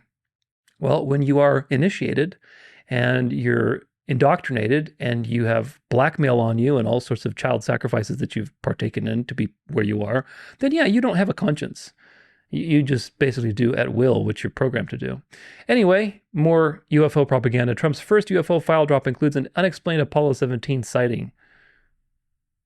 Now, what was this? There was something about this that was really funny, that was like totally ridiculous and lying. There was something about this. Oh, yeah. Oh my gosh, I can't get... Oh, man. I can't get back. Okay, hold on a second. This is stupid. Okay. So this is what I was going to say. Here's a picture of this thing that was supposedly declassified. And that's what I wanted to talk about. Like, this is on the moon, supposedly. But the moon landing was fake. And this is a supposedly declassified thing. So they're declassifying things that are bogus. This is not declassification. This is just propaganda. Here they are on the moon, supposedly. Of course, the entire moon thing was a total sham designed for the climate change movement, which recently Pope Francis reined in for the Catholic Church. I talk about that quite a bit in my book and in my cosmology series. So this is fake. This is supposedly something that they saw on the moon. Well, wait a minute. This is all fake. So what are you presenting to me? What are you declassifying? That calls into question everything that they declassified if they're including these fake situations.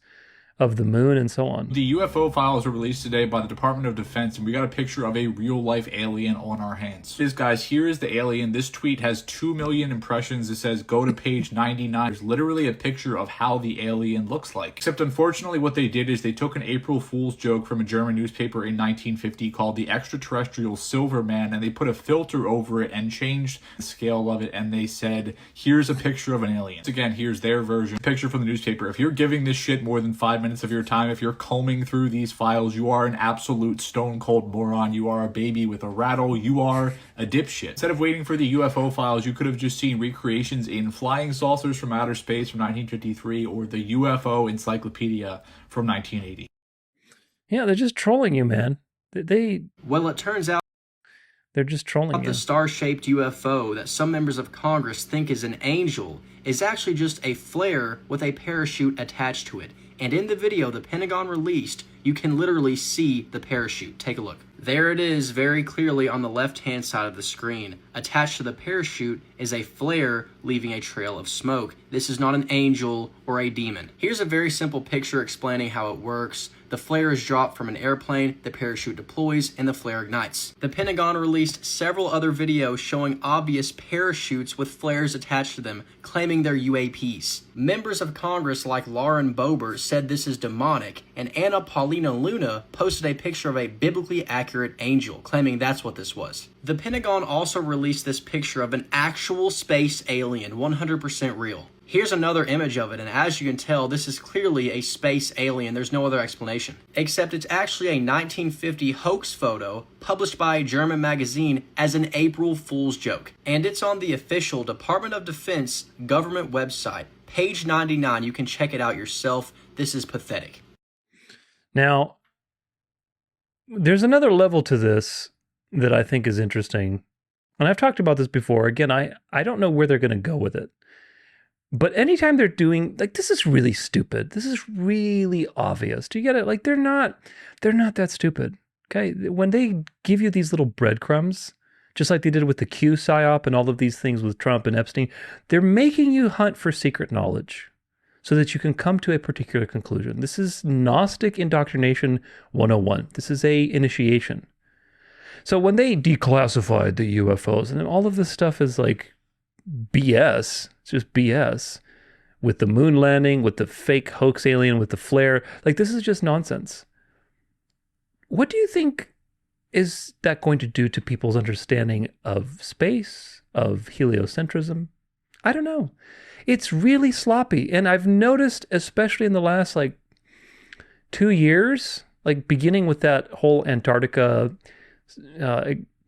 documentary that was filmed, trying to refute the flat earth and stuff. And they failed miserably and everybody was pointing out all the inconsistencies. Ever since then, even with this whole Artemis 2, on April Fools, they did it.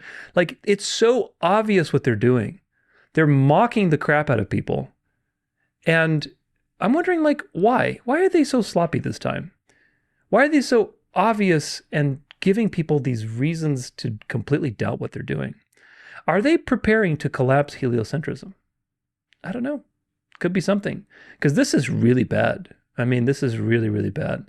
And in my mind, if they do collapse heliocentrism, that would be the ultimate death blow to the atheistic system. There'd be no more atheism. All the atheists would either kill themselves or, turn to Catholicism. So that would be a very nice little flip for the devil. So we'll have to watch that. But this is extremely sloppy, and I'm always very, very skeptical when I see them going, oh, look. It sucks. Can't you tell? It's fake. Okay. Why are you trying to get me to react in a certain way? That's what I think of.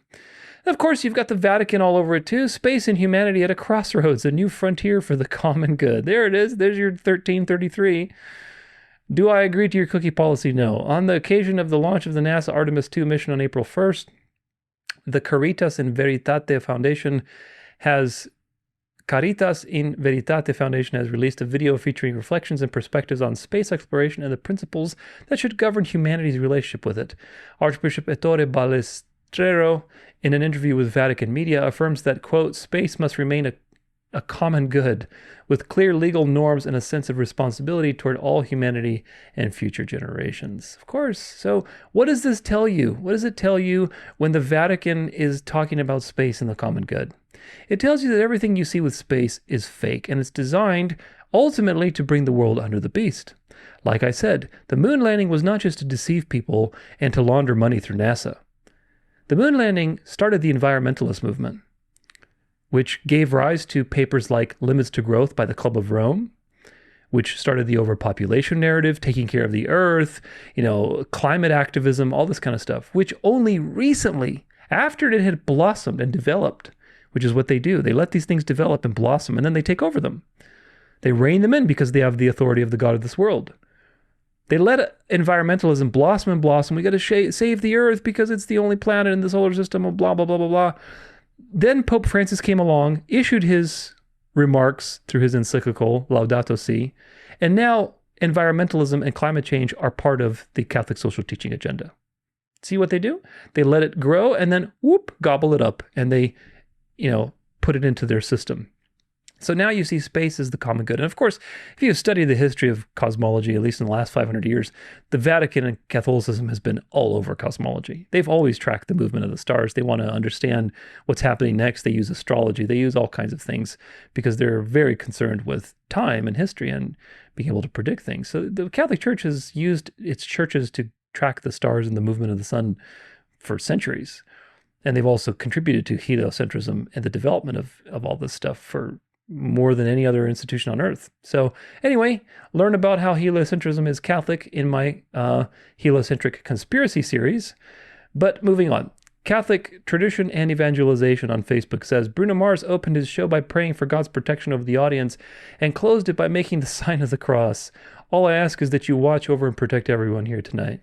Now, I didn't cite this video because I didn't want to get a copyright strike, but if you see the video, he's at this concert. Of course, concerts have huge backdrops and screens. And there's like this introduction of him all dressed up and walking into a Catholic church, sitting down and crossing himself, doing all this religious stuff, basically bowing down to the Catholic authority and saying a prayer and basically consecrating the concert and his audience to Catholicism. Now you wonder, okay, Bruno Mars, who has all these songs about, adultery and living your life and hedonism, now suddenly he's going back to his Catholic roots, which is just like Lana Del Rey, just like the other one, MIA, all of these people are going back to religion because they have gotten the scent of the wind and they go with the wind. They're wandering stars. They're wandering stars. In fact, some of the church fathers would compare the stars in the heavens with the elect. There's the wandering stars like Pluto, or not Pluto, Jupiter, Venus, Mars, these wandering stars in the sky that move, that change position. And you have the fixed stars in the firmament that are moving. They're fixed. They keep their estate. So you have the wanderers and you have the people who are fixed and they are anchored in the Word. They're anchored in Jesus Christ. So the stars are a picture of believers and unbelievers. And of course, when you have a wandering star that goes with the wind, with the signs of the times, they're always going with what the world says. So Bruno Mars, like every one of them, is going with the wind and saying, we need to do this thing now.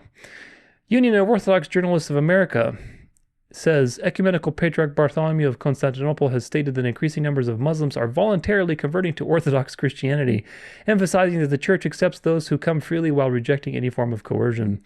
According to the report cited by the Atlas Wire and Neos Cosmos, the Patriarch made the remarks during the services of the Patriarchal Cathedral in the Fanar on Thomas Sunday. The Patriarchate does not pursue proselytism and will never pressure anyone to convert, he said, adding that those who approach the Church of their own free will cannot be refused, which of course the Orthodox do not evangelize, and yet they attract people through their traditions and superstitions, and all these Muslims who are finding out that Muhammad was a false prophet, where do you think they're going to go? They have been programmed with authority and religion and free will and good works and sacraments and all these types of things in their mind to run the rat wheel of religion. Just change your Islamic prayer beads for some Orthodox prayer beads or some Catholic ones. It's all the same thing. So they're going towards, the harlot, and that is prophesied. I told you that Islam is going to collapse. Islam is collapsing at a rate that is unbelievable. Just in the last 20 years, there's been more conversions from Islam into other forms of Christianity, whether it's Catholic, Protestant, or Orthodox, than in the last 1,000 years combined. Islam is collapsing, my friends. Islam will collapse. They will be converted. They will be ecumenized. They'll come into some kind of common accord. Mary is going to be a big part of that. The whole Virgin Mary appearances and Fatima. Who knows? Maybe there'll be some appearances. There'll be some appearances in the coming years. We'll have to watch that very closely. This is from The Final Crisis on Facebook. A Diocese of Tucson report published April 11 says Catholic bishops in Indiana are urging the faithful to recover Sunday, the Lord's Day, as the sacred time of worship in the Eucharist, of rest and healing relationships. The same report says that the new pastoral letter addresses Christians and all people of goodwill in the state of Indiana.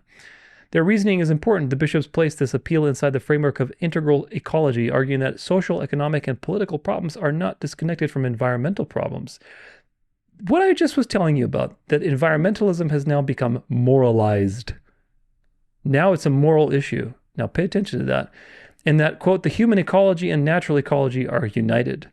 They also say that ecological and social crisis is rooted in the human heart, alienated from God, neighbor, and creation. In other words, by not resting on Sunday and doing this 24/7 work lifestyle, we are bringing upon all these problems by ourselves. So what's the solution? The solution is Catholic social teaching, which involves resting on Sunday. So this is not just an appeal for private devotion. Sunday is being placed within a broader moral framework for addressing social and environmental disorder. That should get the attention of every student of prophecy.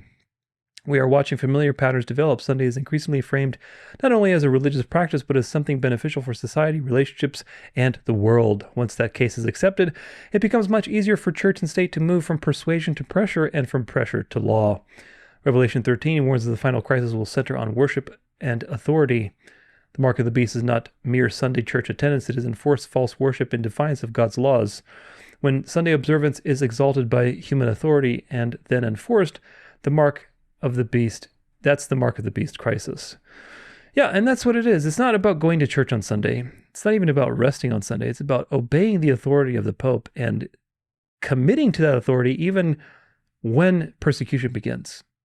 Because there's going to be a window of time, folks. There's going to be a window of time, and some people are going to be stubborn, and they're going to come out at the very last 11th hour, just like the thief on the cross. When they're being persecuted, people are going to wake up and realize that their friends are being persecuted. Like, hey, something's not right about this system. Maybe I've made the wrong choice to participate in this system. And they're going to come out of it.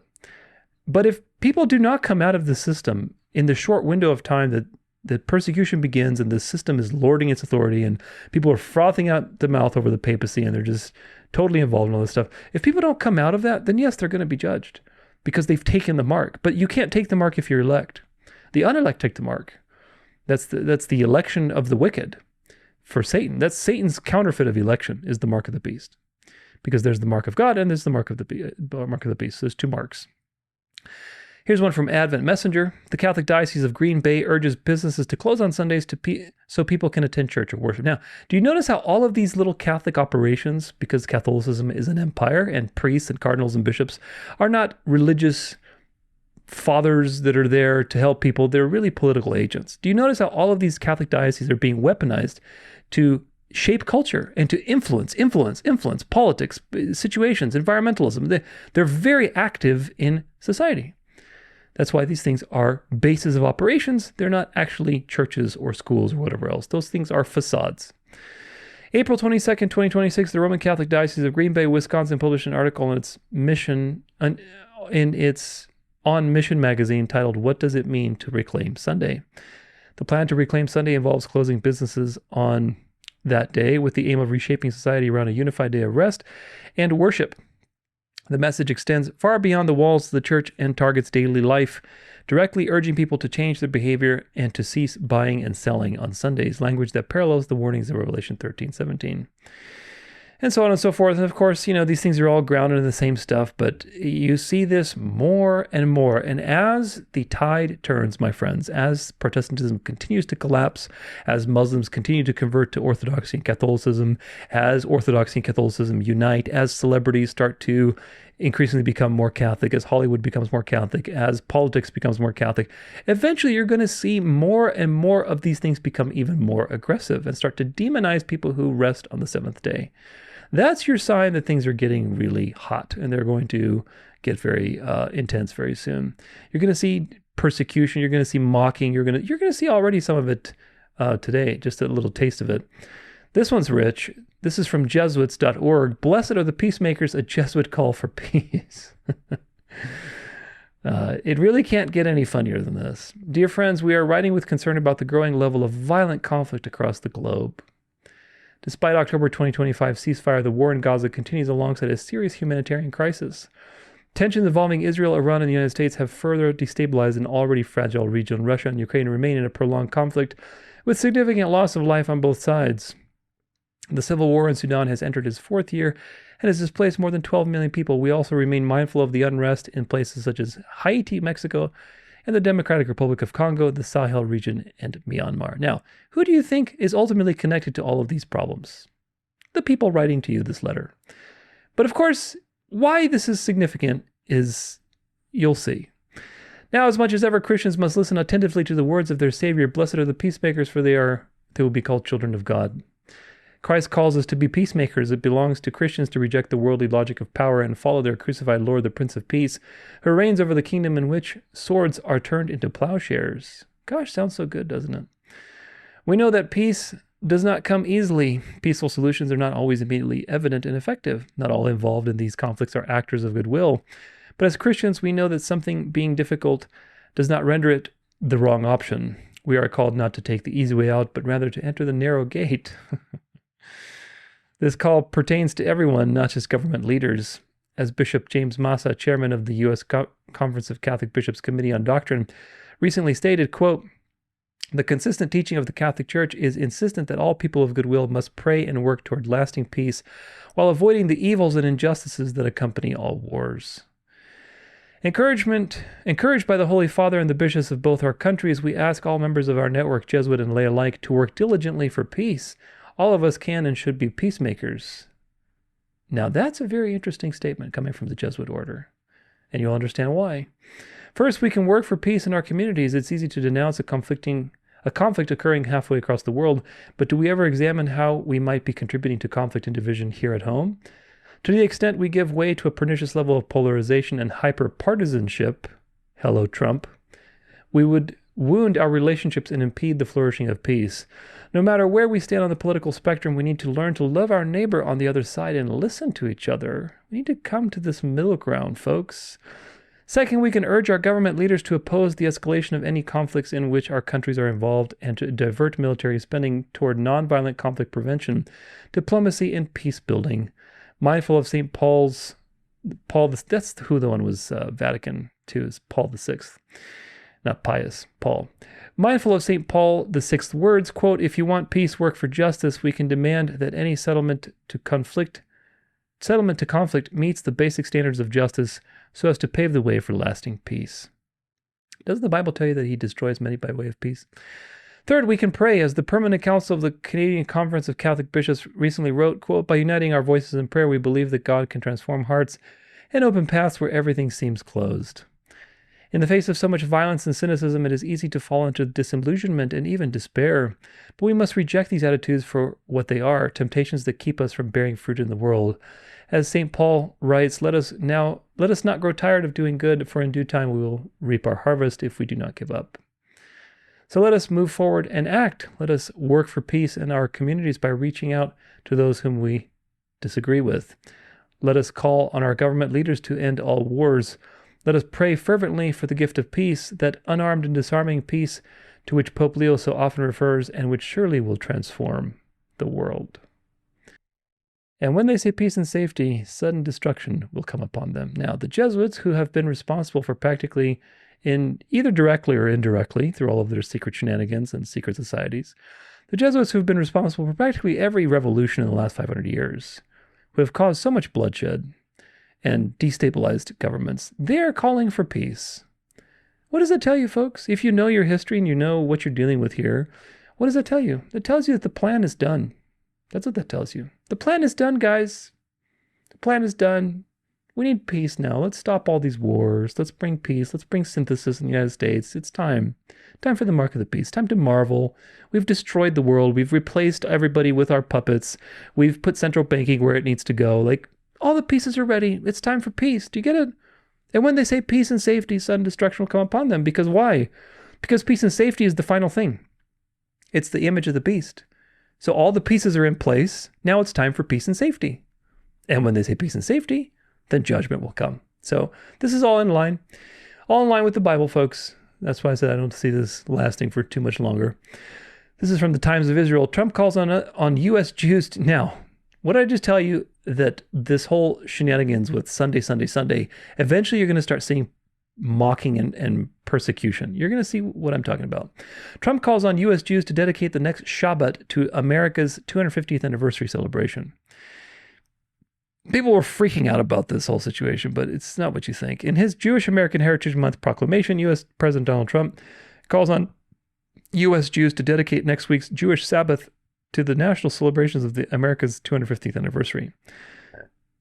Throughout this historic year, we rejoice in the triumph of the American spirit and rededicate ourselves to the cause of liberty and justice for all, yada, yada, yada, in special honor of the 250th glorious years of American independence on the weekend of Rededicate 250, a national jubilee of prayer, praise, and thanksgiving. Jewish Americans are encouraged to observe a national Sabbath. Now, why is the President of the United States proclaiming to you a national Sabbath? And of course, people are frothing at the mouth. And this from sundown on May 15th and nightfall on May 16th, friends, families, and communities of all backgrounds may come together in gratitude for our great nation, writes Donald Trump. This day will recognize the sacred Jewish tradition of setting aside time for rest, reflection, gratitude to the Almighty. Now, did you catch what I just read? Let me read it again. I'm going to read it super slowly. This day will recognize the sacred Jewish tradition of setting aside time for rest, reflection, and gratitude to the Almighty. Well, wait a minute, Mr. Trump. It's not a Jewish tradition.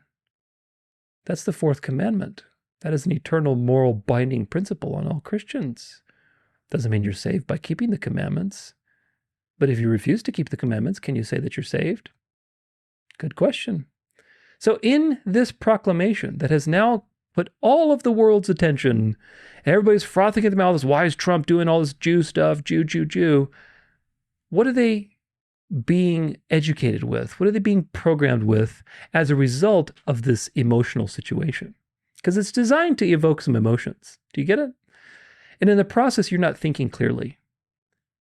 And so in that process, he is programming you with the idea that the Sabbath is a sacred Jewish tradition. It's a Jewish thing. You know, those Jews that are taking over our government that have given me all that money that you're learning about now with the Epstein files and all that. Yeah, those Jews, they do the Sabbath thing. That's what he's doing. He's associating two things. Very, very, very clever marketing. Trump also calls on all Americans to celebrate the heritage and contributions of Jewish Americans to observe this month with appropriate programs, activities, and ceremonies. Of course, people are like, get out of here, Trump, with your Judaizing nonsense. You're so compromised. And that's the point. That's the point, to make you hate the Sabbath and to hate all these things. Because the coming Catholic social teaching thing will rescue you from all the big bad Jews and give you Sunday rest as the solution. Advent Messenger says the U.S. government will partner with Catholics and evangelicals on May 17th for the Interfaith Sunday Sunrise Worship Service. Goodness gracious. I linked a video from that in the montage, and it was just so cringe. Die from cringe. Revival, revival, revival. Like, revival, revival. Would you begin to chant? Revival, revival, God. Revival, revival, revival. Woo. Well, I do not want to be there in that revival. On May 17th, 2026, a massive national prayer and worship event, first promoted by President Donald Trump, called Rededicate 250, is scheduled to take place on National Mall, yada, yada, yada. Rededicate America as one nation under God ahead of the national 250th anniversary. The issue is not whether people should pray or worship, but whether the state should promote, endorse, or partner with organized religion in shaping national identity and public policies. The historic gathering features a lineup of Catholic and Protestant speakers, both religious and political, in collaboration with the White House, promoting a new narrative about the church's role in civil life. The May 17th event is expected to run throughout the day and center around worship activities that will integrate Catholic and evangelical religious values more deeply into the nation's political and governmental institutions. This is a highly ecumenical event. And of course, right now, the Catholic Church is not really taking over the government. It's taking over the government subtly. It's letting all these other people, like the Protestants and the Jews, do their thing. And then eventually the Catholics will come and save you from these things. That's the point. Just like they came and saved you from secular environmentalism, just like they came and saved you from secular feminism, just like they're coming and save you from the greedy capitalists with Catholic social teaching. All of this is designed to let these boogeymen play themselves out, and then Catholicism comes and presents itself as the rational solution. And people are none the wiser because they've been so programmed. Now, here's another shenanigan with this whole Sabbath discussion, and you're going to start seeing more and more stuff like this. U.S. sues Chick-fil-A franchise for allegedly denying managers Saturdays off. The United States government is suing one of the Chick-fil-A's franchisees, claiming religious discrimination when it allegedly denied a worker Saturday Sabbaths. The Equal Opportunity Commission says a manager at Chick-fil-A franchise in Austin, Texas area called Hatch Trick was fired after she asked for Saturdays off because that's the Sabbath day for her denomination. The EEOC says she disclosed her need for Saturdays off for religious reasons during her job interview. It says Hatch Trick initially respected her request, but then later tried to schedule her on Saturdays. She appealed to management and suggested alternatives to allow her to keep the manager job and observe a Saturday Sabbath, but the EEOC says Hatch Trick told her she would have to take a lower paying job with fewer hours and benefits. When she declined, she was fired. The EEOC claims Hatch Trick violated the Civil Rights Act of 1964 by not making a reasonable accommodation for a religious belief. Hatch Trick and Chick-fil-A have not responded publicly to the lawsuit. Now, what does this do, folks? This puts the conversation, just like with Trump's proclamation, it puts the conversation in the limelight. It puts it on social media. So now people are going to talk about this. Talk. What do we want? We want Saturday, we want Sunday. What are we? Christians. We're Christians. We're just Sunday. We're not doing that Jew stuff with Saturday. Well, why are Seventh-day Adventists getting special treatment? We should do that. This is exactly what's going on. Do you get it? This is just the beginning. These are just little tremors happening. You're going to see much more aggressive situations. But here's an example. This is the Babylon Bee. Of course, they're always posting parodies. And they post this parody of Seventh-day Filet. Instead of Chick-fil-A, it's Seventh-day Filet. New Seventh-day Adventist Chick-fil-A closed Saturday, open Sunday. And people are, laughing at it like, oh my gosh, it's so funny. But this is a parody of this whole situation. What do you want to be? Wouldn't it be weird and close on Saturday? What are you talking about? We're a Christian country. We're open on Saturday and closed on Sunday. This is the kind of stuff that's going to happen. And you're going to see more and more stuff like this because it's being put into your face. The Sabbath issue is the issue of our generation, folks. You need to get familiar with it. Please get familiar with it. It's not legalism. It's a delight to rest mindfully on the seventh day and to enjoy that as the reset of the week. And the devil is going to weaponize culture and society to make people obey him instead of the word of God. It's not about when you go to church. It's not even about resting on Sunday, because a lot of people do that and they're ignorant of the situation. It's going to be an enforced religious paradigm that solves all of the big bad problems as long as you participate in this paradigm. You're going to have the Eucharist. You're going to have Eucharistic miracles. You're going to have ecumenism. It's all this whole thing. You're going to have the environmentalist thread, resting for the environment, and carbon credits probably. It's going to be a whole thing, folks. It's going to be one giant synthesis of all of these things. And if you participate in that system, despite the warnings and despite people being persecuted and being thrown in jail or killed or whatever else, and you refuse to come out of that system, you are going to be judged. So pay attention and learn your history, because this is what's coming. Here's a post from Trad West. Father Chad Ripperger, how is taxing a man more than what God wants not defrauding a worker of his wage? Where did the government get the idea that it's entitled to more than 10%? God doesn't even want more than 10%. Where do they think they are better? Where do they think they are better than God? Now, what did I tell you in the last VDS and even before that is that you are seeing an active propaganda machine reshaping what it means to be American in terms of what it means to be a patriot. Right in line with the death date of America on the 250th anniversary, right? 1776 to 2026. That's a death date. America is dead. America that started in 1776 is officially dead. What's going to be birthed inside of that? Well, it's going to be the false prophet that deceives the nations as a vassal state for Rome, and it's going to be the seat of the Antichrist probably in promoting his deception throughout the world. But America is dead, and the new America is going to be a Catholic America. And what you're going to see are patriots that are all Catholic, that are for the people, like Carrie Prejean Bowler, like Joe Kent, G.I. Joe Kent, like this Father Chad Ripperger, who's like, hey, we're being taxed. Of course, do you realize how much of a pain point this is for people?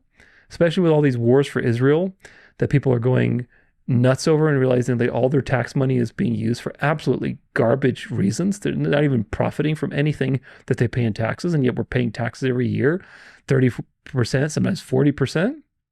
What the hell? I mean, even Egyptians, I think, paid like 20% to Pharaoh. So it's pretty ridiculous.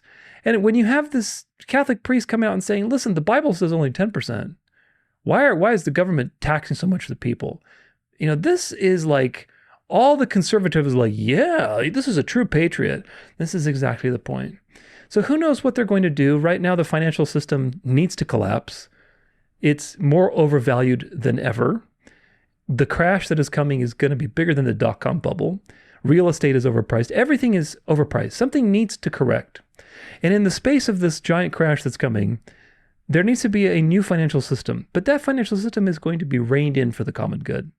And it's going to seem really nice. Probably taxes are going to be less. They're going to be distributed differently. There'll be something kind of shenanigans they're going to do. It's going to make it very appealing. It's going to make it very appealing. It's going to be prosperous. We're going to be at ease, of course, if you continue to participate in this system. So we have to pay attention to what they're going to do. But this whole narrative right now with taxes and not being fair, that's very interesting that the Catholic Church is stepping in to, put a claim and stake out the space in that situation. This is from the Wall Street Journal. Saikat Chakrabarti wants to turn the Democratic Party upside down.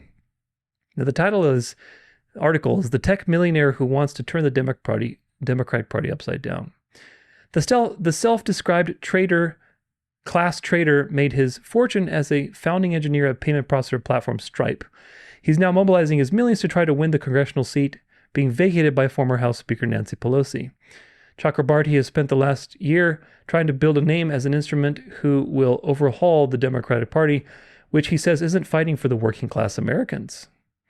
I'm running to change the system. The party is ready for a full-scale revolution, Chakrabarti said in an interview. He has called to end military aid to Israel. Isn't that interesting? Now you're going to have a Democratic Party that's going to unite with the new rising, non-Israel conservatives. Backs taxpayer-funded free healthcare for all, supports a wealth tax, and described Pelosi's handpicked successor as the type of the party, Minority Leader Hakeem Jeffries, as a bad leader. Chakrabarti's run to succeed the woman who led the party for 2 decades provides the latest test of the central question facing Democrats in the MAGA era. Does their future lie with sharp-elbowed left-wing politicians or more cautious and pragmatic picks, more narrow-road type of people? This is where we're going because partisan politics has come to its maximum. With Trump and the Democratic Party, these are absolute ridiculous extremes on both sides. By design, because that does what? That demands a narrow road third solution arise from the ashes that everybody wants to compromise on. And that's what you see with people like this. Now, I don't know if this guy's Catholic. Doesn't matter if he is or isn't. He's probably a secret society member with all that money. And he's running in the position that will reshape the Democratic Party. The Democratic Party is going to come to the middle. They're going to become more religious. They're definitely going to stop supporting Israel. And the Republican Party, the right, has to become more concerned with social justice. And they're also going to stop supporting Israel. That's the synthesis coming down the road between the right and the left. They're going to still have differences. They're going to still have rhetoric and the stage games. But the Israel thing is going to stop. And the left is going to become religious and the right is going to care about social justice. All three of these things, no more Israel, social justice, and religion, are going to intersect in what? Catholic social teaching. Because Catholic social teaching is much more nationalistic. It's about social justice. It's also conservative. So it hits all three of those pain points. That's the synthesis that's coming in this country because America is dead. Okay, this is the hantavirus thing. And I'm not going to spend too much time on it, but I do want to debunk it because, of course, these are stupid shenanigans. The hantavirus cruise guy, Jake Rosemarin, who has spoken from aboard at the cruise ship where the alleged hantavirus broke out previously, he pleaded years ago with people to get the COVID vaccine, but he didn't even bother to change his costume for the next psyop. Watch this video. Girls get vaccinated. Gorgeous vaccinated girls get boosted. And gorgeous boosted girls get boosted again if you're eligible. Gorgeous girl. Yeah, I think he's Jewish too, but I could be wrong. Hantavirus staged and pre-planned, cited in 2022 tweet. Coronavirus, and this is Soothsayer on, I'm guessing, Twitter. 2023, Corona ended. 2026, hantavirus. And this was posted in 2022. So, of course, these are all like, you know, secret society people who are doing these little revelations of the method, and they're planning this ahead of time. So who knows at the time of this video where this is going to go, but I'm getting ahead of it and basically just debunking it because it's all just nonsense. I don't think they're going to do a worldwide thing again. People are too awake now. So the question is, what is their angle with this? We have to watch it and see where it develops. What's their angle? Here's a hard pill to swallow. You know, this guy, this sad boy on the cursed cruise ship, he's saying, please, guys, this is very real and it's very scary. This is his sister. Yeah. Big in the pharmaceutical companies. Yeah. This is on her company's website. Leveraging co-response strategies to administer schmacks for the influenza and schmovid-19 season. Yeah. I mean, there's a little bit of more information on this guy. Yeah, it's a fucking fugazi joke. So it says, this is what I found in case anyone is curious. Rachel Rosemarin, sister of Jake Rosemarin, works at Haggerty Consulting. Haggerty was founded in Evanston, Illinois, shortly before 9/11. They disaster recovery response and was involved with FEMA and the WHO during COVID-19. It's just money laundering 101. I mean, is what it is. Having said that,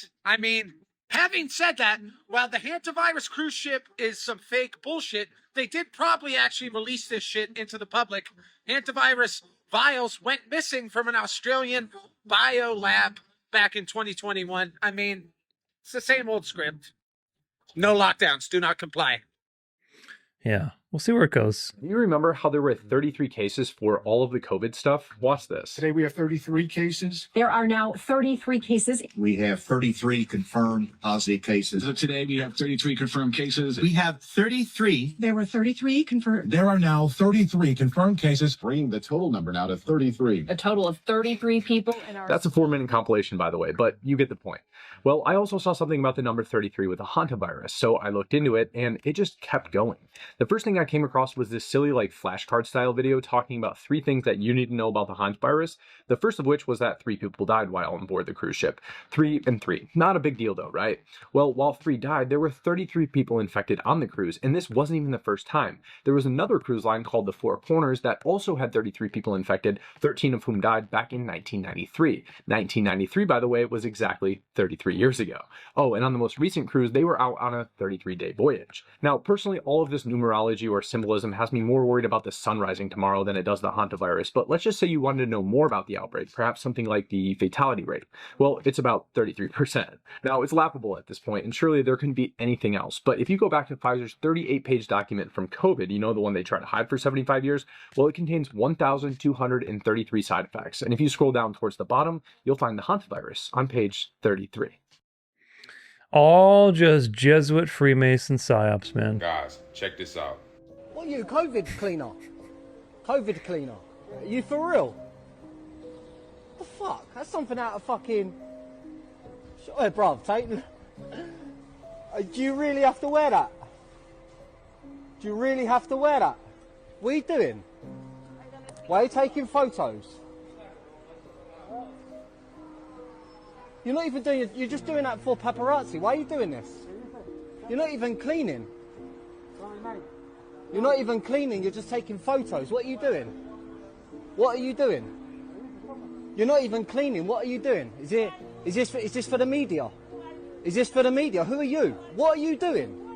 You're taking photos for the media. Why are you dressed like that? Why are you dressed like that? You're taking photos for the media.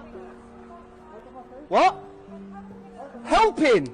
She's not doing nothing. Get on here to make fear in people's heads. There ain't a pandemic. Take your mask off and all. Look, you're taking photos. You're not even doing it, but listen. All you're doing is taking photos. That is all you're doing, is taking photos. Like, what are you doing? Now take it off, now go around the corner and take another photo for the media. All just one big scam, just disgusting. I'd be so disgusted. I would seriously be tempted to throw that woman's phone on the ground. But anyway, the biggest El Nino event since the 1870s, Super El Nino, is now the most likely scenario by the end of this year at the humanitarian cost, and the humanitarian cost could be huge. So this is a really significant situation. So if you live in areas that are especially affected by El Nino, seems that this year is going to be like probably the worst in 150 years. So we're going to see some major droughts, major flooding, just really lots of irregularities. Super El Nino is now the most likely scenario for October 2026 to February 2027. According to a new forecast from the National Oceanic and Atmospheric Administration's Climate Prediction Center, El Nino is the warmer phase of the natural El Nino Southern Oscillation climate cycle, a periodic shift in the waters of the tropical Pacific Ocean, and that supercharges global temperatures, in turn impacting weather patterns and crops worldwide. Now, in the new ENSO forecast published May 14th, NOAA estimates that there is a 65% chance that the upcoming El Nino will be classified as strong or very strong, starting in October, potentially placing it among the strongest in recorded history. Now imagine, with all of the Iran war supply backlogs that are happening, to now get a drought and craziness and heat, very, very interesting. A very strong El Nino, meaning a 3.6 degree Fahrenheit, 2 degrees Celsius rise in sea surface temperatures, unofficially called a Super El Nino, is now the most probable scenario. There's also an 82% chance that El Nino will arrive between now and July, with the phase looking highly likely to continue until February 2027. This is roughly a 20 percentage point increase in certainty from NOAA's April forecast that El Nino is right around the corner. Now, I wouldn't be surprised if they impacted the weather with this. There's some shenanigans going on, but nevertheless, El Nino events occur every 2 to 7 years. This is also very interesting because we're in 2026, and the Bible tells you that one of the plagues will be the sun scorching the wicked. And I don't know, I mean, maybe that's going to be a special thing. Maybe this type of situation, which is getting worse, it seems, is going to get really bad by the 2030s. Can you imagine? 2026, 2 more years, every 2 years, every 3 years, something like that. In the 2030s, 2031 to 2034, there's probably going to be a really, really bad one scorching the people as a plague. So who knows? I wouldn't be surprised to see a relationship between that. They occur every 2 to 7 years when shifts in wind and current patterns in the tropical Pacific Ocean cause the sea surface temperature to rise above historical averages, resulting in profound knock-on effects on the climate. The world is rapidly exiting the neutral phase. The world's most recent El Nino spanned from May 2023 to March 2024 and was partially responsible for 2024 being the hottest year on record. If the upcoming El Nino is strong or very strong, 2027 could surpass the previous record, according to the Climate Brief's climate assessment published April 21st. So, in fact, the impending El Nino may itself break records. Confidence is clearly shifting higher on potentially the biggest El Nino event since the 1870s. Says Paul Roundy, a professor of atmospheric and environmental sciences at the University of Albany, who wrote this on May 5th. If a super El Nino does occur, it could rival the strongest on record, a catastrophic 1877 event that spurred the 1876 to 1878 global famine. The famine killed over 50 million people, or 3% of the world's population at the time. Although the social, political, and economic landscapes have changed since that time, the upcoming event could still seriously threaten food, water, and economic security around the world. Deepti Singh, head of the Climate Extremes and Impacts Lab at Washington State University, told the Washington Post. So it could be really bad. It probably will be really bad. if you live in a situation that could be vulnerable to this, just prepare accordingly, maybe having some extra food, just understanding what the ramifications are. I know here we have monsoon season, which can get pretty bad. It also gets super hot. So, be careful with the heat. And one more thing to top it off. This is a video of some cute baby fennec foxes. Oh, they're so cute. This is what I imagine being an elect in 2026 is. Just being a little baby fennec fox coming out of your little hidey hole, paying attention to the movements of the beast and all the crazy things going on. And you go, see, there's another one. Aren't they cute? This is what I think of when I think of all the things we have to deal with. Just this is late stage, true Christianity, true church, navigating in the desert of deception and poking its ears out and looking around and being careful and hiding in little holes. This is true Christianity, right? So conclusion, as usual, you have countless shenanigans, and as you can see, the world is rapidly turning Catholic.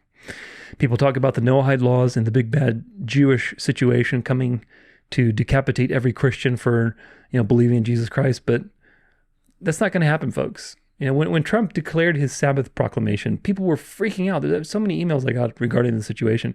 But you have to think critically, folks. You have to think critically, okay? You have to think really critically. Do you think that all of these Catholics who are frothing at the mouth for papal authority, 1.4 billion Catholics, do you think that they're going to bow down to Jewish laws, especially to be decapitated because they're worshiping Jesus and the Eucharist? Are you kidding me? Are you kidding me? 1.4 billion Catholics are not going to bow down to a handful of Jews. That's just never going to happen. Never going to happen. Now, they may orchestrate something with a Noahide angle with Trump, since he's so compromised and obviously making people hate the Jews and hate the Sabbath and everything else, to the point where it appears as some kind of enforcement or Jewish takeover, but it's not going to pan out, because the goal is to shape people's minds and to get them to divorce Israel. America needs to divorce Israel. It needs to have a synthesis of left and right, as I described to you previously. And all of that is being orchestrated to you very rapidly through all of the shenanigans that Trump is doing. Just like they did with the ICE raids and all the injustices and psyops that were happening there to make people say like, hey, this is too much. This is too much. We need some social justice. This is setting the stage for Catholic social teaching principles and authorities to take over. That's all it's doing. We don't want this Noahide Jew stuff. We want Catholic social teaching. We want a Christian country that cares about its own people, not about foreign governments. So in the same way, they may run that psyop with Trump. Do not be fooled if you see even Noahide laws being passed and proclaimed, and we're now going to persecute Christians. You have to remember how many Catholics there are in the world, folks. That's never going to pan out. Never going to pan out. The reason they would do that is to completely demonize the Jews, demonize the Sabbath, and also set a precedent for Sunday laws. Because, hey, if they pass these laws, we don't want these laws. We want our own laws. And of course, this is the dance of death that we talked about previously with dialectical dualities. If they are going to enforce any kind of Jewish Sabbath or Noahide principles, it's all designed to demonize and make people rebel against that system and go into the counterfeit. That's the only purpose. It's not going to take over. The end of the world is not a Jewish situation. There's something like 15 million Jews in the entire world. There's 1.4 billion Catholics, billion with a B. You add the Orthodox to that, you have like 2 billion. So 2 billion hardcore traditional people that hate Jews are never going to bow down to a handful of Jews. Never. Not in a million years. Not in a million years. The future is Catholic. It's not Jewish or Muslim or communist. It's Catholic. So stop freaking out about Noahide laws. Stop worrying about the Noahide law situation, about all this Zionist stuff.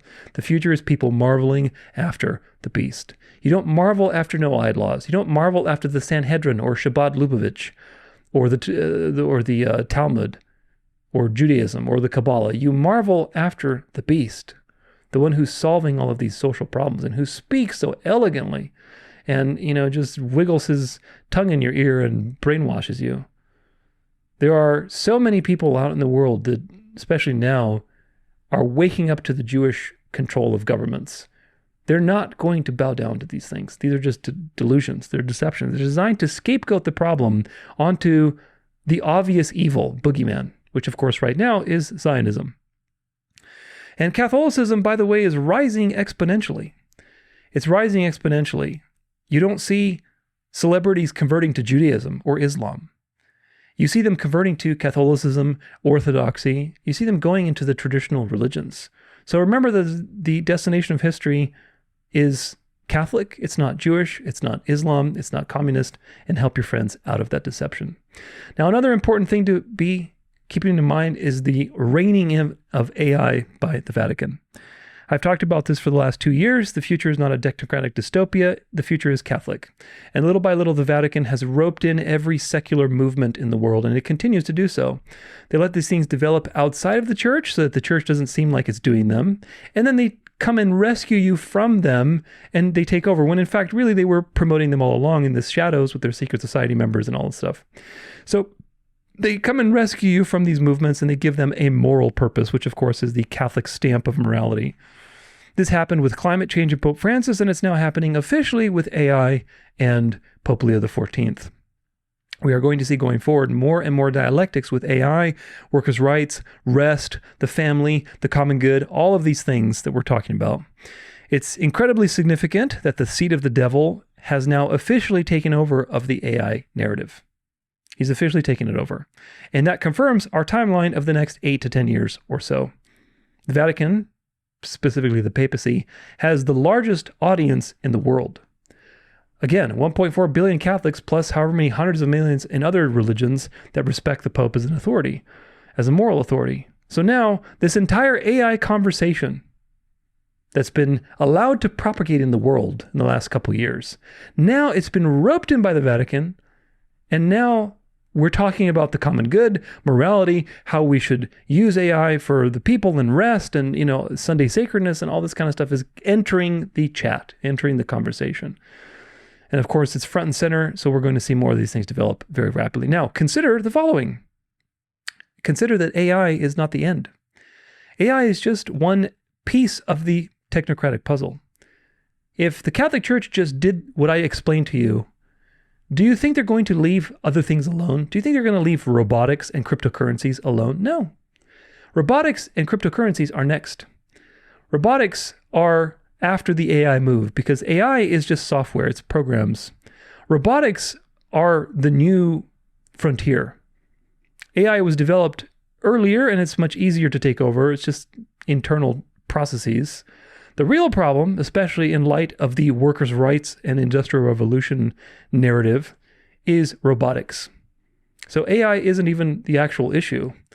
AI is going to be governing robotics, but the robots are the things that are really going to be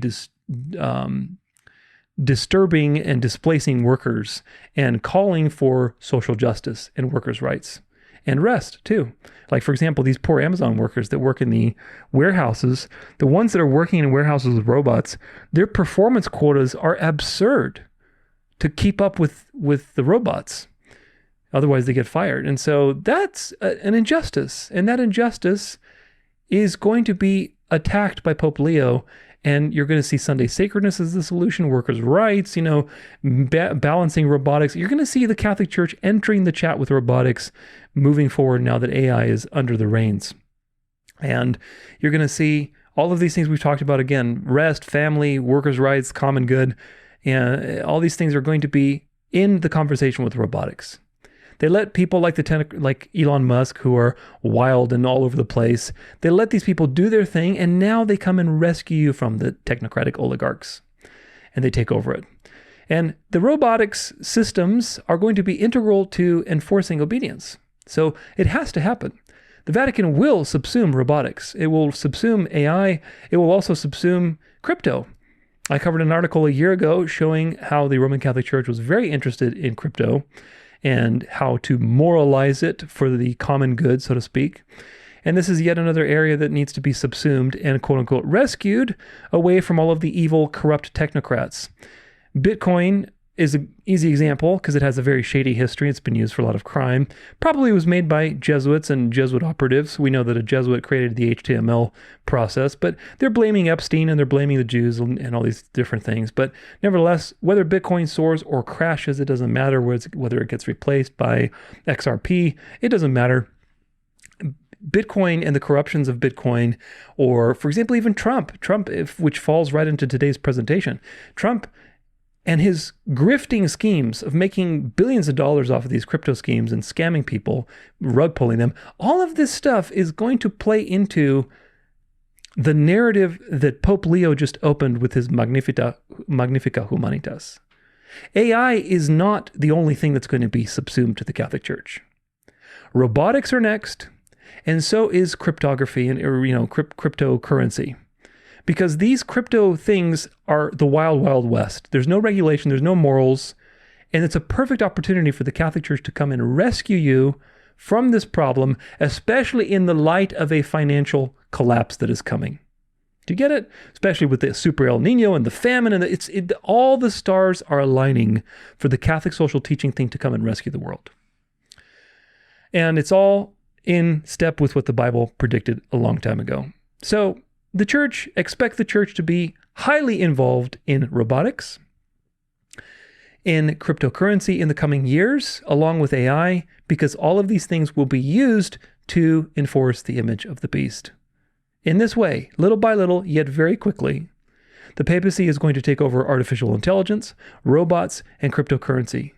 Now, at that point, in just a few years from now, probably within 5 years or so, on top of that, with America being probably predominantly Catholic at that point, with a Catholic president, with a Catholic Hollywood, with a Catholic conservative echo chamber, with Catholic Supreme Court, et cetera, et cetera, et cetera, et cetera, and the papacy subsuming AI, robotics, images, cryptocurrency, you're going to have the image of the beast.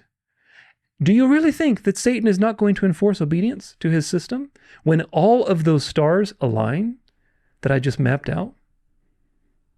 At what point do you think people are going to finally get it and wake up? I hope they get it before that point in time, because at least you can relish in the plan of God and help others too.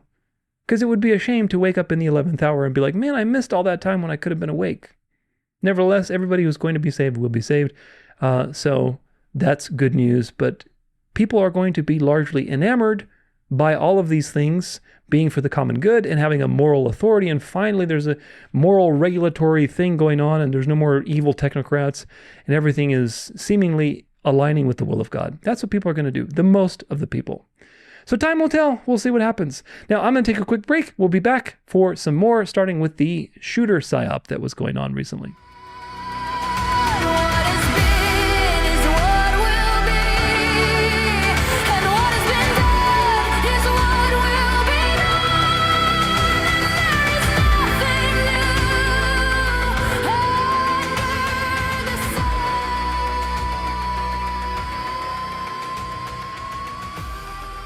Okay, well, welcome back.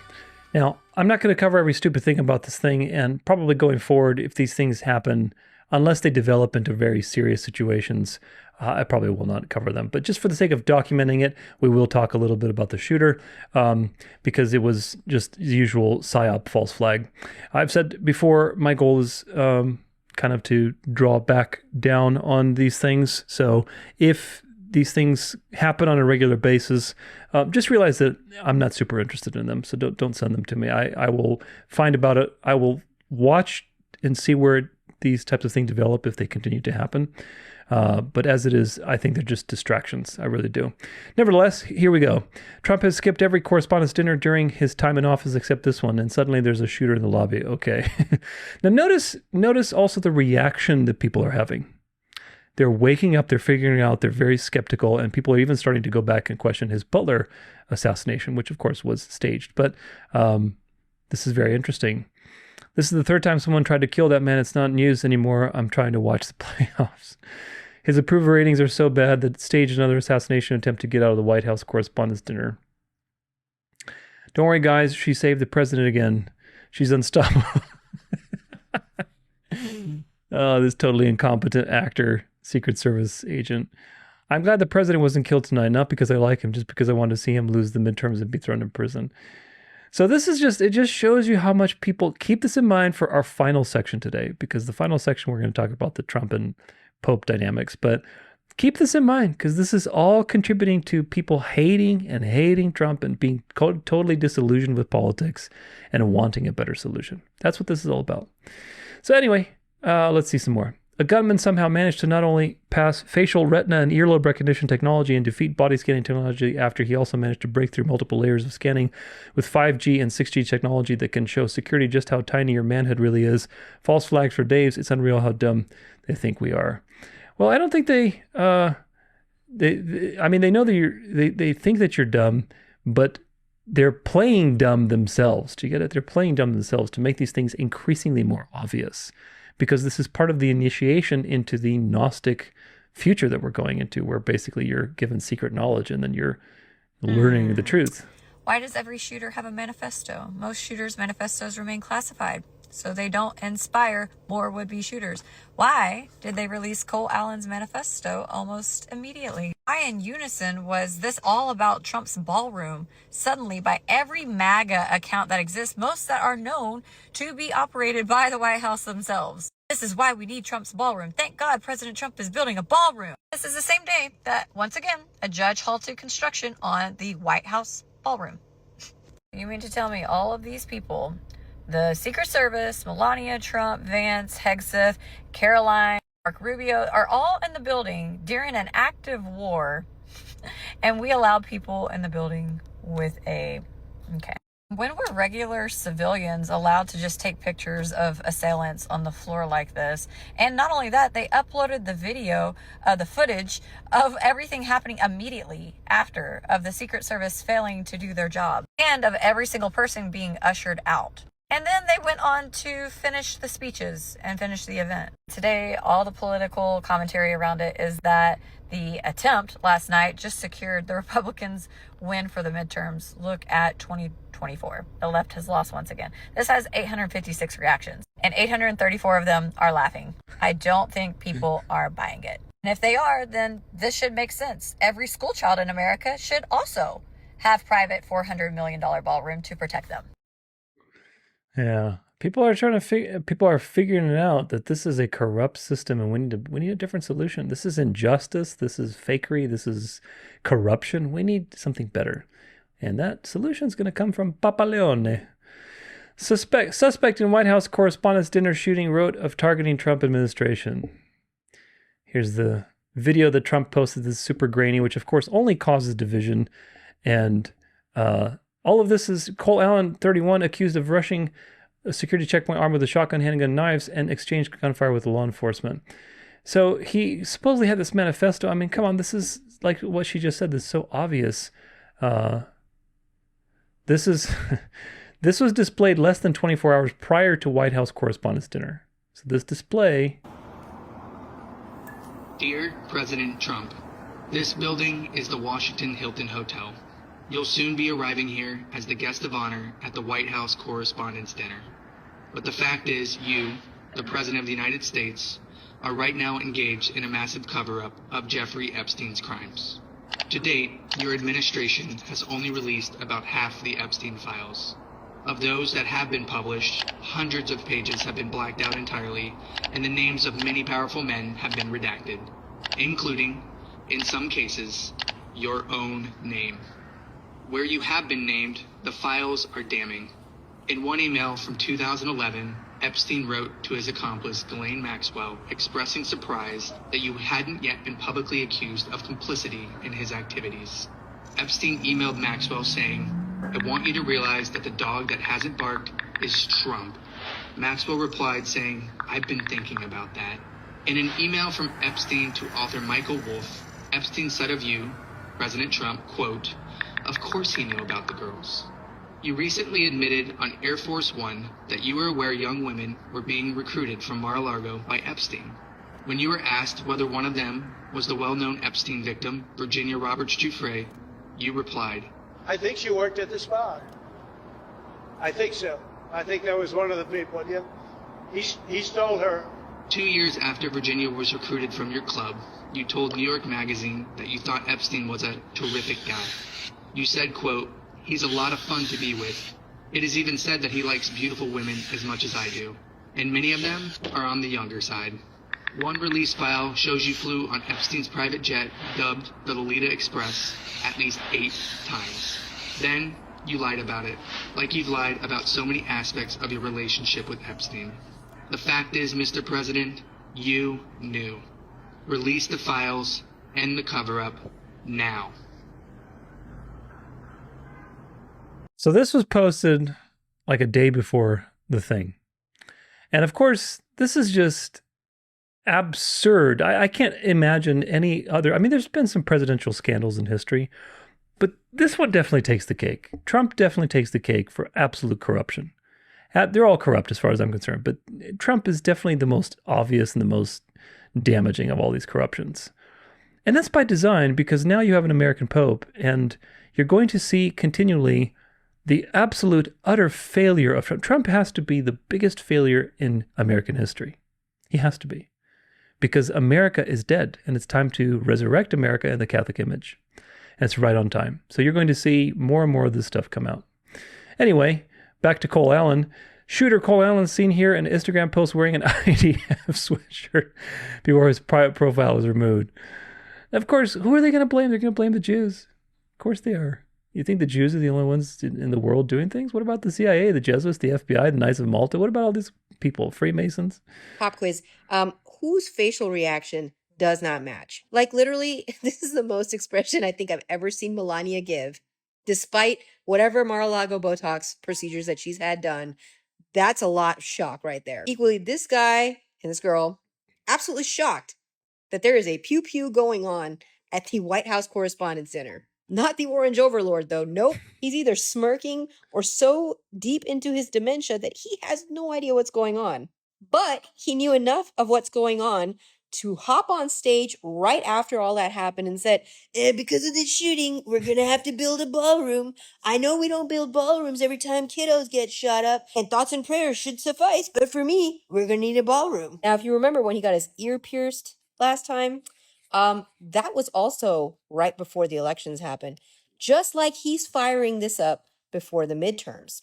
And I'm not sitting here telling you to believe in conspiracy theories or anything like that, but it is a really suspicious lineup to have Caroline Leavitt before the White House Correspondents' Dinner say there will be shots fired tonight, him releasing the security footage of the pew-pewer running around while the White House Correspondents' Dinner is going on, and then getting up in front of everybody right after that to tell everybody that he needs the ballroom because, you know, there's a gunman out there and I gotta have the fucking ballroom. I can't confirm or deny if all of this is conspiracy, but I can tell you what's not a conspiracy. Him and his administration are still delaying and hiding the release of the Epstein files because this motherfucker is all over them. Now, what's interesting with this, it'll be interesting to see what happens with the midterms. It'll be interesting to see what happens with the midterms because people, all this stuff is happening and people are waking up to, wow, the right is corrupt too. I thought the right was going to save me, but the right is actually more corrupt than the left, or equally as corrupt. So they're waking up to the fact that Trump is staging these things like he staged 2024 to gain favor with the people and win the election. So I wonder if they're going to win the midterms, the Republicans are going to win the midterms, and it's going to cause an uproar. So here's some possibilities, okay? Again, I'm not saying I have a crystal ball. I'm just saying the things that I can see are this. Either Trump will win the midterms, and it's gonna seem like, oh, landslide over the left. We beat the radical left. Everybody's be like awake to the problem now. Like, wait a minute, you probably cheated. Like, let's investigate this. And it's going to cause more waking up and resistance and people falling away from MAGA. Or the left will win because people are so sick, dissatisfied with Trump. And then you're going to have now the dialectic again, and maybe he'll get impeached. Maybe he'll just drag on for another 2 years. Whatever's going to happen. You remember how Biden dragged on for 4 years. And by the time Biden was over, like the left was just completely destroyed. So whatever's going to happen from now until 2028, this political system whatever's left of it, which there's not much left, whatever's left of it needs to be completely destroyed. It needs to be completely destroyed so that by 2028, again, I'll say this for the millionth time, you will have nothing but Catholic social teaching candidates. You're not going to have extremists in 2028. You're going to have narrow road, middle of the road type of candidates who are all about social justice. They include morality and God in the picture and religion. And they're middle of the road. And they're not in tension with the Pope. They're going to be completely in line with the Pope. That's what you're going to have. And in order to prepare the way for that, you need to destroy, order out of chaos. And that's exactly what you're seeing with this. So we'll see what happens with the midterms. It'll be interesting, as usual. This is Oz Perlman. He's that magician that was next to Trump doing the little magic trick right when the other magic trick happened. This guy, Oz Perlman, he's an Israeli magician, an illusionist. He's in the middle of a trick right now. What are the odds of that? But let's go ahead and play this. So he's right in the middle of a magic trick about to do the reveal. And what was on that card? I'm very suspicious of that because almost like it was a threat. I wasn't seeing anyone talking about the fact that this guy is an Israeli, had just kind of, in my opinion, threatened or intimidated Joe Rogan. This is on Joe Rogan. This is the same guy that was with Trump revealing the trick. Now watch this. You know, I'm screw calculate. I want it to be spontaneous. Would your wife know your ATM PIN code? No? No. Lie to me. Do not tell me your real ATM PIN code. Okay. Obviously, unless you want to. Make up a fake 4-digit number off the top of your head, what feels to you utterly spontaneous.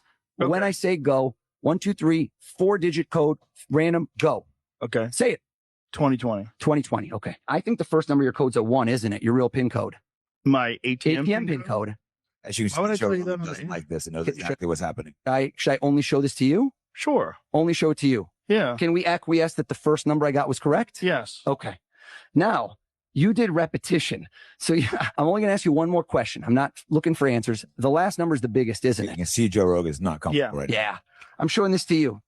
How'd I do, Joe? Is that your ATM PIN code? Yeah. He doesn't look too amused, does he? That's weird.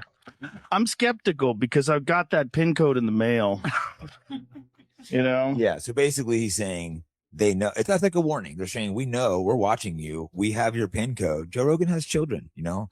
I myself included have been a little harsh on Joe not going hard enough, but this is like an Israeli agent, friends with Benjamin Netanyahu, close friends with Rabbi Shmuley. He's won, let me see what some of these awards are. He's won all these Jewish awards. So he's tied in with these organizations. Champion of Jewish Values Award.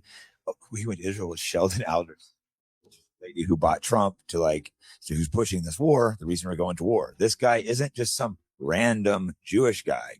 Joe Rogan's not stupid. You can see the look in his face. Yeah, this is like, hey, listen, we know everything about you. You keep doing the agenda and don't stray from it.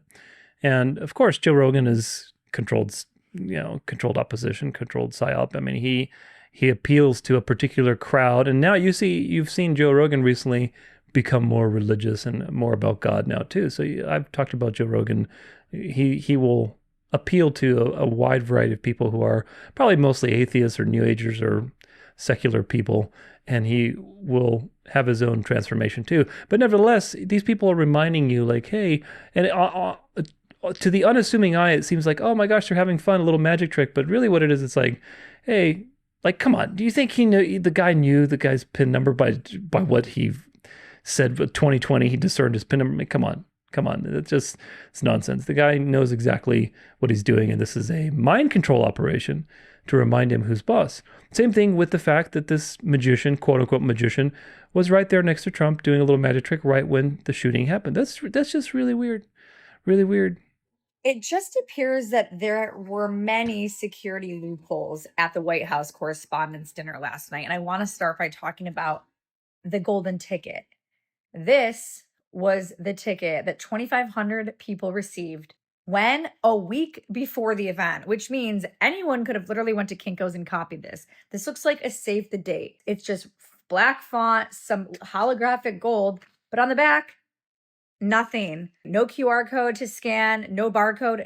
There's no like secret set, nothing. My friend that went to the event said they took her ticket and didn't even check her ID. They didn't even take my ticket. They didn't even take her ticket. Flashed it. You could have went like that with the ticket. It'd have been fine. In comparison, this is a ticket from the Kennedy Center Honors. And as you see, multiple barcodes. Like this looks like a real ticket. What is this? Whose idea was it to make that ticket? This ticket sucks. Shady McGrady, just gets worse and worse. How does a human finger grow extra joints? Watch this. This is footage the FBI and the U.S. Attorney for D.C. released on April 30th. The alleged White House Correspondents' Dinner shooter walking the halls of the Washington Hilton the day before the attack. Watch his left hand. First, notice the out-of-place shadow that appears on his knuckles. Then, the fingers and knuckles are distorted, and his index finger turns black like his shirt. In the next frame, the whole hand loses its shape. Then, his index finger looks oddly long. Count the joints. That's not a human finger. Finally, a couple frames later, everything snaps back to normal. I'm not claiming this is AI generated. I can't prove that. But fingers don't grow extra joints. This came straight from the FBI and the U.S. Attorney for D.C. There's no requirement that AI use in federal imagery be labeled. And this administration has a documented history of pushing digitally altered images. The public is being told to trust this video, except there's no way for any of us to verify what exactly we're looking at. I'm not telling you what this is. I'm telling you what I see. If you think this is worth examining, share it. More to come. And this is part of the greater psyop of discrediting the citizen journalist altogether with all of these AI videos and AI modifications. Like Charlie Kirk was a perfect example. How much people talked about that and how many wild theories went out because of the grainy video that was pushed by all of these platforms. Just weird stuff. There's stuff that I still don't have an explanation to. Like that holographic chair type of video where the guy was videoing from the back and the chair was like, it looked like it was a hologram chair. I mean, there's some really wild things that happen. And all of that is designed, I think, to cloud your mind and to completely discredit the use of phones to report information. We're gonna enter an age where you will not be able to trust anything anymore. And that's by design. Maybe that will lead in a weird way. I wouldn't be surprised if that would happen to such an extent that people will demand a centralized authority, again, that they can trust. Do you get it? Like, that would be something. I think that would be quite in line with everything else that we're talking about. That people will get so disillusioned, especially the younger crowd especially that's becoming very religious and traditional. They will get so disillusioned with AI, with fake stuff, that they're going to want a centralized authority that's curated and that has the stamp of approval that this is real. And then like, okay, this is something I can listen to. I can listen to the news again because it's by the Catholic Church or whatever. You know what I mean? Like, we're gonna go backwards because of all this chaos. Profound, truly profound. This is the carpet at the Washington Hilton. Watch what happens to the pattern around the suspect's feet. This is footage the FBI and the U.S. Attorney for D.C. released on April 30th. The alleged White House Correspondents' Dinner shooter walking the halls of the Washington Hilton the day before the attack. The carpet has a sharp geometric pattern. You can see it clearly in front of him, but behind him, the pattern blurs out and turns smudgy, like the carpet isn't really there. I'm not claiming this video is AI generated. I can't prove that. But carpet doesn't blur out around a person who walks across it. Regular video compression smears moving objects evenly across the frame. It doesn't pick one zone to smudge. What you're seeing is what happens when a subject has been processed separately from the background. That's a known signature of AI manipulation. The FBI and the U.S. Attorney for D.C. released this. Not one media outlet has published anything questioning the authenticity of this footage. Not even the New York Times Visual Investigations team, whose entire job, in their own words, is forensic analysis of visual evidence. They published their breakdown of this exact footage on May 2nd and didn't address any of the anomalies. There's no requirement that AI use in federal imagery be labeled. And this administration has a documented history of pushing digitally altered images. The public is being told to trust this video, except there's no way for any of us to verify what we're actually looking at. I'm not telling you what this is. I'm telling you what I see. And what I see deserves an answer. If you think this is worth examining, share it. This is a psyop. That's what it is. There's a really bad misconception that AI... Now, this is the other side of it, too, because, again, there's so many layers of BS with this, because the original video that Trump released was grainy, which, of course, I'm sure was all by design to cause more confusion. And then it was AI upscaled, and it created even more confusion because the AI upscaled version, people were like, look, this whole thing is AI. It's all by design, folks. It's all by design.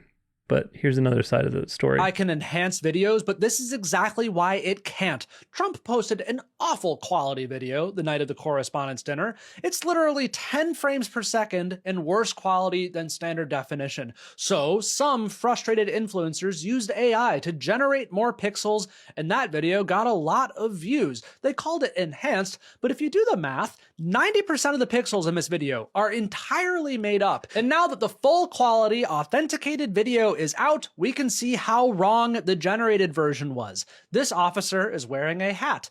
A different officer is not wearing a hat. This man appears from nowhere with a sign in his mouth that disappears as he runs past a pillar. This man emerges from a door holding a weapon and runs through a metal detector. An officer with the word "ELD" aims his weapon and pivots. A Secret Service agent fires his weapon. Holy crossfire. You get the point. This happens because we are rewarding quick and bad information. That includes both the careless influencers who generated AI videos and the president for rushing out a trash video that did more harm than good. It took 5 days to get the full quality video, and I get it, but AI generated versions of real events are worthless and we need to treat them as such. And again, this is all by design.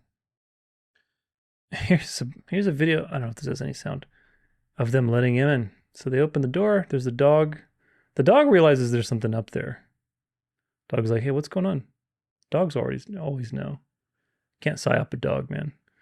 Especially not a guard dog like that. See, there's somebody there. The guy's like, okay, well, are you meaning to tell me that he didn't see the dude coming in? I mean, come on. They let him in.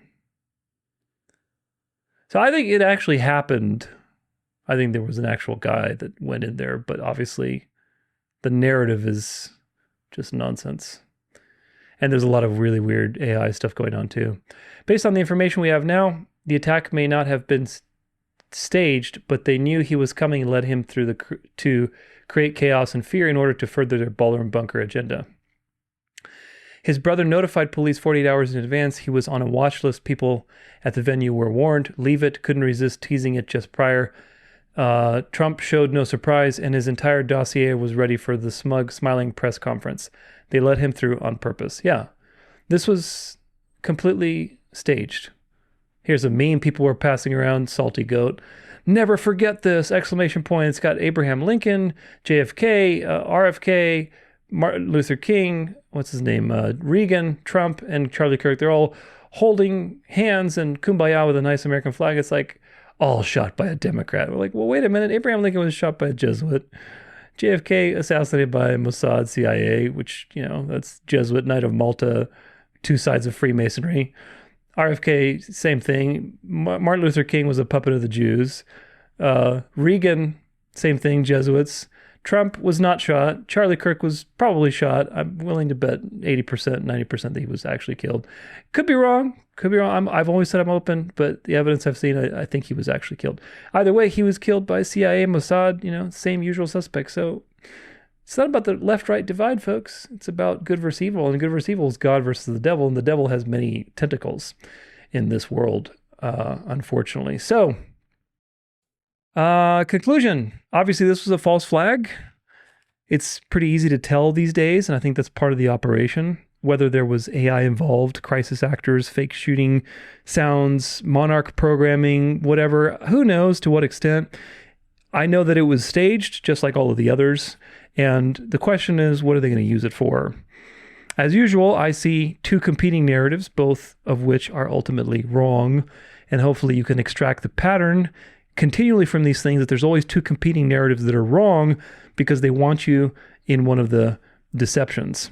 And it's designed to awaken you to the next phase. This, I think, is the important part with all of these things. And when you experience these things in the future, because Lord knows they're not going to let up on these things. There's probably going to be more and more of them as time goes on. Realize that there's always two competing narratives. One of them is very obvious, and one of them is not so obvious because it's designed for you to, follow along. So there's the low-hanging fruit narrative. Don't eat the low-hanging fruit, but there's the low-hanging fruit narrative that he was basically a lone wolf liberal and he got through security, just like with Charlie Kirk. But these kind of things just don't happen, friends. They don't happen. You don't have the President of the United States and all of these important people in one place without like security or without any kind of way of preventing such a thing. It just doesn't happen. I can guarantee you that if you as a normal person right now in your mind wanted to attack some major political event like this, and you started buying weapons and planning and all this stuff, the FBI and CIA would be on your ass like before you even took a breath, with everything that they know, with NSA spying and the information warfare that they've engaged on this country since 9/11. So they would apprehend you long before you even got there. And with all their social monitoring and AI systems, you think you would get that far? No way. No way. So these things do not happen. So the low-hanging fruit narrative is nonsense. But as a result of the low-hanging fruit narrative, then there's the conspiracy narrative that's given life, right? The low-hanging fruit narrative is so obvious to most people that it can't be the truth. So there's got to be a conspiracy, which is the second narrative, which is also wrong, but it has some truth to it. Just like with Charlie Kirk, the goal is to get you to blame the Jews and to see that they're behind everything. Remember, he was wearing an IDF sweatshirt, so of course there's some IDF connection. The connections to the ballroom and the Jewish elites, the Jewish magician as a Mossad agent there with Trump. It's all just Jew, as usual. The search for his name in Israel on Google, the whole, typical breadcrumb littering that they do. They want people to suspect that it's an operation. They want people to suspect also that it's the Jews and blame Zionists for taking over the country and steering the country towards evil intent and building the third temple with the ballroom and all this narrative that you have hopefully been familiar with by now. That's why these things are becoming so obvious now. So there's the low-hanging fruit narrative that's designed for you to reject it. Because when you reject it out of disgust, you're much more likely to go into the conspiracy narrative, which is also wrong, but has a little truth to it. That's much more seductive. You see, that's how the devil plays you with these little dualistic games, when in fact the real truth is beyond even that has the full truth, which is using the Bible and history as your guide. Because the counter narrative, the conspiracy narrative, always gives you a little truth, but it also gives you a little poison. It's almost right. And that's why these things have to be evaluated with scripture and with history. The scriptures don't tell you that the Mossad, the Jews are going to take over the world. The scripture tells you the beast is going to be marveled after. So how does this connect to the beast? That's the real narrative. Also, the constant confusion with AI is only going to contribute to total discrediting, as we've said, of the citizen journalist. And just like they discredited the mass media over the last 10 years or so, the everyday person is up next with the whole AI chaos in the marketplace. The everyday person journalist is up next, and they're going to be discredited. Eventually, you won't trust anything, and you're just going to demand some kind of, again, some sort of centralized solution, which will be very interesting to see. It's going to be interesting to see how this whole AI discrediting thing pans out. I do anticipate that there will be some sort of moral authority that's being placed over these things, and people will demand a more centralized solution, which is phenomenal to think that we are going to go backwards like that. Either way, anyone who does not talk about the influence of the Jesuits, the Knights of Malta, the Vatican, the origins of the CIA and all these things, and lead it back to these things that Scripture identifies through Revelation 13 and other places, because that's where the destination of history is going. If nobody talks about these things, and they're just talking about the Mossad, the Jew, the Zionist, the Jewish thing, then they're not giving you the full truth. They're just giving you a conspiracy narrative designed to bait you in a particular direction. That's why these things are just psyops, regardless of how much AI was involved or how many crisis actors were involved. I think something did happen, but Who knows to what degree? The point is, what is the effect on the culture? And as usual, like I said, there's two narratives, and you have to be careful not to buy into either, because the Bible and history together expose these things very easily. They shine light on these things, and they remind you of the destination of history and the true powers in control. And that gives you discernment, because it makes you ask the critical question of, wait a minute, how does this relate to what the Bible says? If you don't have that, if you don't have Bible and history under your belt, all you have is conspiracy theories. Oh, it's the Mossad. Oh, it's BlackRock. Oh, it's this group. Oh, it's the Freemasons. Oh, it's the Illuminati. It's whatever. You know, there's so many groups, and you don't have a centralizing guide when the Bible tells you specifically where the devil gave his throne and power, great authority to, which is the office of the papacy, the beast. If you don't have that, then you don't have the ability to interpret these events, and then so you go with the conspiracy narrative, which unfortunately most people are going with, and they're getting Jew-baited. So when you see Trump proclaiming a Sabbath on Saturday, of course, making it a Jewish tradition, that only adds to the hatred, which is eventually going to be projected onto you by holding fast to God's laws and refusing to be part of this Catholic social teaching system. Anyway, one more quick break for me, and then we'll finally finish off with the duel between Trump and the Pope.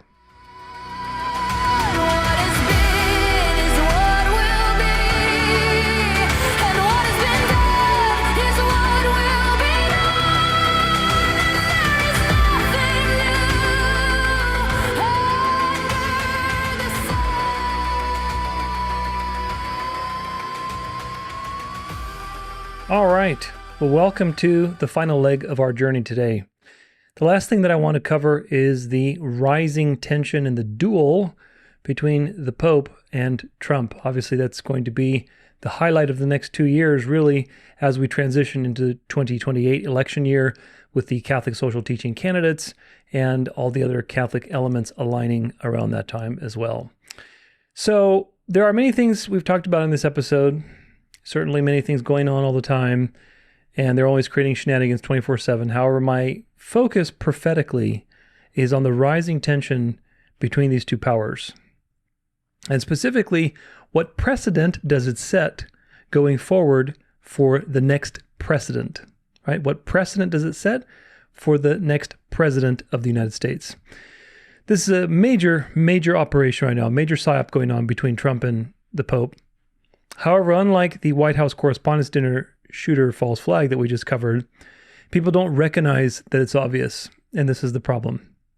They don't recognize the stage games that are being played between these two and what the purpose is ultimately to bring America under the subservience of the beast. This entire battle is being designed to usher in the dominance of the Pope, the rescuing of the Pope of America as the people's hero, the voice of reason, the true patriot. Obviously the savior of the economy and the nation and the rest of the world. Now remember, Satan always counterfeits God's plan. He doesn't have any original ideas. He always does counterfeits and copies. So if Satan wants to appear as God to you, if he wants to be the savior of your life and therefore worshipped and admired and marveled after, if he wants that, then he has to create a dummy version of himself that he conquers.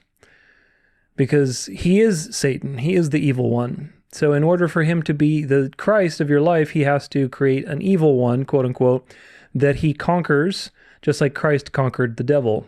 So you're always going to see a destroyer, a dark side, a dark hand, a left-hand path. And of course, Trump in this particular case is that Satan. He's that accuser. He's that corrupt, dark heart that basically gets vanquished. And the people cheer for the knight in shining armor, in this case the Pope, to come and rescue them from. So there's nothing new under the sun, but today we're going to see just how much all of this is true. Now, this is from Reuters, dated April 12th.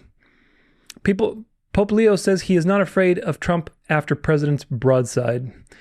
So of course there was some back and forth between the two, especially with the Iran war, immigration, and it's putting this battle right on the world stage. U.S. President Donald Trump has criticized Pope Leo as a terrible, in a rare direct attack on the pontiff, who responded that he had no fear of the White House administration and would continue to denounce the horrors of war. The president's comments come after the Pope had spoken out with growing force against the U.S.-Israeli war on Iran and the Trump administration's immigration policies. The Reuters Iran briefing newsletter keeps you informed. Yeah, okay. Pope Leo is weak on crime and terrible for foreign policy, Trump wrote in a post on Truth Social late on Sunday. Trump later posted an AI-generated image depicting himself as Jesus. No, it was a doctor. It was a doctor with the U.S. flag and the Statue of Liberty in the background. Someone has to stand up, Pope says. Pope Leo, the first pontiff from the United States, responded on Monday by saying he would keep raising his voice against conflict, adding that the Christian message rooted in the primacy of peace was being abused. It is extremely unusual for a pope who leads Catholics around the world to answer a foreign leader publicly. Yeah, it is unusual, isn't it? Now, this is all just on the world stage, especially if you understand that the first 6 or so presidents of the United States were assassinated by the Jesuits because they didn't want to have anything to do with the Pope. So how come Trump is still alive and he's getting to do all this back and forth with the Pope? I quote, "I will continue to speak out loudly against war, looking to promote peace, promoting dialogue and multilateral relationships among the states, to look for just solutions to problems," Leo told Reuters aboard a papal flight to Algiers, where he is embarking on a 10-day tour to 4 African countries. "Too many people are suffering in the world today," he said. "Too many innocent people are being killed. And I think someone has to stand up and say there's a better way." Speaking to other reporters, the Pope said, "I have no fear of the Trump administration or speaking out loudly." Of course he doesn't. He's the vessel of the God of this world. Catholics defend Pope. Catholics on social media lambasted Trump for attacking the leader of the 1.4 billion member Catholic Church, who they believe is the successor of St. Peter, one of Jesus' 12 apostles. Quote, "There is no ambiguity about the situation now," Massimo Fagioli, an expert on the papacy, told Reuters. He compared the comments to efforts by the leaders of Germany and Italy during World War II to draw the late Pope Pius XII to support their causes. "Not even Hitler or Mussolini attacked the Pope so directly and publicly," said Fagioli. Well, the Vatican did support Hitler and Mussolini quite a bit in World War II, so there's that. So there's this drama, and again, my friends, if you learn one thing from today's episode is that if it's obvious, think twice. Put those fennec fox ears up out in the open and start sniffing around, pay attention, listen, watch. If it's obvious, then it's being done so that you can recognize something and be guided into the next way of doing things. Here's another one from People magazine. It says, "Pope Leo may never visit the United States while Trump is president," Vatican official says after canceling his 2026 trip. "Pope Leo XIV, who is the first American pope in history, may never return to the United States while President Donald Trump is in office, according to a recent report." Oh no. The Pope gave his annual address to members of the diplomatic corps accredited to the Holy See in January, in which he talked about the importance of international humanitarian law. According to a recent report from the Free Press following the address, the Department of Defense invited Cardinal Christophe Pierre, who was serving as the Pope's personal representative to the United States at the time, for a meeting at the Pentagon. Which, by the way, if you understand, the Pentagon is shaped after the one of the castles of the Farnese buildings, then, makes sense. Vatican officials who were briefed on the Pentagon meeting described it as a bitter lecture warning that the United States has the military power to do whatever it wants, and that the Church had better take its side. Reports the Free Press. The officials spoke to the outlet on the condition of anonymity. The Vatican official reportedly told the outlet that following the January meeting, the Pope may never well visit the United States under this administration.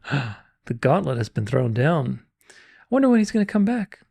According to the Free Press, Vice President J.D. Vance previously invited the Pope to celebrate the U.S.'s 250th birthday at the White House on July 4th, an offer the Pope reportedly refused. Oh my goodness.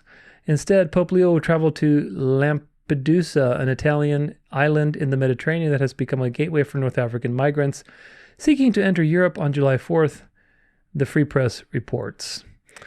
Both Vatican and the U.S. officials told the Free Press that the Pontiff's January address was seen as a direct attack on Trump's policies. One Vatican official told the Free Press that there was also an issue with the section of the speech in which Pope Leo appeared to challenge the Monroe Doctrine, Trump's update of the Monroe Doctrine that calls for the U.S. control of the Western Hemisphere. Yeah, and James Monroe got killed for that. A diplomacy that promotes dialogue and seeks consensus among all parties is being replaced by a diplomacy based on force by either individuals or groups of allies, the Pope said in his speech. And of course, they're having a free-for-all with Trump being the obvious boogeyman, and it's so easy to call out Trump, and the Pope seems like the more noble voice of reason. The question is now there's this drama, there's this vacuum, America without its Pope, the first Pope in American history, and he's not going to grace us with his presence. Now there's this vacuum, which of course is pulling all of the Catholics away from Trump and MAGA and fracturing conservative politics into two groups. You have the pro-Jew Protestant group, and you have the Catholic, more reasonable-minded group, seemingly reasonable-minded, that is more about the nation and the people. And now that group wants its Pope back because they want the glory of the Pope in America. And the Pope's saying, no, I can't return as long as this administration is there. We need somebody better. You know, so this is dialectical dance. Now I could see 2028 coming around with the Olympics. And of course, that's going to be the election year. And what a perfect opportunity for the Pope to return to the United States. And maybe give a benediction to all the athletes, and maybe even have like a little Sunday rest for the athletes to talk about the importance of rest to rejuvenate the body so we can perform at our best. I mean, can you not see that? Can you not see that? I'm not saying that's going to happen. I just wouldn't be surprised if something like that would happen. Anyway, moving on. Wonders if the Pope has read the Bible. Jesus, anyway, dude. Fox News Hannity wonders if Pope Leo XIV has even read the Bible in response to his anti-conflict stance. Has he ever heard of David and Goliath? So, you know, Sean Hannity is taking stabs at the Pope, and of course he's going to be made a fool, but all these things are by design. The U.S. president is praising Allah, and Iran is defending the Pope. Welcome to 2026. You've got, you know, Iran basically saying, I condemn the insult to your excellency on behalf of the great nation of Iran and declare the desecration of Jesus, the prophet of peace and brotherhood, something, whatever. So this is just ecumenical shenanigans. And the Iranians, you know, some of these families go back all the way to Iran anyway, so they're all part of the club. Are you Sunni Catholic or Shia Catholic? Do you see what's happening? Do you see how these people are taking sides? This is just all culture shaping to make people marvel after the beast. And Trump is the Satan that they're using. That, of course, will be conquered very easily. The last time a president insulted a pope, he ended up at The Hague, so take that as you will. Yeah, you don't insult the Pope just willy-nilly and live. So the fact that Trump is getting away with this, and there's this drawn-out like drama and stuff like that, then what's going on here? Something else. This is Jesuit theater is what's going on. Naval blockades and popes getting involved in international affairs. Please remind me which century it is. Yeah, we're going back in time, that's why. So there's that, you know, this drama with back and forth, the ecumenical stuff with the Muslims. J.D. Vance defends Trump amid spat with Pope Leo. Stick to matters of morality. J.D., you're a Catholic. You're not allowed to do that. J.D. Vance effectively tells Leo to stay in his lane after Pope criticized the White House over the Iran war. This is such an interesting situation because, you know, J.D. is Catholic and he converted to Catholicism and then was basically given all of this power. So obviously he's a puppet. So this is all just stage games. J.D. Vance has weighed in on Donald Trump's feud with the Pope and effectively telling the Pope to stay in his lane after the head of the Catholic Church criticized the White House over the Iran war. It would be best for the Vatican to stick to matters of morality, to stick to matters of what's going on in the Catholic Church, and let the President of the United States stick to dictating American public policy. The Vice President, a Catholic convert himself, said in an interview on Fox News. Now, that's not going to work long term. Do you understand? Like, JD, the whole point is for him to be groomed to be the next thing. Now, who knows if it's going to be JD Vance or somebody else, but you know, he's definitely going to be part of whatever's happening. He converted to Catholicism. He changed his name. He was doing all sorts of things, shady things in the past. So obviously, he's a puppet. So for him to criticize the Pope, come on now, really? We're Catholic first. Sunday Mass attenders weigh in on Trump's feud with Pope Leo. Catholics around Atlanta shared mixed feelings on faith and politics as Trump engages in a rhetorical war with the Pope. Who do you choose? Do you choose the guy that seems really reasonable and is talking about justice and social justice and peace? Or do you choose this obviously compromised PDF that's basically bought out by the Jews, doesn't care at all about people whatsoever? He's a slob. He's got dementia. Who do you choose? I mean, such an obvious choice, isn't it? Of course, the choice is neither of these. It's Jesus Christ. But for the average person who is stuck in the world, this is the choice that they think they have. This guy or this guy. Notice how this background is very white and light. And this background is a little darker. This image is much more darker. This image is much lighter. Anyway, so the point is the Catholics, we're Catholic first, right? This is why when you listen to Nick Fuentes and all this America first nonsense, there's no such thing as America first if you're Catholic. There's no such thing. There is no such thing. Why? Because as a Catholic, you are paying homage and obedience to a God King, because Catholicism is an empire. It's the continuation of the pagan empires on earth. The Pope is a God King that asserts his authority over the state and over the moral conscience. So you cannot be a Catholic and say America first. And yet, what do you see today? You see all of these quote-unquote patriots as Catholics who are all about America, when in fact really what they want to do is bring America to be subservient to the Pope. Nick Fuentes, I think, actually got called out on an interview with, was it Destiny or something? Anyway, Destiny's, I think, the one who's debating him at some point. And it was actually well done on Destiny's part, although I have no support for Destiny whatsoever. But it was well done on his part to call Nick Fuentes out. And you can see Nick Fuentes had really no response. Destiny basically called him out and said, listen, you're a Catholic. You want to bring people to the authority of the papacy. Like, how can you be a patriot? How can it be America first? And he's right. He's right. That's why America had laws against Catholics holding positions of power. That's why Congress basically disavowed any relationship with Rome after the Civil War, because Rome was supporting and getting involved in the Civil War with its various tendrils, supporting the South. And so they knew that the Jesuits were involved, and the Jesuits had taken out Abraham Lincoln. So yeah, Catholicism has nothing to do with patriotism, unless you live at the Vatican. You know, unless you live there, then yeah, you could be a patriot for sure. All the cardinals and archbishops and Jesuits and people that are agents of the beast are definitely patriots. They're patriots for the Vatican, for this sovereign state that is above all rule and authority in this world, in this physical world, because it's the seat of the God of this world. You know, the Vatican is a sovereign city-state. Why? Why is the sovereign city-state operating agents in all these different governments around the world? Why is it that all these cardinals are actually citizens and members of the Vatican, and they could be extradited at any point in time if there's a political issue, and they could be saved, and no penal authority can do anything to them? They are practically immune. Why is that? Why is such a organization and entity allowed to operate in the country? Is that not a national security threat? Of course it is, but the country is far gone at this point, so there's nothing that's going to happen, because the beast has taken over America well now for over 100 years since the Civil War. But this is the point. Catholics first. We're Catholic first. In the duel between Trump and the Pope is going to win, my friends. Trump is very much going to lose, very, very obviously. Republican senator criticized Trump's holy war with Pope Leo. Senator John Kennedy of Louisiana, a longtime supporter of Trump, says president's feud with the Pope is a distraction. Don't mess with the Pope, Trump. And of course, everybody is taking sides, but there's going to be one winning side, obviously, and that's not Trump. Catholic bishop appeals to the catechism, claiming the papacy holds moral authority over the U.S. war decisions. Nothing new under the sun.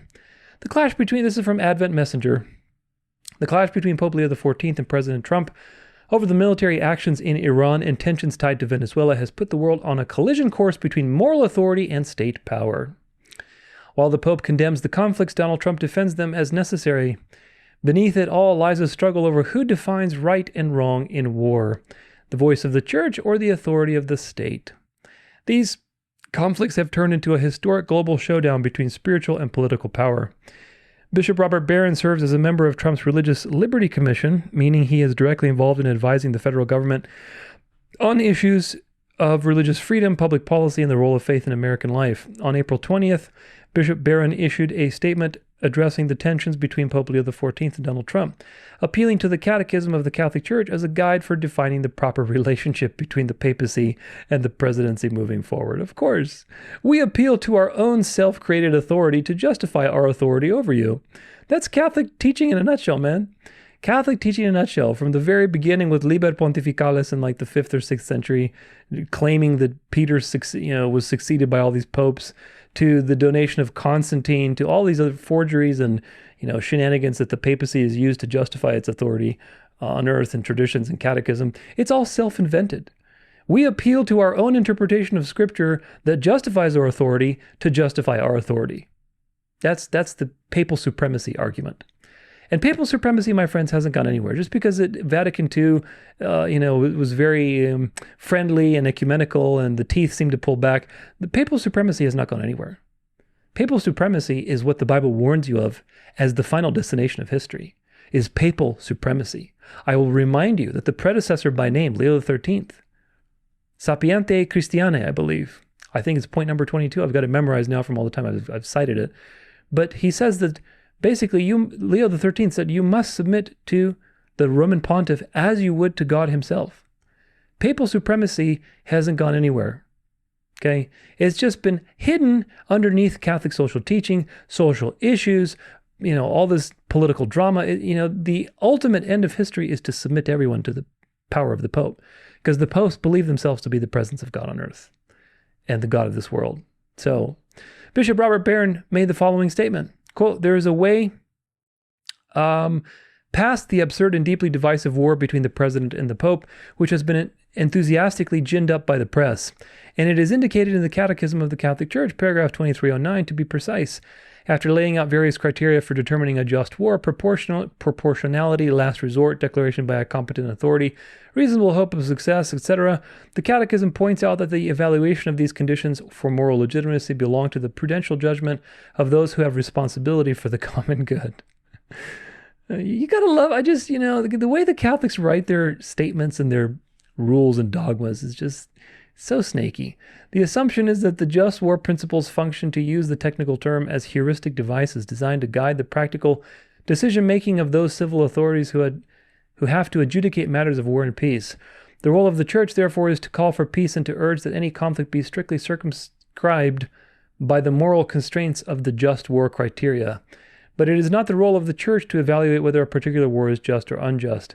That appraisal belongs to the civil authorities, who, one presumes, have requisite knowledge of conditions on the ground.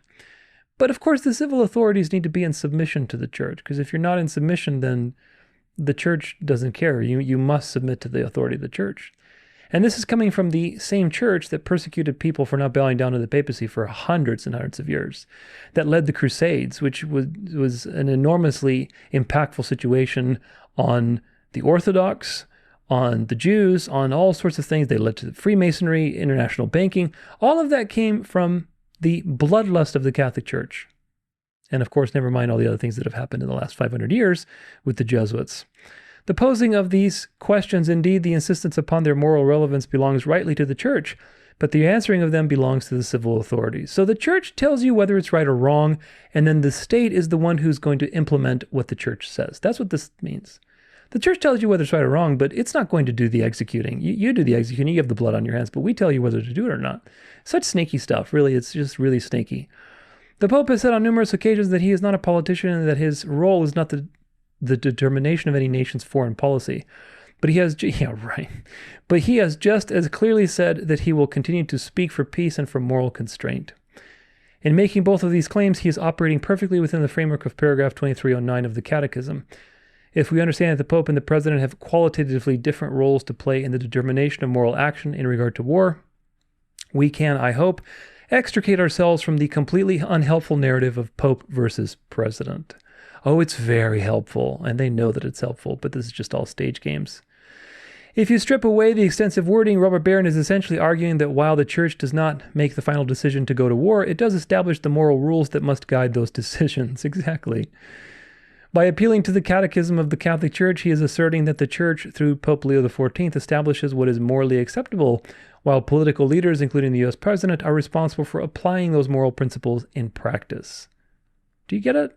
The Catholic Church is the one who determines whether something is right or wrong. The state is the one that is commanded to execute that decision. If the Catholic Church says, no, this is wrong, then the state must pursue action and execute the Catholic Church's demands. That's what this is all about. And what do you think that implies for the future with the New World Order that is coming on the horizon? So while Robert Barron claims the Pope isn't telling Donald Trump what to do, he still places Pope Leo XIV as the moral authority above the President in determining the legitimacy and boundaries of military action. In other words, Rome defines the moral limits of war, and sitting and the sitting U.S. president is expected to operate within those boundaries. Here we have a Roman Catholic bishop who sits on an influential panel involved in shaping national policy, appealing to Catholic catechism as a guide for the U.S. president. The model being proposed is that Pope Leo XIV defines the moral order of what is right and wrong in a given war or conflict, and the president operating within those parameters is expected to act accordingly. And what happened in history, in American history, when the presidents did not act accordingly? Well, you're going to find out in a couple weeks. There's a special release coming at the time of this video being released in about another month, right before July 4th. We're going to take a look at the contributions of Catholicism to American history. And you're going to learn quite a lot about what happened to those presidents. But nevertheless, this is nothing new. This is just the struggle of the papacy to submit all powers to itself.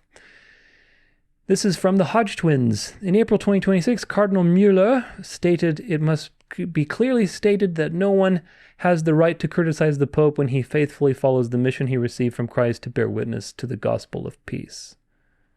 In other words, how dare you criticize the God of this world? His comments were made in defense of Pope Leo XIV following a public criticism from political leaders, including Donald Trump, regarding the Vatican's opposition to a potential conflict with Iran. This is typical Catholic belief. It has not gone anywhere, folks. And it's now coming into the forefront, but it seems justified. Do you get it?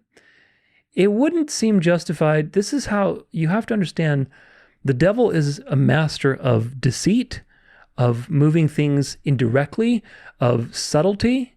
He's not going to come out and say, you all need to bow down to the authority of the Pope. You all need to do this thing because I'm the presence of God on earth, and if you don't, I'm going to kill you. He did that beforehand when they had control over everything institutionally, like, the medieval ages. They did that very plainly, and I've documented it, and so have others. Today, life is a little more complicated because a lot of dialectics had to be started so that eventually the world could be deceived. So he's not going to come out and say, you need to bow down to my authority. He's going to create an enemy that will traumatize you so much, just like communism and liberalism traumatize people and they begged for religion back in their life. Trump is a trauma-based mind control agent that is being used to traumatize the American people so that they beg and side with the Pope as the moral authority, so they want the Pope as the authority over the state. Please take over this, and you're the more reasonable minded one. We need to be saved from this situation. That's the outcome that we're headed to, because it's an outcome based on deception. It's not an outcome based on force. It doesn't say in Revelation 13, and the world was forced to worship the beast. No. It says that there's false signs and wonders. People marveled. Oh, wow. Ooh, ah. Who can make war with it? In other words, like, this is like God. Who can challenge this power who's so reasonable and amazing and powerful? It's an outcome based on deception. Do you get it? Because they did not love the truth, God sends them a strong delusion by way of Satan with all power and signs and wonders so that they can be destroyed because they didn't love the truth. If you love the truth, you realize all of this is just sneakery. But most people don't love the truth, and they're caught in the dialectical scheme. Now, here's a picture from Newsweek, and you know that all these magazines are totally occult and corrupted. But here he is, here's the Pope, just friendly, holding his hands in white, dressed in white, divine intervention. He's got his Bible, his phone. How a war of words with President Donald Trump has made Pope Leo XIV the man of the moment. The man of the moment, folks. Do you understand now how Trump got all the world's attention for the first couple of years? Everybody was all about Trump. And I said this so many years ago. Because in my mind, I'm like, well, Trump's not the Antichrist, and the Pope is the vicar of the devil. So something has to happen where Trump will hand the baton off to the papacy. Something has to happen. I didn't see it at the time, several years ago. Now it's very obvious. At the time, I thought Trump was going to be like in line with the Pope. But no, Trump is the enemy that the Pope conquers. And that's what this is happening right now in this year and in the coming years until 2028. But here's your American hero. He's got the White Sox hat on. He doesn't have his papal hat on. He's one of the people. Do you get it? He's one of the people. He's just like you. He's got his phone, his Bible, Oh, we think that's a Bible. Who knows what it is? Maybe it's a catechism. He's got his gold chain. He's a cool pope, right? He's one of the people, man. That's the whole point. Spies inside the Holy See. Report reveals U.S. espionage campaign targeting Pope Leo XIV. Oh my gosh, and it gets even more controversial. Independent U.S. journalist Ken Klippenstein says Washington stepped up its intelligence activities against the Vatican following Trump's spat with the Pope. According to his sources, Trump's public criticism of the Pope was interpreted by U.S. intelligence agencies as a signal to step up surveillance efforts, although the report suggests such monitoring has already been going on for years. The report says multiple U.S. agencies, including the CIA, NSA, FBI, and the State Department, are involved in gathering intelligence on Vatican activities.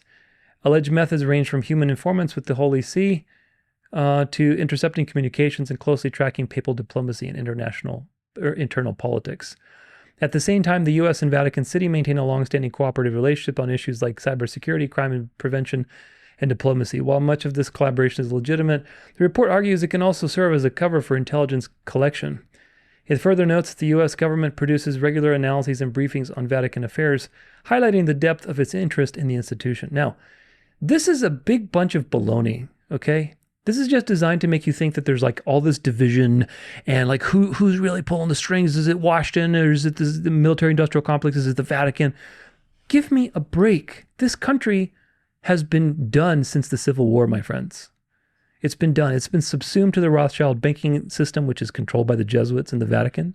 The Rothschilds are the Vatican central bankers.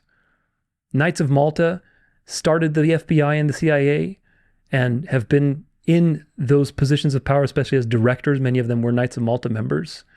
They're all over the place. So when you tell me that, the FBI and the CIA are monitoring the Vatican, are you kidding me? They're all in the same club. It's all just an illusion. It's just Jesuit theater.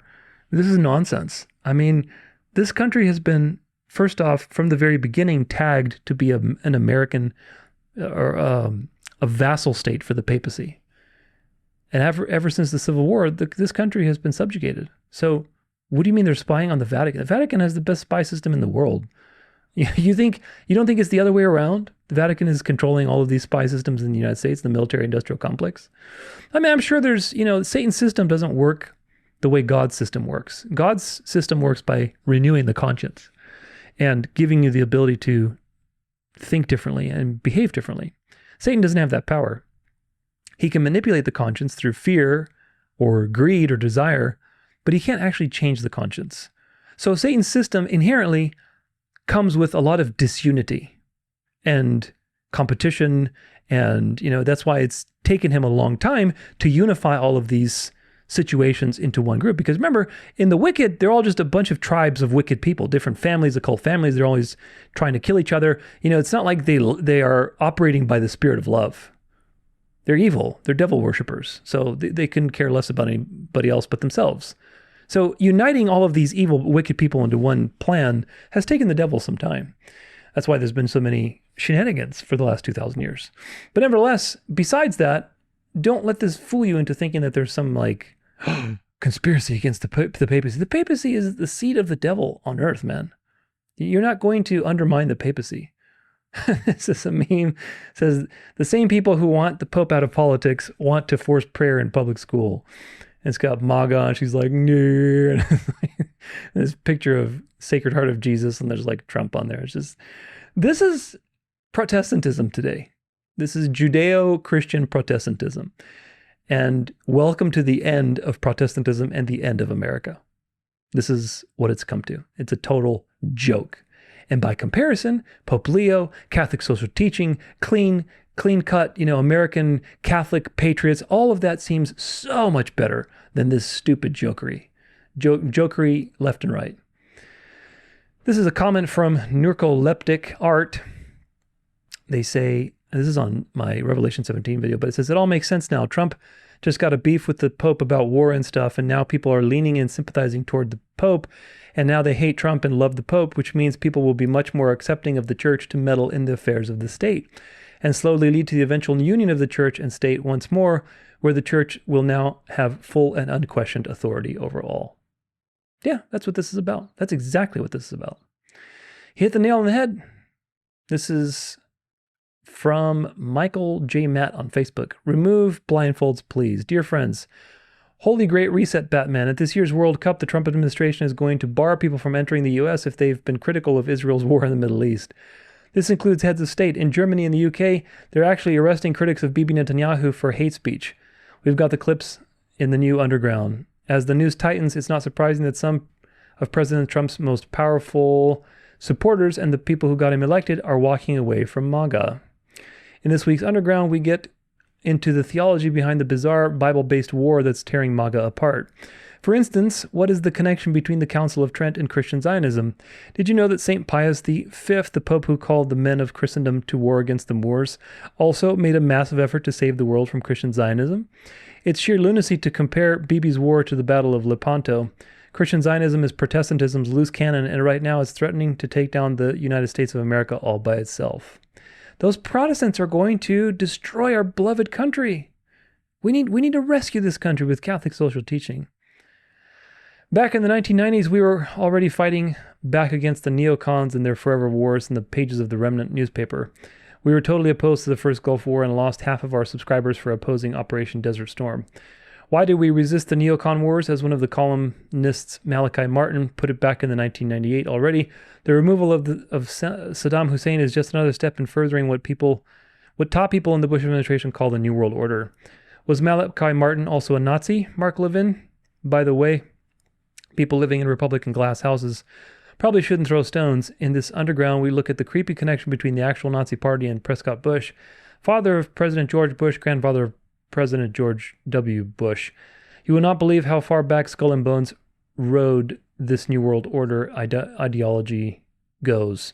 One thing's for sure, none of this is as it seems. We're being had again, and thank God this time there will be no coalition of the willing, as some powerful people are simply not going for an Iraq war redux. They're removing their blindfolds. If you're ready to remove yours, watch this link below, and so on. And they're removing their blindfolds, but it's all a controlled awakening, and that's all by design. This is all by design. The fact that Trump is banning these people from the World Cup, what precedent is that going to set for the Olympics in 2028? Think, people. 2028, the Olympics are scheduled to be in America, in LA. America's got to experience some pretty drastic cultural shifts for that to happen. Because I can tell you right now, the coming Olympics in 2028 are not going to have LGBTQ nonsense anymore. The last Olympics was as woke as it's going to get. Now, the next one is going to start shifting towards the opposite direction. And I can see a lot of things happening to prepare the way for that to be. The Pope demonstrating his, rationale and his light compared to how Trump is totally, messing up everything. So it'll be an interesting thing to observe when it happens. That for sure we have to keep our eyes out for. Cookie settings, strictly necessary. Oh my gosh, I hate these things. Opt-out sale, confirm my choices. All right, whatever. Most Americans dislike Trump's jabs at Pope Leo, favor Leo's call for peace. This is from EWTN News. The poll shows that Americans have a negative view of Trump's direct criticism of Leo at a time when the Pope is generally popular and the president's approval is shrinking. That's right. A poll found 2/3 of Americans have a positive view of Pope Leo XIV's calls for peace amid the Iran war, and a majority of people hold a negative view of President Trump's criticism of the Holy Father and threats to destroy Iranian civilization. Come on, it's so obvious. The Washington Post ABC News Ipsos poll surveyed 2,560 American adults between April 24th to 28th. The poll has a margin of error plus or minus 2 percentage points. Pollsters asked people whether they hold a positive or negative view about statements and actions by Trump, Leo, and Secretary of Defense Pete Hegseth. It found that 66% of people have a positive view of Leo, asking Americans to contact members of Congress to work towards peace and reject war. Only 30% view his words negatively. Leo made that comment to reporters on April 7th after Trump threatened to annihilate the whole civilization of Iran if the country did not reach a peace deal with the U.S. The Holy Father called the threat a sign of the hatred, the division, and the destruction that the human being is capable of. The pontiff also called the language unacceptable, and the poll, most Americans agreed with that assessment. Only 21% of people viewed the threat positively, and 76% viewed it negatively. Americans also disliked Trump saying, "I don't want a pope who thinks it's okay for Iran to have a nuclear weapon," which was one of the president's reactions to the pope's comments. It found 38% of people viewing the retort positively and 57% viewing it negatively. Leo never said Iran should have nuclear weapons, but rather spoke against nuclear proliferation in the Middle East when Iran and Israel entered military conflict in 2025. The pontiff also spoke against nuclear weapons more broadly. The poll found that Americans also overwhelmingly disliked Trump posting an AI-created image of himself resembling Jesus Christ. Really? Amid his public disagreements with the Holy Father, finding that only 9% of people viewed it positively and 87% viewed it negatively. The president deleted the image and said he thought it portrayed him dressed as a doctor rather than Christ. Americans also disliked a public prayer by Hegseth in which he asked God for overwhelming violence of action against those who deserve no mercy. In relation to U.S. attacks on Iran, the poll found only 27% of Americans viewed those comments positively and 69% negatively. Views on Trump and Leo. Trump's approval among Catholics and Americans broadly has fallen in recent months amid the Iran war and the higher cost of gas and food and broader hikes in inflation and the cost of living that followed. The poll found Trump's disapproval from Americans rose to 62%, and his approval rating was only 37%. On certain key issues, Trump's approval is even worse, with 66% disapproving of the way he is handling Iran, 72% disapproving of his handling of inflation, 76% disapproving of the way he's handling the cost of living. Boy, there certainly seems a demand for a social solution, doesn't there? Something needs to change. It found 46% believe Trump's attacks on Iran are inconsistent with his campaign promise to avoid foreign wars. 22% see it as consistent and 30% are unsure. It found 36% of people believe a military force against Iran was the right decision, and 61% view it as a mistake. American views about Leo are much better, although many non-Catholics still do not have an opinion about the first American pontiff. And we need to change that, so we need to keep doing these shenanigans so that the other people can have an opinion.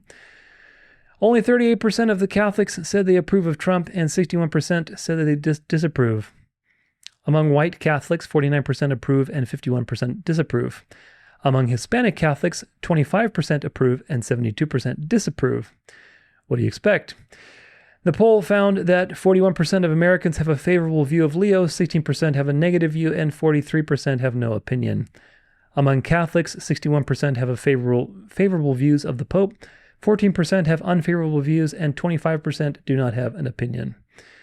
Among Democratic or Democratic-leaning Catholics, 76% have a favorable view of Leo, 14% have a negative view, and 80% have no opinion.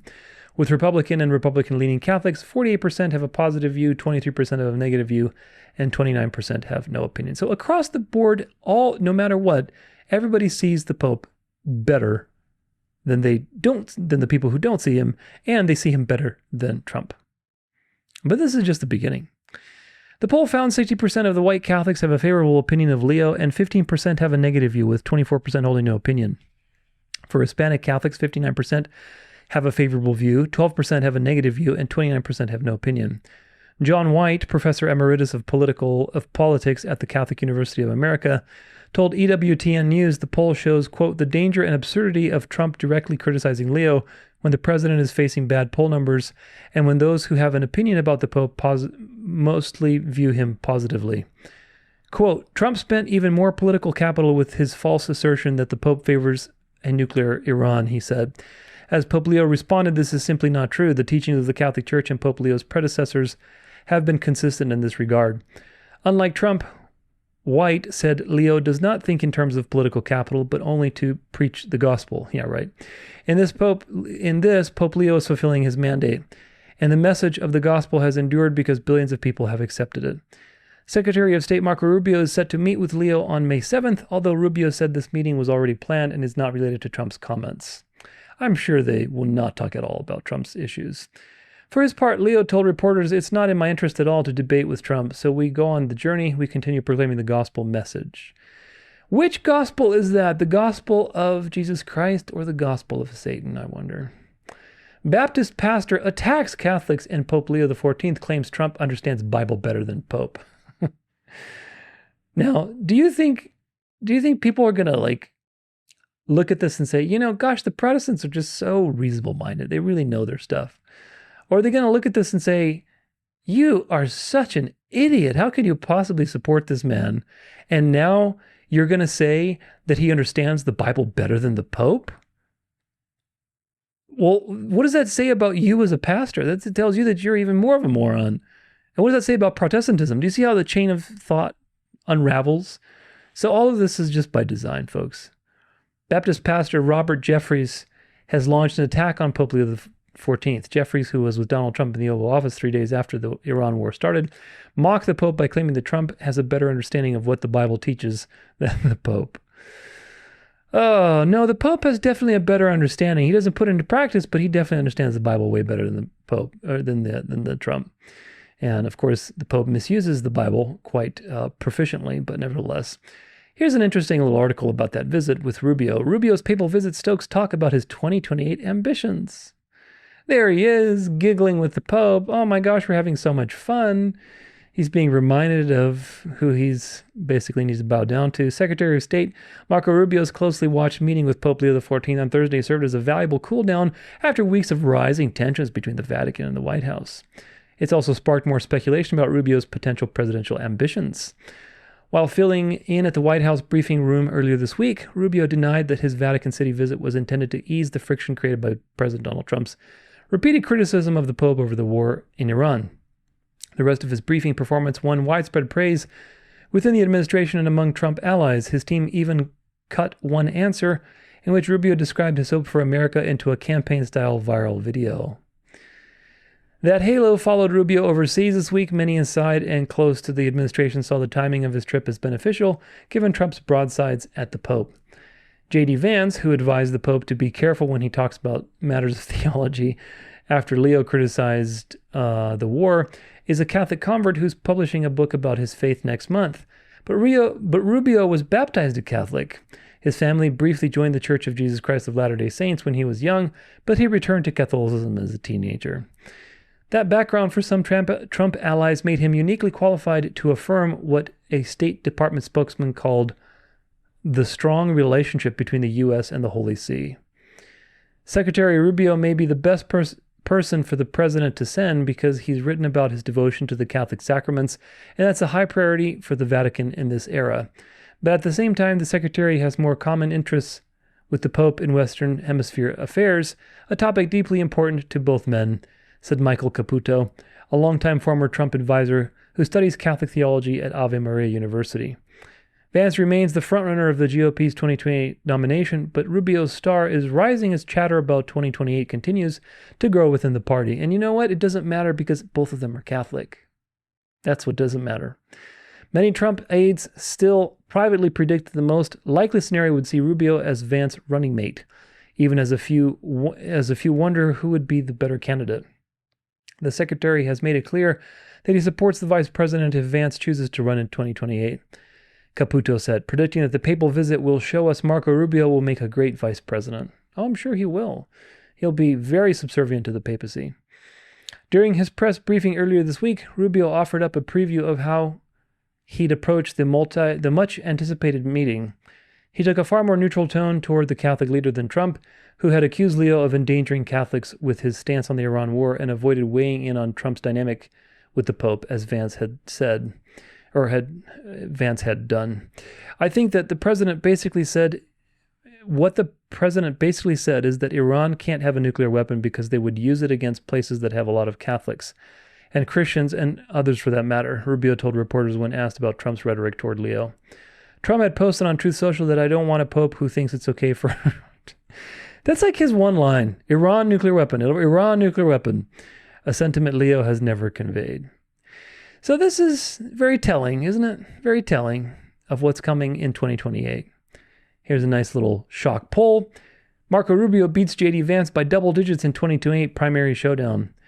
A new Atlas Intel poll of Republicans showed Marco Rubio at 45.4% and Vance at 29.6%. On Polymarket, Rubio's 28 nomination odds continue to trail Vance. So, you get your reward for doing what you're supposed to do. Again, it doesn't matter which one it is. Do you get it? People are on to J.D. Vance, and, he's Peter Thiel's puppet, and, He's got a very shady history and so on and so forth. So people are onto him, whether it's Marco Rubio or he's the vice president or he's the vice president. It doesn't matter. It really doesn't matter. They're both going to be submissive to the Pope. Do you remember all those clips? Because they're so all over the internet now. All the clips of like people like J.D. Vance from, I don't know, a couple of years ago. They were like, Trump is an idiot. I'm never going to do anything with Trump. Blah, blah, blah. Trump. And now they're like, he's defending Trump. These people are spineless cowards, okay? They don't have any spine. They don't have any balls. They don't have anything. They just do what they're told. And so when you see J.D. Vance, supporting Trump and standing up to the Pope and all this stuff, this is just Jesuit theater. In 2 or 3 years, J.D. Vance is going to be a lapdog for the Pope. And he's going to change his tune again. So these people are people that change their tune on a dime. It doesn't matter what they say. Just watch what they do, because they say constantly, duplicitous things. So what the point is, don't be deceived by the seemingly apparent conflict between J.D. Vance and the papacy and how J.D. Vance is taking Trump's side. No, Trump is a sinking ship. J.D. Vance is Catholic. He recently converted to Catholicism and was rewarded for that. So obviously they have him as a pawn in the chess piece, the chessboard. He's a chess piece in the chessboard. So obviously he's there. So is Marco Rubio. Rubio's a fanatical, frothing at the mouth Catholic for papal supremacy. And he's not shy about it. So what do you expect? Doesn't matter which one's president or which one's vice president. They're both going to be subservient to the beast. And they're both going to be middle of the road, and that's exactly what is next. A middle of the road candidate that is subservient to the papacy. This is from Chuck Schumer. Donald Trump is engaging in insider trading in broad daylight. 3,700 stock trades, $750 million just in 2026 alone, as he fights for a gold-plated taxpayer-funded ballroom instead of any relief for Americans' rising costs. All this corruption is coming out, man. Trump is, again, to me, they're all corrupt. They're all puppets. But Trump is probably the most corrupt president in American history. And it's so obvious, and that's by design, because all of this needs to be destroyed. So they're going to end with a bang. Trump is literally the worst president in terms of corruption and compromise, moral compromise, corruption. They're all, again, to me, they're all compromised. But Trump is definitely the one that takes the cake. And that's by design, because this all needs to come down and be reinvented. Trump raped a 13-year-old and then threatened to disappear her if she reported it per an FBI file. All of this is coming out, folks. I'm not going to read this. This is a Substack from Books Behind Borders. Maddie, Books Behind Borders. You can check it out. She has some articles there. But the point is that this is coming out. Can you imagine? Like, this is now like public information. And Epstein and the insider trading and the crypto scams, like, this is just, the cake has been taken by Trump. And we're not even like 2 years into his term. We still got like 2 more years. So buckle up. Okay. This is some commentary on all this stuff with the Pope. And let's see what it says. Today, the Pope broke with 2,000 years of tradition. Pope Leo XIV became the first Pope in history to personally stand before the world and present his own encyclical. An encyclical is the Pope's highest and most authoritative teaching, addressed to 1.4 billion Catholics and every person of goodwill on earth. Every Pope before him handed that role to cardinals. But the Pope chose to deliver his message about the threat of AI to humanity himself. The document is called Magnifica Humanitas, Magnificent Humanity. 235 pages, the most significant moral statement on AI ever issued by any religious institution. He said, and I quote, "We are experiencing an eclipse of what it means to be human." He warned that AI is creating new forms of societal control, new forms of slavery. He said algorithmic decision-making is already denying people access to healthcare, employment, and security. He said morality cannot be determined by a few. And he warned what is needed is a more active political involvement that is capable of slowing things down when everything is accelerating. It's worth noting that the Pope chose to stand beside Christopher Olah, co-founder of the company the Trump administration blacklisted this year for refusing to allow the military to use its AI for mass domestic surveillance and fully autonomous weapons. Olah said at the Vatican, "We need moral voices that the incentives cannot bend." But just 4 days ago, Trump took a clear stand on the opposite side. Trump's own Commerce Department wrote an order requiring basic safety reviews of AI models before public release. Then Zuckerberg, Musk, and David Sachs called the president. Sachs is Trump's own AI advisor and a member of the PayPal mafia, the same network as Elon Musk and Peter Thiel. The same Peter Thiel who wrote in 2009, "I no longer believe that freedom and democracy are compatible." And Sachs and Thiel go back even further. They met at Stanford and co-wrote a book in 1995 called The Diversity Myth, arguing against multiculturalism. Hours before signing, they killed it. Trump pulled the order, and his reason, I quote, "We're leading China, we're leading everybody, and I don't want to do anything that's going to get in the way of that lead." The country Trump says we're beating is doing more to protect its citizens from AI than he is. Just last week, China announced it's drafting a comprehensive AI law to protect its people. China requires companies to inform users every 2 hours if they're talking to an AI. The same people who wrote a book against diversity and multiculturalism control this technology. They'll decide what the AI sees, what it values, what it serves, and who it leaves behind. The Pope says AI data belongs to humanity. The billionaire says it belongs to them. Who do you believe? Drop it in the comments. Today, the Pope... Who are you going to support? Who are you going to support? The guy that's in white and reasonable-minded, or the other guy that's just a slob and crazy and all over the place? It's just so ironic to me when I hear like this whole thing of like, oh, we don't want the decision making to be algorithmic and morality to be in the hands of a few, which is exactly where the world is headed. The common good mentality is determined by the Pope and the people around him. And that's determining morality for everyone by the few. And the final situation is going to use algorithmic situations like AI, robotics, everything we've talked about, monitoring to extricate people from society who do not want to participate. So that is exactly what's going to happen. The problem is the papacy wants to have control over that. He doesn't want anyone else to control it. He wants to have control, which of course God has allowed the papacy to have control. This is a comment by made by Sam 20, I think. A lot of people are believing Trump is looking more and more like the Antichrist. I can see why, but I don't believe it. I think he will be a fall guy soon. There are many things he does to falsely lead on purpose. The real Antichrist will come in like peace that goes against undo many things he's done doing. Leo, papacy. Yeah, the true Antichrist, of course, the Bible doesn't actually say there's a single Antichrist. It just says Antichrist this year, against Christ, the spirit of Antichrist, which of course is Satan, the spirit of the devil, and his movements that he's starting, which are against Christ and in place of Christ. And the fulfillment of that is the papacy, the office of the papacy, which is the vicar of Christ, supposedly. But of course, it's not the vicar of Christ, it's the vicar of the devil. And the papacy is destroying people by peace and flattery and ecumenism, prosperity, reasonable mindedness. A lot of this stuff, if you have no discernment, and certainly if you are thinking in a very dialectical way, like red is good, blue is bad, that kind of stuff, when you see what the Pope says, it sounds extremely reasonable. Because he does, again, he weaves truth with error like a professional. And the things he says are true. I mean, some of the things he says are very true. He's observing true problems in society. Problems that are so obvious, they're elephant in the room problems that Republicans or Democrats or all of these incompetent buffoons just simply don't want to address because they're so compromised. And that's the point. And it's gotten to the point where it's just out in the open and everybody's completely dissatisfied with this whole situation.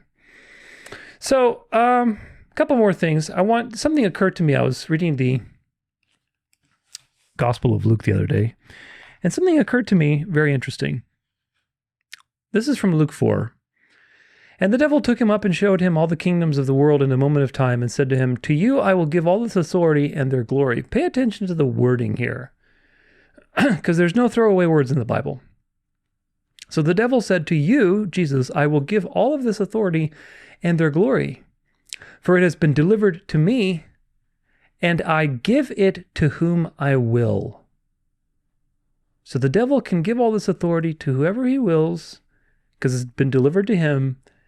And the exchange is, if you do, then you will, if you then will worship me, it will all be yours.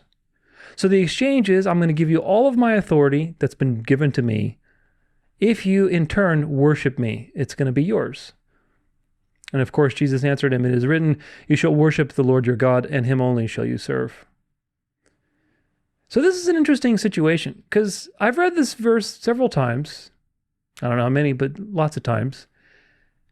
And the other night when I was reading Luke, it actually occurred to me that there's a connection between this verse and Revelation 13, where it says, and I saw a beast rising out of the sea with 10 horns and 7 heads, with 10 diadems on its horns and blasphemous names on its heads.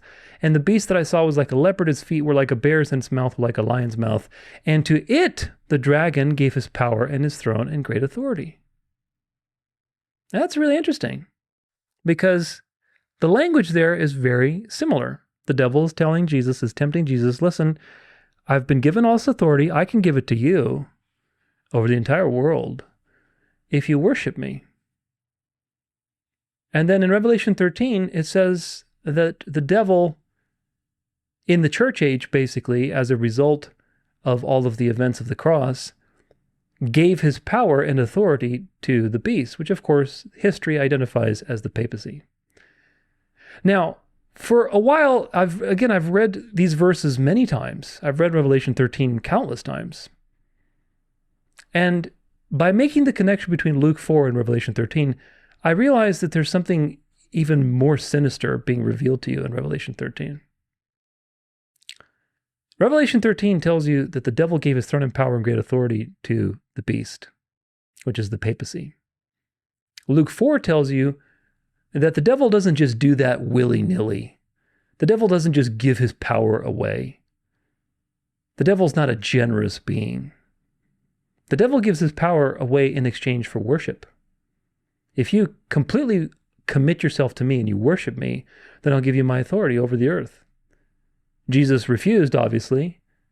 So if the devil gave his throne and power and great authority to the institution of the papacy, what is the exchange? The exchange, if you haven't figured it out yet, is that the devil has to be worshipped. The devil gave his throne and power to this institution because this institution is satanic and worships Satan. Do you think that the devil would tempt Christ with all this authority and power and say, listen, I can give this to you, but the exchange is you have to worship me? And then obviously that didn't work.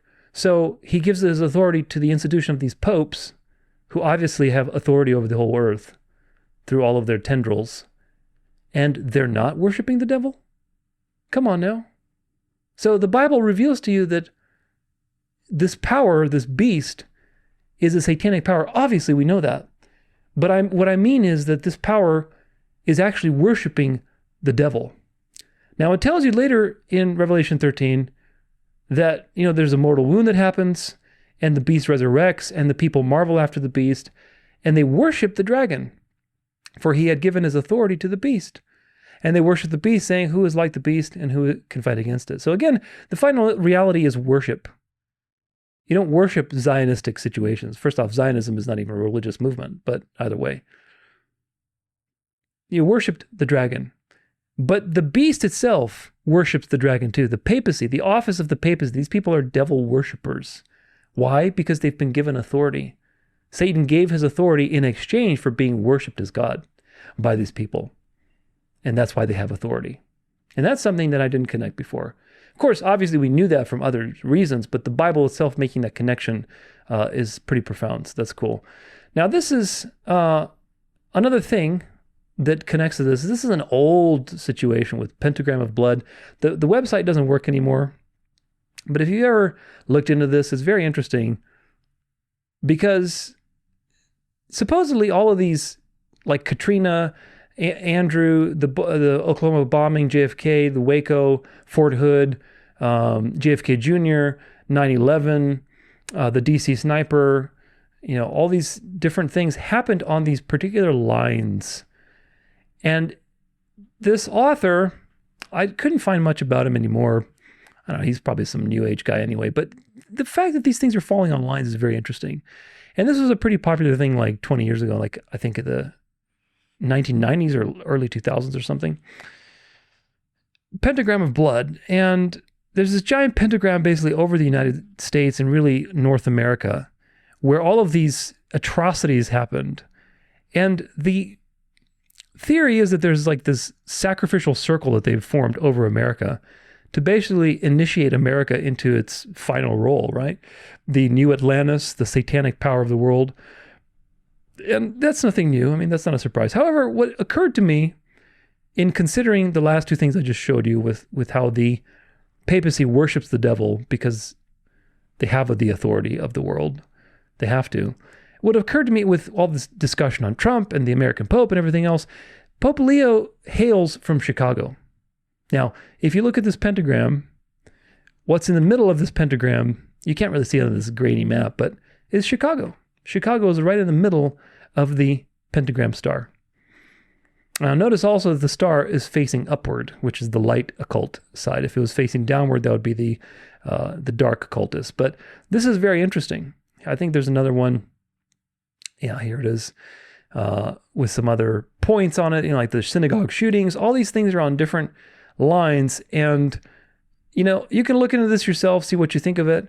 But in the middle of this pentagram of blood on the United States, you have Chicago, where the first American Pope in history comes from. And the Bible tells you that the popes worship the devil, that the papacy, the beast, is a satanic power, for one. But also, you can infer that the reason they have been given this power is the exchange is that they also worship the devil in secret. So that's the exchange. So there's that. What can we take from all this? Well, conclusion, the Bible is fulfilling before our eyes, and yet sadly most people don't realize it because they're brainwashed either by dispensationalism or they're stuck in preterism or Christian nationalism, post-millennialism, whatever other nonsense there is out there. They don't realize the importance of history and how that interprets the Bible. But this Trump situation will only continue to grow in the coming years, and it will magnify the power of the Pope in the world. That's why I decided to get ahead of it, because it's very, very significant. As soon as I started seeing the differences and the tension between Trump and the papacy, I said, "Oh, that's what it is. That's how the baton is going to be passed. It's not going to be passed with peace. It's going to be passed with chaos. The Trump is going to be the enemy, and the Pope is going to come rescue America from Trump." Trump didn't just fail for America. Very important point that you understand Trump's role in all of this. Trump failed for the entire world. People were marveling after Trump in the very beginning. And like I said, I knew that his role was to pass the baton off to the papacy at some point. I thought it would be a natural situation, like a friendly situation. But now I realize why they had to create that dialectic to basically make Trump the enemy so that the Pope can be Christ. And that's exactly what's happening. You're seeing a transition of that attention from the office of the president, which was in the limelight for the last 10 years. It's time for that to be transitioned to the papacy. All that attention and idolatry over one man is now going to be repositioned and redirected to the Pope. They fluffed everyone up with Trump, with MAGA, with nationalism, with taking down the deep state for years and years and years. The Q stuff went all over the world so that everyone's attention was on one singular man and hoping in that man to change the world. People were frothing at the mouth for Trump early on, from 2016 to 2020, and certainly from 2020, even going into 2024. And then, after all of that fluff, they rug pulled everyone by exposing Trump and completely discrediting him over and over and over again. And we're not even, like I said, 2 years into his presidency. We have still more 2 years of this nonsense. By the time this is done, people are going to be so disillusioned with politics that they're going to be ripe for the picking to be manipulated into the final trick. In the vacuum that will exist as a result of this, the Pope is going to step in and fill the role that everyone, not just in America, but in the whole world, was expecting Trump to fill.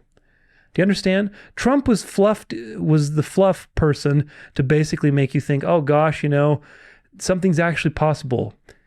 a man can change the world. We're going to do this thing. We're going to conquer all these evil billionaires, all this stuff. And Trump ended up being like the worst of the worst.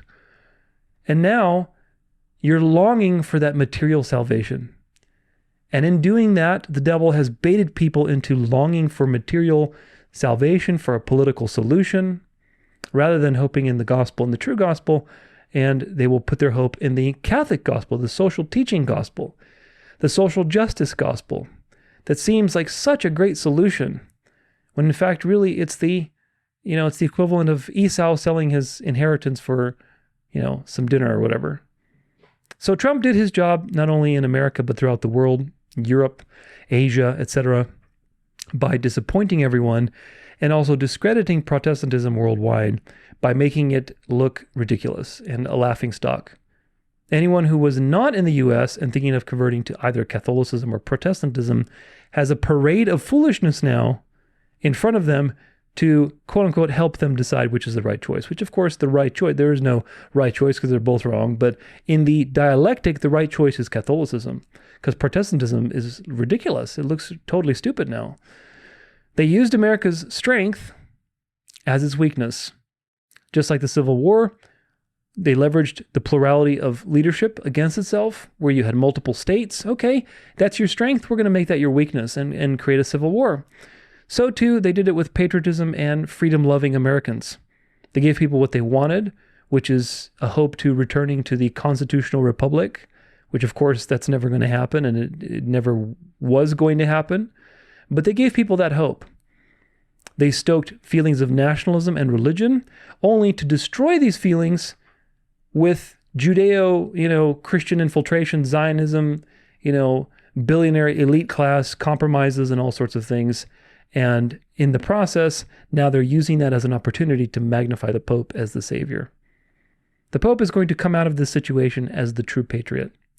He's going to come out of this situation as the true America First patriot, as the one for the people, the one that's the hero of we the people, that kind of thing. Because he's the one that's going to bring the solutions that Trump promised but never actually delivered. And that's exactly what's going to happen. And because people will be so traumatized by what happened with their, political aspirations, it's going to be easy. They will not see the deception. They will see it as legitimate. The pressure for social change, for social justice, for economic change, with all of these things that are happening, it's going to be so easy for the papacy to step in and solve this problem. So easy, because people do not love the truth.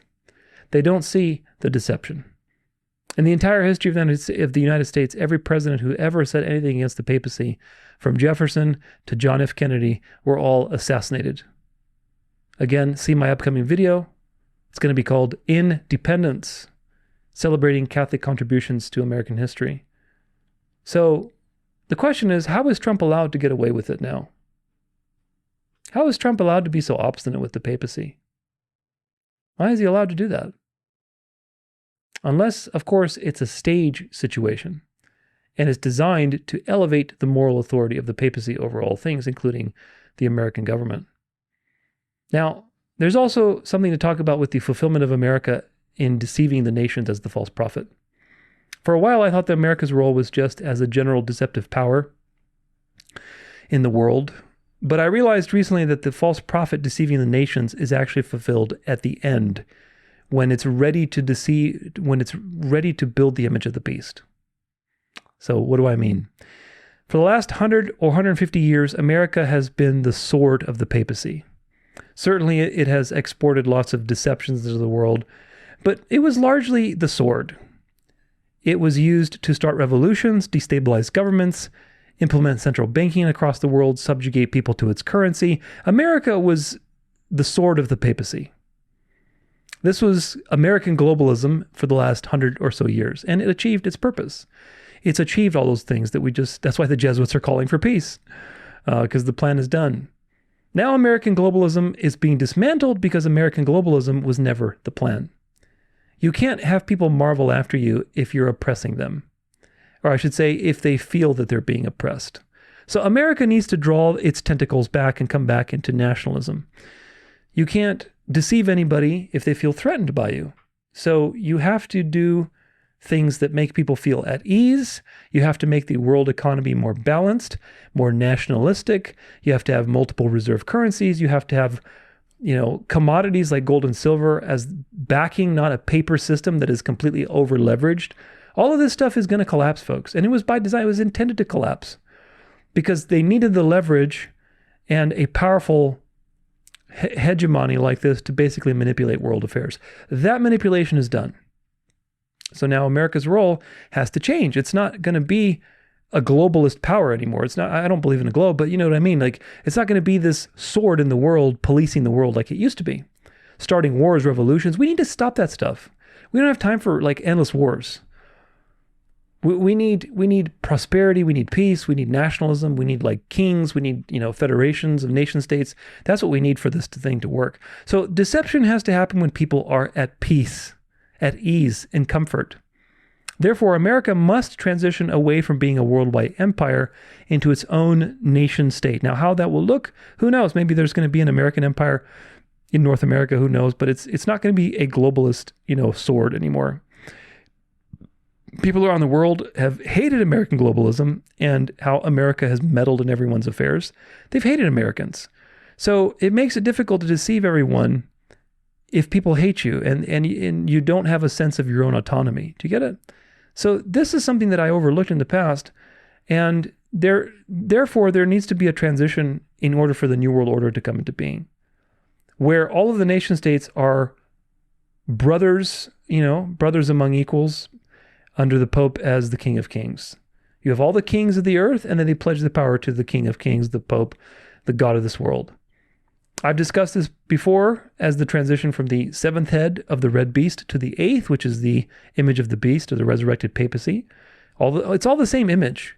But the point is that there's a transition of power that's going to happen from America to a more worldwide system. That doesn't mean America is going to lose its prominence. It's still obviously a very significant country with the most significant, economy and things like that. But America has to shift, folks. It has to shift. It has to go from being a warmongering country, destabilizing the world, into a role model.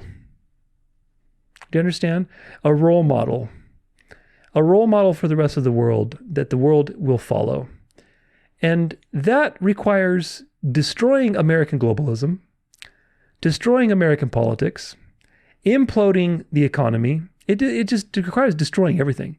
Everything that's been propping America up for the last 60 years, especially, I would say even longer, maybe after World War II, because that's really when all this kind of stuff was put into motion. But especially since Nixon and the gold standard went off and the petrodollar and stuff, all this stuff in the last few decades needs to come crashing down so that they can reinvent the system and make it more equitable, introduce Catholic social teaching principles, put a moral governing voice over AI, robotics, technology, and create this utopia that the world will then follow after and realize that, oh my gosh, it's so much better now that you don't have Trump, poisoning your country with all his shenanigans. Well, let's follow their lead because they're doing a great job.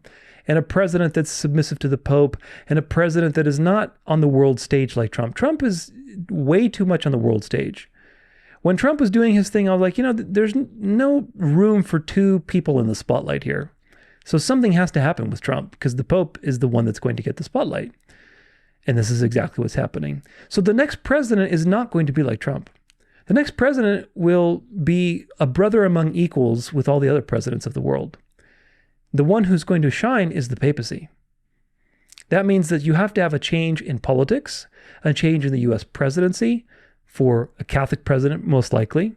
And even if it's not, I think it will be a Catholic president. But if not, the president that's coming is going to be very moderate. He's not going to be some firebrand like Trump that's doing all these controversial things and saying stupid things left and right. He's going to be very, mild-mannered, very well-spoken, very, diplomatic. He's going to be submissive to the papacy. This is the president that you're going to have in 2028. So we'll see what happens. But nevertheless, America had to go through a transition, and that transition is happening. The world has to go toward a new era, which is Like I said, multiple reserve currencies backed by hard assets instead of paper promises in a compromised government that depends on endless wars for oil and things like that. It needs to have a balance of power. The world needs to have nationalism and religion back so that there's monarchies and monarchical systems, and the Catholic Church is ruling over these situations. So all of these things, they need to be going back in time. So just look at what it was, several centuries ago, what the papacy enjoyed before the mortal wound, and amplify that across the entire world. So what do you need? Well, you need like monarchical systems, whether it's going to be form or function. Who knows? You need, people hating the Jews. You need nationalism. You need religion being on top of the state. Like these are the things that you need. And we're going in that direction. And Trump has been an integral part of that because of his failures. All of these that I just mentioned are part of the image of the beast. And when there is peace and equilibrium in the world, no more wars, then the deception can take place. Do you understand? The deception that the false prophet weaves to deceive. This is the big realization that I had with all of this in the last couple months. The false prophet is the United States. However, the false prophet's role, specifically in Revelation 13, outlines a very specific act of deception. So the identity of the beast is a false prophet, meaning what you do by default is lie. You look like a lamb, but you speak like a dragon. So there's a deceptive element. So there's that general deception, which is true of the United States. However, there's a specific act of deception, which is the deception of deceiving the world into building the image of the beast, which is the final governmental system. That deception cannot happen if people are looking at the false prophet as an enemy who is oppressing them. Does that make sense? So the false prophet has to come back to its lamb-like exterior. And there has to be balance in the world. There has to be no more wars. There has to be an equitable financial system, religion, nationalism. All these things need to be in place so then the deception can be taking place very rapidly. And I believe that is on the horizon. That's why the false prophet's role is only beginning, I believe. It's only beginning. America has its own dialectics that are creating order out of chaos, the synthesis of the political system with Catholic social teaching, right and left uniting, and of course America becoming a Catholic vassal state because of all of the things that I mentioned before, like Supreme Court being Catholic, a Catholic president, Catholic Hollywood, Catholic conservative echo chamber, Catholic whatever, everything's going to be Catholic. Everything is going to be Catholic. Catholic majority in the United States. Right now it's, I think last I checked was like 20% Catholic, 23% evangelical. Well, in 4 years, it's going to be probably even sooner than that, to be quite honest with you. At the rate things are going, probably even sooner than that. You're going to have a Catholic majority. So by 2028, everything's going to be Catholic, Catholic, Catholic, Catholic, Catholic. On top of the things we mentioned previously, which is the Vatican taking over AI and robotics and everything like that. What do you think is going to happen? What do you think is going to happen? Well, what's going to happen is in that particular alignment of the stars, that situation, America will now model the utopia that the world needs to go along with, the Catholic social teaching utopia. It'll deceive the nations into emulating their form of government and uniting together as the real solution for the people to bring finally peace and prosperity for everyone. With a Catholic social teaching president, American Pope, Catholic cabinet, Catholic Supreme Court, Catholic Hollywood, Catholic influencers, it's going to be a walk in the park. And when you have all those things aligned, like I just mentioned, what do you think is going to stop them from enforcing obedience to their system when they have a majority over everything? What do you think? The right is going to become more concerned with social justice and welfare. The left is going to be more concerned with religion and objectivism. Together, they will both be concerned with nationalism and the good of their own nation, which all will have a perfect synthesis in Catholic social teaching. Now, the image of the beast also requires a realignment of the U.S. presidency, which I've touched on a little bit. So Trump destroying that image of the president so that in the vacuum of that failed presidency, a conformist can come along and submit his power to the Pope is exactly what's going to happen. It's like Pope Francis, right? Pope Francis was super extreme. You're not going to have a more extreme version of Pope Francis after Pope Francis. You're going to have a person that puts the puzzle pieces together. And that's what this Pope is doing. He's integrating both sides. So after Trump, who's a destroyer, you're going to have an integrator, somebody who puts together the pieces, very middle of the road kind of guy, not too extreme, very mild-mannered, kind of like an Obama or a Bill Clinton, very well-spoken and very charismatic, but obviously very much in line with the papacy and Catholic social teaching. So by 2028, I expect you'll see some of this worldwide deception happening, especially, like I said, with the Olympics happening and the world's eyes being on America. There has to be something. They don't let any of these events go to waste. So my guess is that by 2028 Olympics, I don't remember when those happen, but sometime in 2028, you're going to see some very interesting displays of this coming system. Probably an appearance or a speech by the papacy, a new golden age on the horizon with Trump's presidency coming to an end and people finally being sick of him. Maybe he's already going to be impeached. Maybe he's going to be dead by then. Who really knows? But either way, lots of shenanigans that year also because it's an election year. Beyond 2028, I think the role of America as the deceiver that moves the world into this new world order system is going to emerge rapidly. After 2028, the line about the false prophet deceiving the nations to build an image of the beast is going to be fulfilled rapidly. Rapidly. The role of the papacy as the moral head of the world will also, in parallel with that, emerge very, very rapidly. That's why I expect by the 2030s to see enforcement of their version of reality, to their version of morality. So hopefully you will learn the truth by then, or your friends will learn the truth by then and help others learn the truth by then. But you will see, like I said, by the 2030s, that these things will come to be. That's what I expect. You will see enforcement. And again, who knows how long that will take, but I anticipate that once they do start really enforcing things, banning people from, the economy or whatever else, throwing them in prison, it's not going to be long. It's really not, because some have to be left alive. And at that point, then that means the time is very, very short. And then people will be busting out in sores, and there'll be heat scorching people. The rivers will turn blood red. It's going to be a crazy time. So what a time to be alive, huh? What a time. Don't let it get to you. Don't let it get to you.